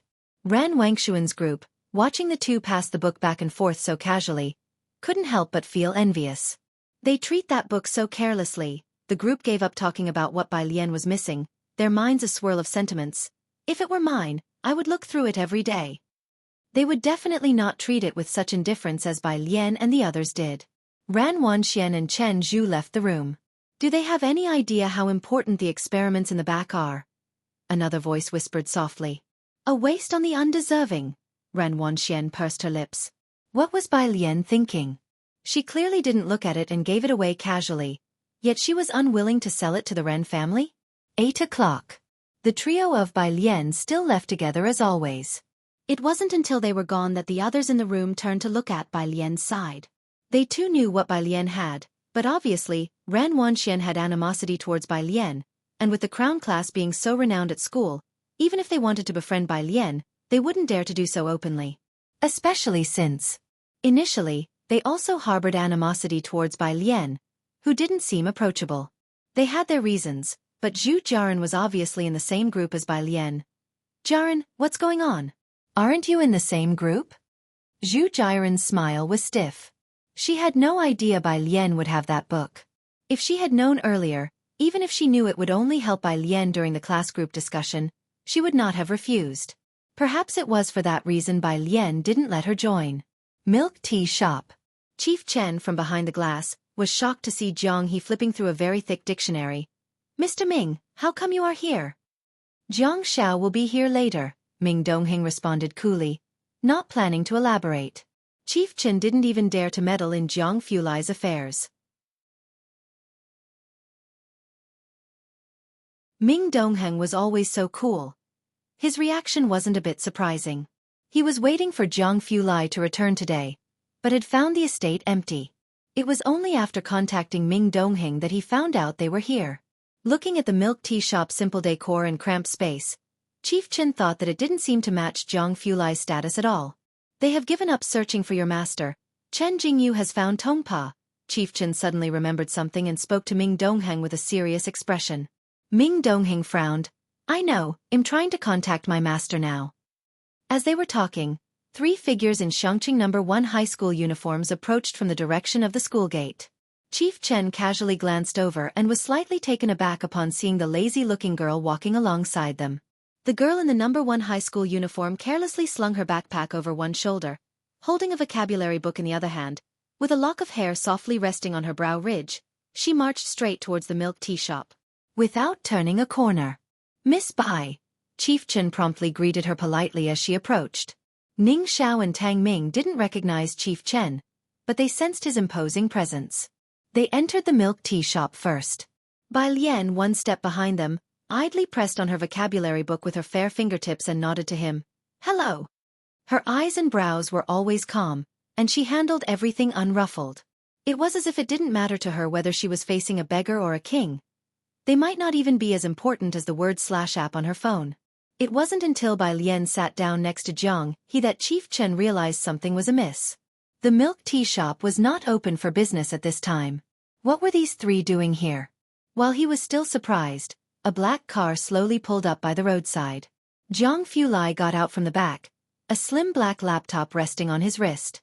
"Young Master Jiang." Chief Chen gathered his thoughts, his hands hanging by his side, and spoke respectfully. Jiang Fulai stopped. In his light gray coat, he always seemed exceptionally cool. His gaze calmly landed on Chief Chen. "What are we still missing?" Chief Chen reported the matter at hand. Wang Yufeng was spotted on Backter Street today. He had been shot before, so he's only emerged now. We can now be fairly certain he has the MT-035 mineral in his possession. That old fox is probably waiting for a few companies to enter a bidding war. As a world-famous mineral merchant, meeting Wang Yufeng was not easy.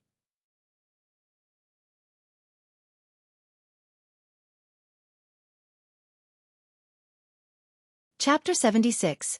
031 announces the regular score _2 MT. 035 mineral is an important component for boosters. Detectors can only reach Mars for now.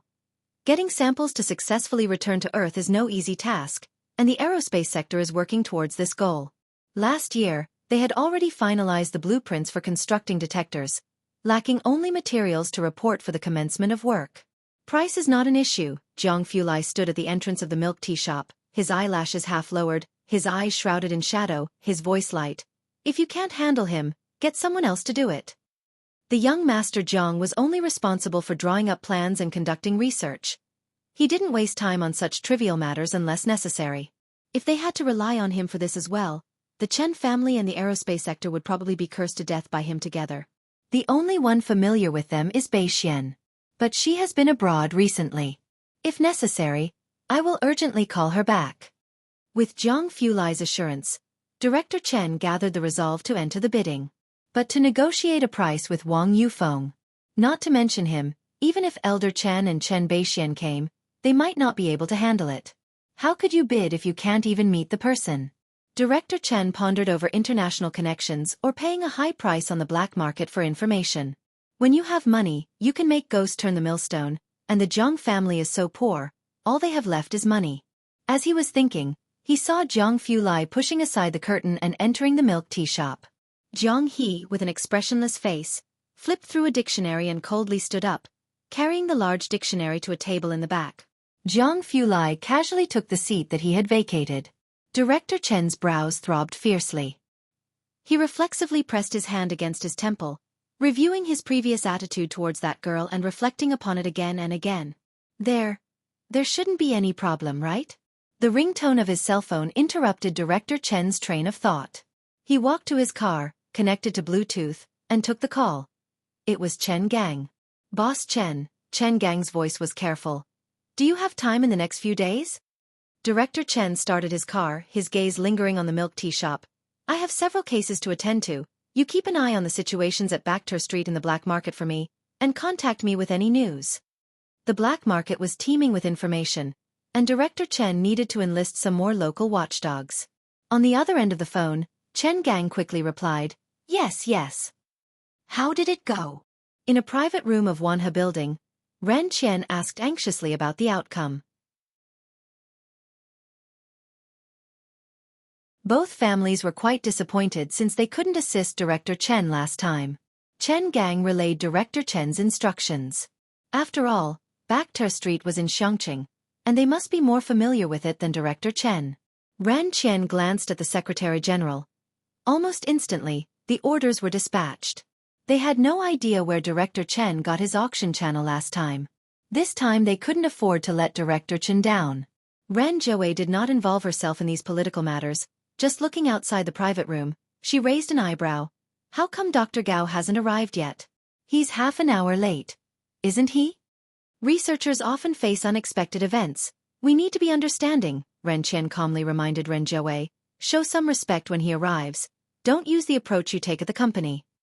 Ren Zhouwei leaned back in her chair, communicating tomorrow's schedule with her assistant through her phone, nodding casually. She then remembered something and said to Ran Wanxian and Chen Zhu, I've spent 30 million on this meal, don't let it go to waste. You two must get Dr. Gao's contact information. She had invested 30 million in Dr. Gao Juchen's research project, a significant sum. Ran Wanxian and her counterpart exchanged glances. Chen Gang, sitting next to Ren Qian, recalled something, puzzled. Oh, Chen Zhu mentioned the Ren family had a relative attending the training class too. Why didn't they come along? The Ren family didn't have anyone of the same age as Ran Wanxian. But the Ji family. Ran Zhouwei sat up straight, she put her phone on the table, and turning to look at Ran Wanxian, asked, Bai Lian is in the training class? Didn't you say her grades were poor? Ran Wanxian never mentioned this in the Ran family. It was only because she wanted the book that she told the Secretary General about it. Everyone present knew what it meant to be in the training class. Even Ran Qian didn't know that Bai Lian was in the training class. He had only heard from Ran Wanxian that Bai Lian had a score of 85 in the comprehensive science subjects. I only know she scored 110 this time in the comprehensive science subjects, Ran Wanxian said, lowering her gaze and saying nothing more. Next to her, Chen Zhu pursed his lips with a glance at her. Bai Lian scoring 110 in science, but still being praised by the principal and gaining exceptional admission into the training class, Must have had some extraordinary abilities. That's why he mentioned it to Chen Gang when he went home. Ran Wanxian didn't mention it, and neither did Chen Zhu. Dr. Gao was connected through the Ren family. After all, he still stood on Ren Wangshuan's side. 110? Chen Gang withdrew his gaze and didn't ask any further. The final day. In the training class, the head teacher of Class 8 collected yesterday's exercises. He rolled up the answer sheets and then began playing today's screen recording. Everyone, watch an hour-long recording. I will finish marking today's answers, add the total scores, and announce them at 8 o'clock. Today's screen recording completely deviated from the previous knowledge points, focusing on quantum mechanics. So, quantum entanglement means that a particle exists in two states at the same time. We all know about Schrödinger's cat. Placing it in this context means that before you open the lid, the cat is in both alive and dead states. When you open the lid, it will collapse into one of those states. If you open it to find a live cat, then in a parallel universe, the you there opens it to see a dead cat. Bai Lian was always very interested in this and listened attentively. Everyone used to pay close attention to the screen recordings. But today, as the selections were about to be announced, apart from Bai Lian and those three, everyone else was too distracted to watch. Most people glanced at the clock every few minutes. Zhu Jiaran was not in the mood to watch the recording. She took her paper and pen and sat next to Ran Wanxian. On the last day, she knew she couldn't fit in with Bai Lian's group, so she came to Ran Wanxian. Ren, can I take a look with you later? There were many who thought the same. The two members who belonged to Ran Wangshuan's group quickly objected. Of course, we need to see it first, right? Ran Wanxian, is it okay if we queue up? Others in the training class negotiated. Ran Wanxian was indifferent. Whatever, but don't borrow it for too long. Arrange the time yourselves. Ren, you're too generous. Ren Wanxian held the pen, eyes on the screen, but actually not listening at all. Even with an uncertain answer, Zhu Jiaran was extremely excited. The head teacher of Class 8 in the training class already had a plan in mind for the spots. The daily scores were close, and today's were about what he expected. Before 8 o'clock, he finished marking the papers, added the total scores, and printed the rankings. He took the total score sheet and pushed open the door to the training class. The sound of the door was barely noticeable, but most people noticed, and the cautious discussions came to an abrupt halt. Eyes swooshed and focused on him. The head teacher looked at Bai Lian and the other two, who were still listening attentively. He glanced at the time left on the recording, 20 minutes, and patiently found a seat to sit down, waiting for the video to end. This act made the other students restless. Ran Wanxian narrowed her eyes, scanning the three including Bai Lian, her lips tightly pursed, looking extremely displeased. It's not like, what are those three doing? The people sitting nearby couldn't wait any longer. They can't get the spot anyway, so of course, they're not in a hurry. 8 o'clock. The screen recording stopped. The head teacher of Class 8 came to the podium with a stack of papers, watched by the students with intense focus. With one hand on his glasses and the other holding the list, he surveyed the room and then said, Now, I will announce the total scores for the regular assessment. The classmates around Ran Wanxian whispered congratulations in advance. Wanxian, Chen Zhu, let's congratulate you first. At the same moment, the head teacher's voice rang out. Ning Xiao 175 points, Bai Lian 160 points, Chen Zhu 157. The person offering congratulations stopped in the middle of his sentence, stunned. He looked up, staring at the podium in near disbelief.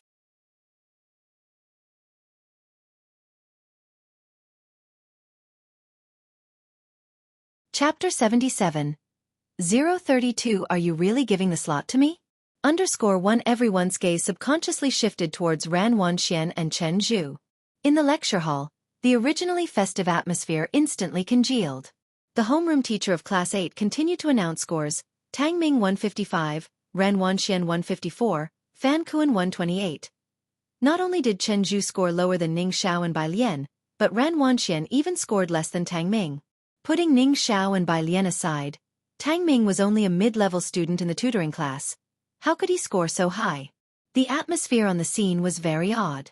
After all the scores had been read, the members of Ren Wangshuan's group finally raised their hands, hesitantly asking, Teacher, Why are Ning Xiao and Bai Lian's scores higher than Chen Zhu's? This was not only his question but also the question of everyone present. Ran Wanxian was never low profile, and most people knew they had a doctoral tutor from Jianghu University helping them with their homework questions. How many students does Jianghu University enroll each year? And even fewer among them could pursue a doctorate. How bad could the answers he provided to Ran Wanxian be? Teacher, Ran Wanxian didn't stand up, but spoke imperiously. Did you give the answers to Bai Lian and the others? The homeroom teacher of Class 8 was stunned. He opened his mouth, wanting to say something. But Ran Wanxian didn't listen and interrupted him. Even if you did give them the answers, my score would never be lower than Bai Lian's. Chen Zhu and I always write the standard answers. The answers are the same.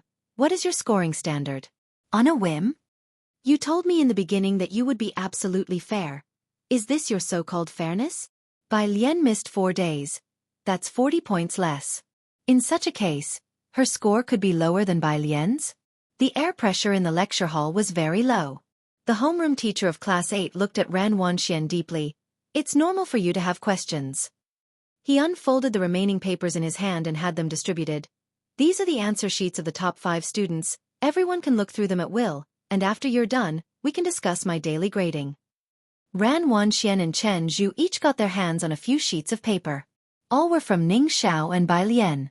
Ran Wanxian pushed the papers to one side, not wanting to look at them for even a second. She stared coldly at the homeroom teacher of Class 8, then turned her gaze to Bai Lian. Bai Lian was lazily propping her chin with her left hand, poking her notebook with the tip of her pen, half squinting her dark eyes and glancing at the notes at hand, looking very calm and composed. Chen Zhu didn't speak.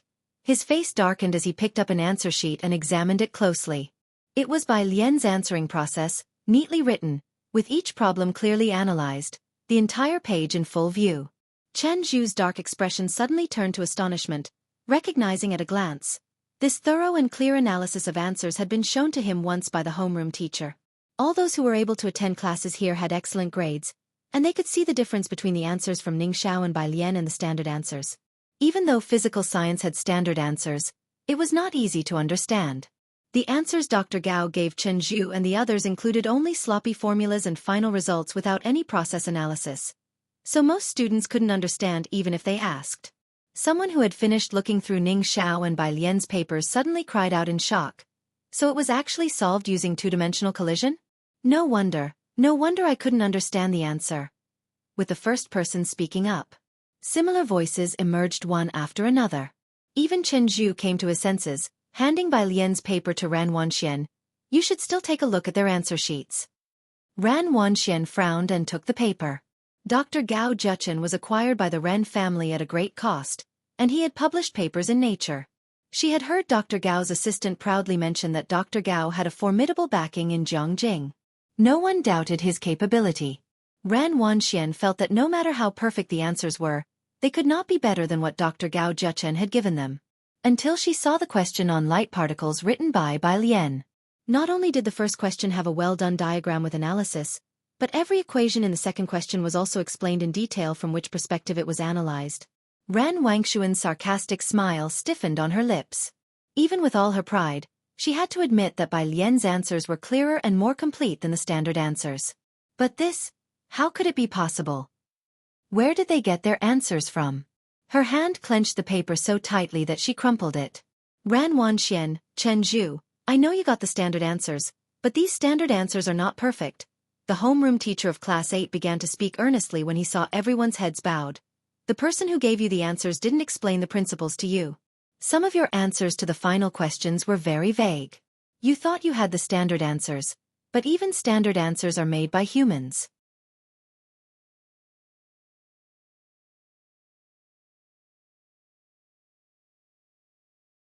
Chapter 78. 032 Are you really giving the slot to me? Understood. The world is far larger than you imagine, a mountain always higher than the last, and when you think you stand at the peak, little do you know someone is already in the clouds. Vision determines your circle, vision determines development, and I hope you will take to heart what I'm saying today. Ran Wanxian, learning never ends, and you must always be prepared to accept that you are but a frog in a well. Ran Wanxian simply did not take it in. When had she ever felt such embarrassment? Over the past few days, she had declared more than once that the spot was hers. But how would others see her now? Her face flushed with color. Ran Wanxian crumpled the paper into a ball. With a bang, she stood up, leaving her belongings behind, fleeing out the door. Behind her, grade 8's homeroom teacher Jingjing watched her departing figure. When the principal handed over the difficult royal class, it was with the hope that he would teach it well. He thought he had done well. At least grade 8 hadn't produced a school tyrant like Chen Wei. But now, the grade 8 homeroom teacher felt defeated once more. Ran Wangshuan's starting point was too high. It would take Tang Ming and the others over a decade of striving to earn the opportunity to sit with her in the same cram school. She was born with it.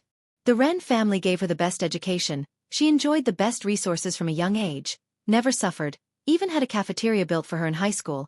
She was too spoiled and had it too easy, got used to being looked up to, which ultimately led to her overly high self-esteem. Okay, the grade 8 homeroom teacher finally turned around after a long while and said in a deep voice to everyone, since Ning Xiao and Bai Lian have the highest combined scores, the spot goes to them. No objections, right? The outcome was unexpected for everyone. But the breakdown process was laid out right before their eyes. The difference was clear at a glance. Who could object? If there are no objections, I will send the key to Bai Lian and Ning Xiao. The grade 8 homeroom teacher added their contact details. He sent the link and the key. Ning Xiao had long been curious about Jianghu University's app and immediately downloaded it after receiving the link, then entered the key and completed the sign-up process seamlessly. The grade 8 homeroom teacher stood beside Bai Lian. He waited for Bai Lian to log in, but the other party didn't even glance at his phone. Still looking at a notebook? The homeroom teacher could stand not doing problems in the lecture hall. But what was going on now? You can resist the Jianghu University app too? Teacher.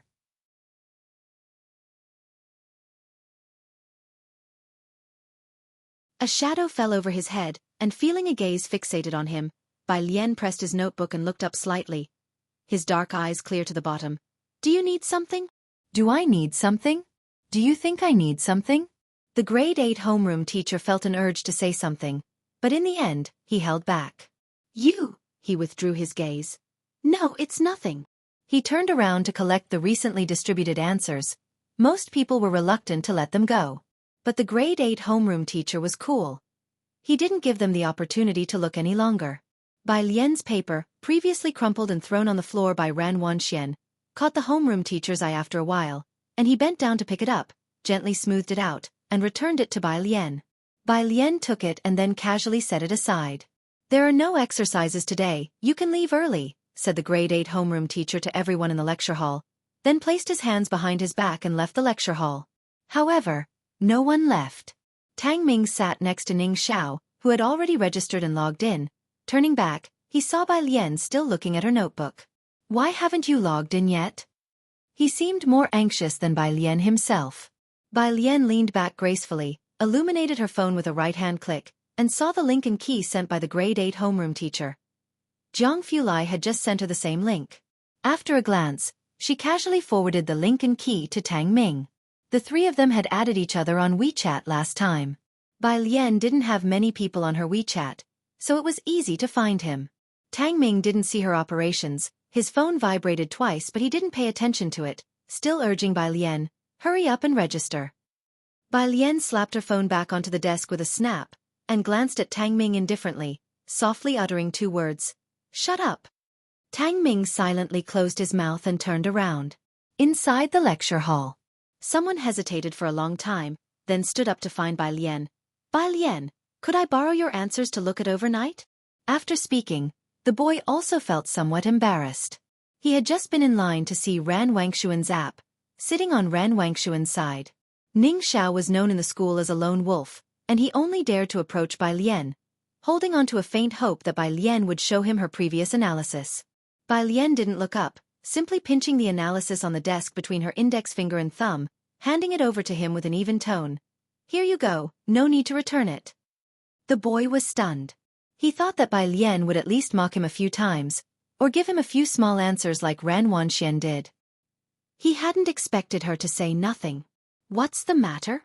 Seeing that he still wasn't taking it, Bai Lian finally looked up slightly, her pair of jet-black eyes narrowing lightly as she sized him up.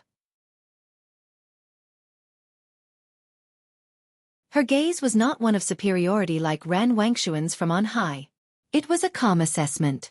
As if he were a soldier under her command who had made a mistake and was now being forgiven and indulged by her.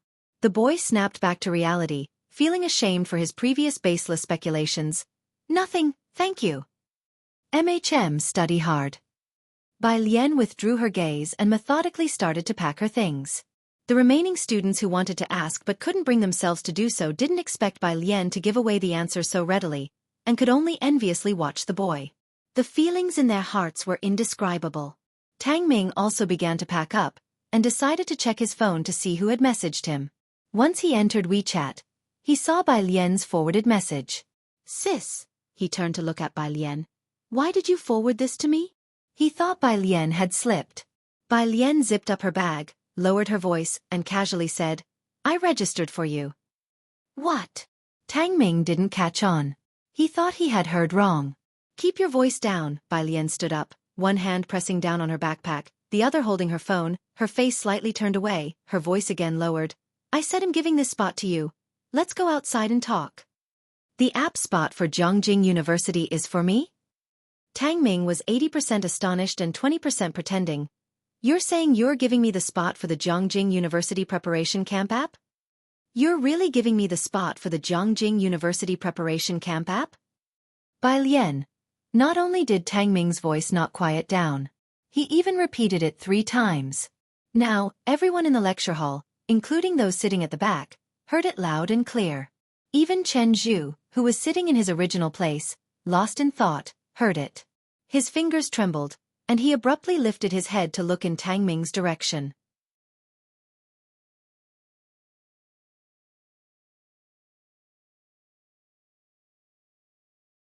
Chapter 79. 033 Gentle and Weak Granddaughter. Mr. Jiang, who is as cold as ice under one Ning Xiao, had also packed his things, listening to Tang Ming's calls. When he turned around, he indeed saw Bai Lian's cold expression on his pale face. His eyes dangerously narrowed. Even without speaking, Bai Lian made Ning Xiao feel a chill. The usual laziness was gone. Ning Xiao grabbed Tang Ming's backpack strap, his gloomy eyes revealing a trace of light through his dark bangs. He spoke calmly. I'm giving you a spot, so what are you yelling about? Get out first. He was very serious, and his voice was very loud. Tang Ming let out an "oh" and toned down his voice. Bai Lian's slender fingers gripped his backpack properly before withdrawing his gaze and heading for the door with a somewhat nonchalant attitude. The two followed him out. Everyone in the lecture hall watched the 3 of them leave, and only after they were out of sight did they exchange glances. What did Tang Ming just say? Someone asked as if it were fantasy.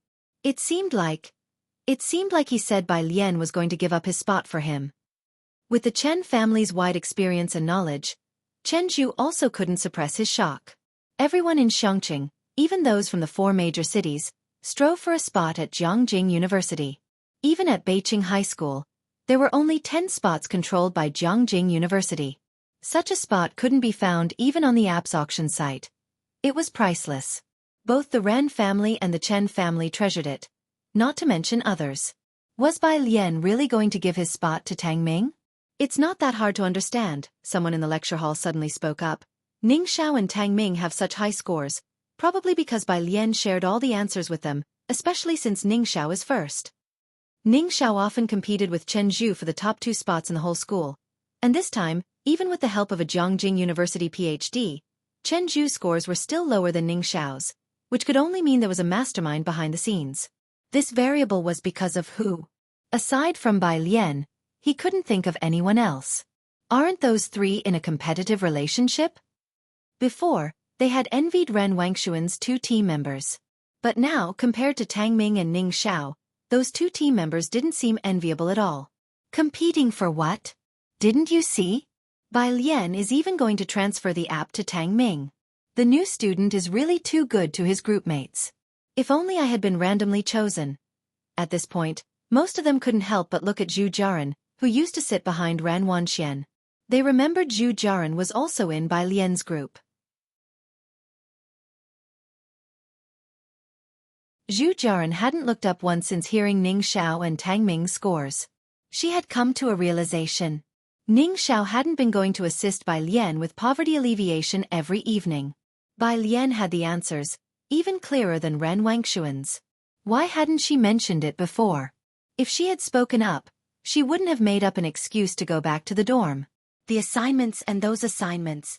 Zhu Jiaran pulled up Tang Ming's WeChat, which she had only added. What exactly was the assignment Bai Lian gave us before? Tang Ming didn't say a word, just sent over 2 pictures. The pictures showed Bai Lian's handwritten assignments and analyses. Zhu Jiaran had never paid attention to the assignments Bai Lian had sent before, throwing them away without a second glance. Today was the first time she seriously looked at the questions and analyses. After looking through them, she was unable to regain her composure for a long time. Only then did she finally understand what she had missed. Outside. By the 10th time Tang Ming asked Bai Lian, she finally spoke up. If you say one more word, I'll immediately transfer it to Xianxia's. Tang Ming. He fluidly downloaded the app, registered an account, then searched for Ning Xiao's account and followed it. He was just about to ask Bai Lian when he couldn't find hers but saw that Bai Lian had already entered a milk tea shop. He silently held back. At the Ren family. Mealtime. Ren Qian had just returned from outside, handing a gift box to a servant. Glancing around he did not see Ren Wanxian. Where's Xianxia? The servants exchanged looks. Ren Wanxian had been gloomy since her return and had locked herself upstairs without coming down for dinner. No one dared to call her. Ren Qian was surprised. He knew today was the day spots were distributed, and he had even brought a gift back for Ren Wanxian. He went upstairs and knocked on Ren Wangshuan's door. There was no response, so he had someone fetch the key from the storage room to unlock the door. Ren Wanxian hadn't turned on the light, and the curtains were tightly drawn. Ren Qian, surprised, had the servant hand her the gift box while he turned on the room's light. What's wrong? Seeing Ren Wanxian still in her school uniform, lying on the bed, Ren Qian held the gift box and gently began, Your grandfather also bought you a gift. Open it and see. It's what you've always liked. I don't want it. Ren Qian, concerned, looked at Ren Wanxian and gestured for the servant to leave. Xianxia, tell your grandfather who bullied you. You're tuning in to the Wisdom Diary YouTube channel. Don't forget to subscribe and join us on this journey to catch the most captivating stories.